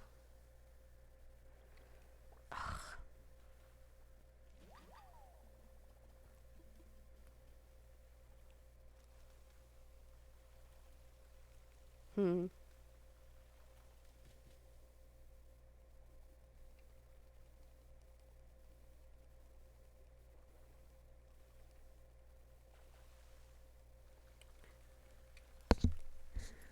Selling the soul for mere money.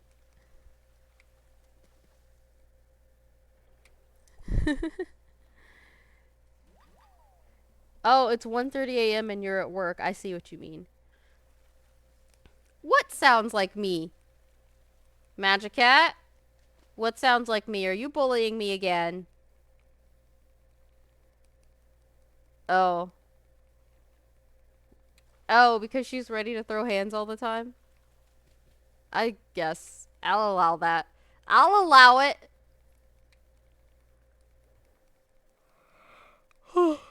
Excuse me. I'm so sorry. This is kind of random and not related to the things I was reading before, but I think I did the math at one point, and whatever, like, year it was, I was like, huh, it's technically possible for the Zodiac Killer to still be alive, and we'd never know who it was. More of a true crime thing than a ghost thing, but I was just thinking about it that one time. It kind of fucked with me. Because I was like, huh. Famous American serial killer that was never caught. The public knew about him. He taunted the police. He sent in ciphers.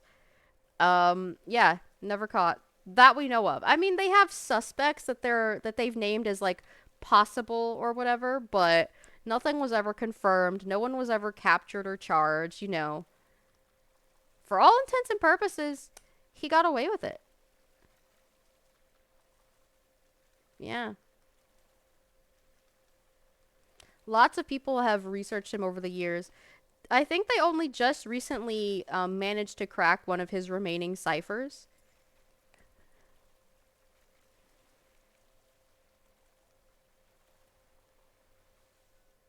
Yeah. Used to be a big deal. It's because he, for all intents and purposes, just vanished one day. He just stopped being active. Or at least, as far as we know, he stopped being active. For all we know, he could have moved to a different state or country and continued killing. And he either didn't get caught for those, or if he was, it wasn't connected to his other crimes. Yeah, I was like, depending on how old he was when he did all of this, he could have been alive. Whenever I was thinking that thought, I would have to go back and do the math again. I mean, he would be old as hell, but, you know. Come on.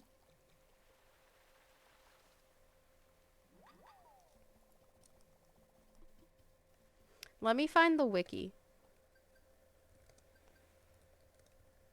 I feel like everyone's Googled the Zodiac Killer at least once, so that's not really weird.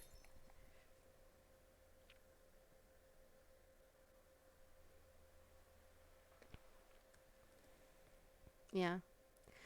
The Zodiac Killer is the pseudonym of an unidentified serial killer who operated in Northern California, United States in the late 1960s. The case has been described as the most famous unsolved murder case in American history. It became a fixture of popular culture and inspired amateur detectives to attempt to solve it. What do you mean? You didn't think he was real? I'm honestly surprised by the amount of things you never bother to Google. Not to sound judgmental, just I'm always curious about things I hear, so I always look them up.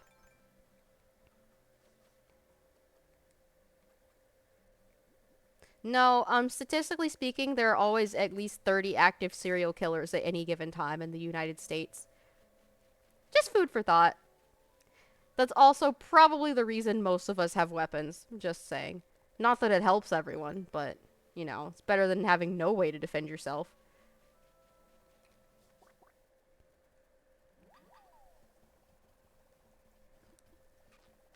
Anyway, that doesn't make sense. Why would a show be called The Zodiac Killer if it wasn't about someone called the Zodiac Killer? Are you sure you're not just tired? Because that logic doesn't really make sense. No offense. Anyway, the Zodiac murdered 5 known victims in the San Francisco Bay Area between December of 1968 and October of 1969, operating in rural, urban, and suburban settings. He targeted young couples and a lone male cab driver. His known attacks took place in Benicia, Vallejo, unincorporated Napa County, and the city of San Francisco proper. 2 of his wounded victims survived. That's right, he did have some survivors. The Zodiac claimed to have murdered 37 victims. Yeah, he claimed a lot more than they actually proved, I think. Hold on, I don't want to sell my wood, so just give me a second. Okay.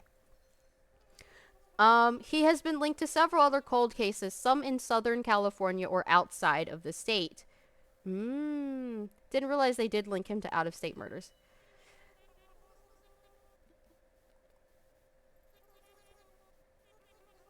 The Zodiac coined this name in a series of taunting letters and cards that he mailed to the regional newspapers, in which he threatened killing sprees and bombings if they were not printed. Some of the letters included cryptographs or ciphers in which the killer claimed he was collecting his victims as slaves for the afterlife. Of the 4 ciphers he produced, 2 remain unsolved, so they've only solved half of them. One was cracked only in 2020. That good old pandemic put people in isolation, and I guess they had all the time in the world to work on it at that point. It's not like they were doing anything else. They were locked in. What else could they do?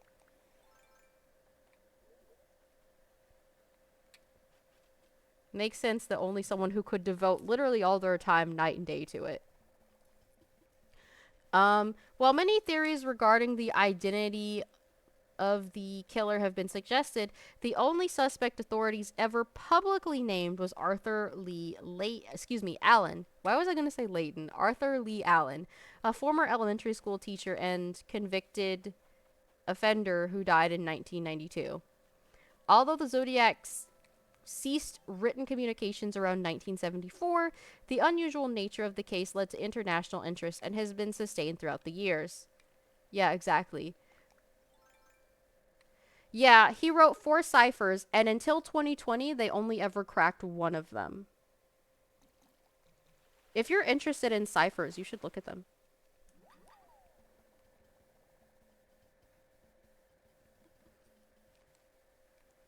The San Francisco Police Department marked the case inactive in 2004, but reopened it at some point prior to 2007.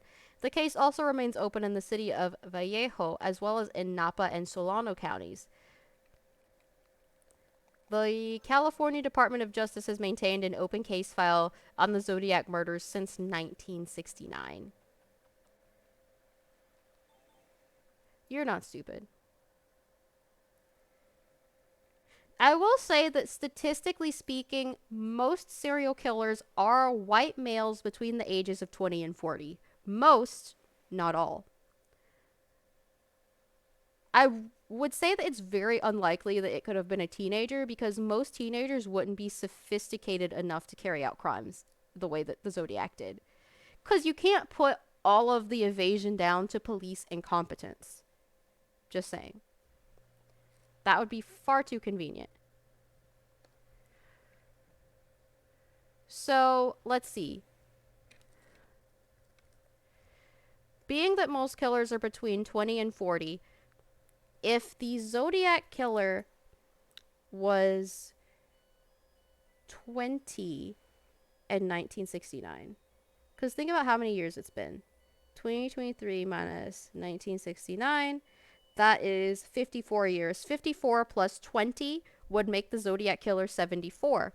If he was the highest age that I estimated, which was 40, 40 plus 54 is 94. So he could technically still be alive. Assuming he wasn't actually older. If he was in that age range, or, shockingly, a little bit younger, he could still be alive. Not for much longer, mind you, but it could be a possibility. Hey, hun, what you got? I asked what you got because I heard bags rustling. Also, do you wash your hands?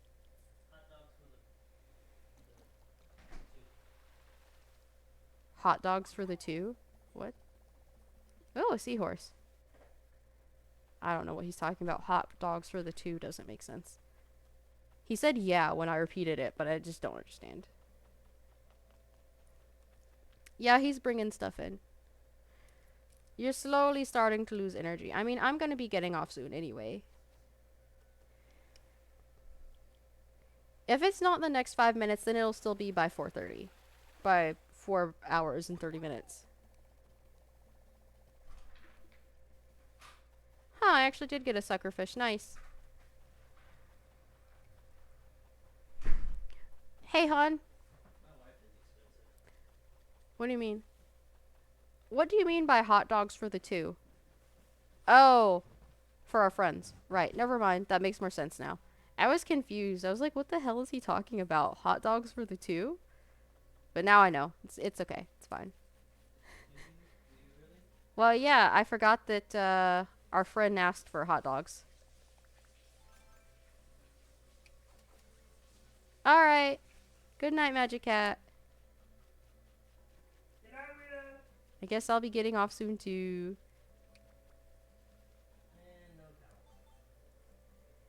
Oh, yeah. They were dirty. I just didn't bring one back.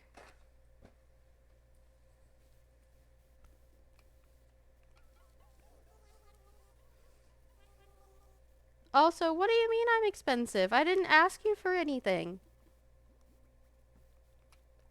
Huh, I forgot my tulips were there. My lungs are expensive. What?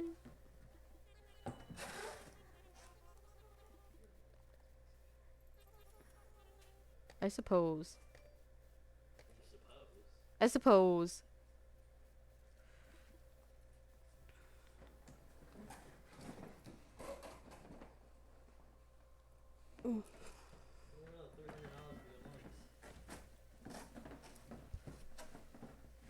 I didn't ask for anything.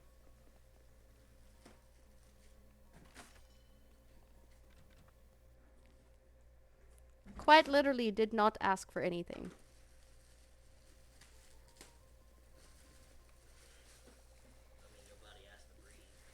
My body has to breathe, he says. I mean, oh, that's not what I meant to click.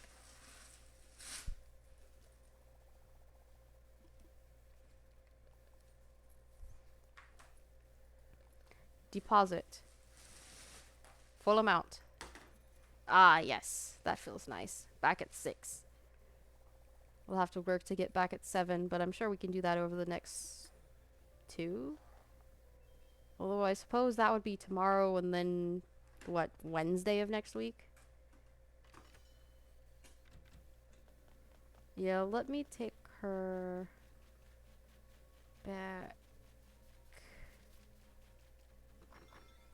There we go.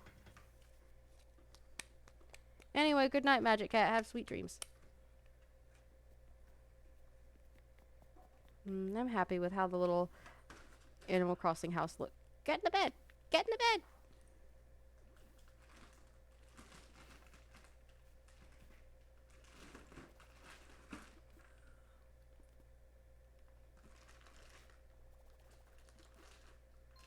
There we go.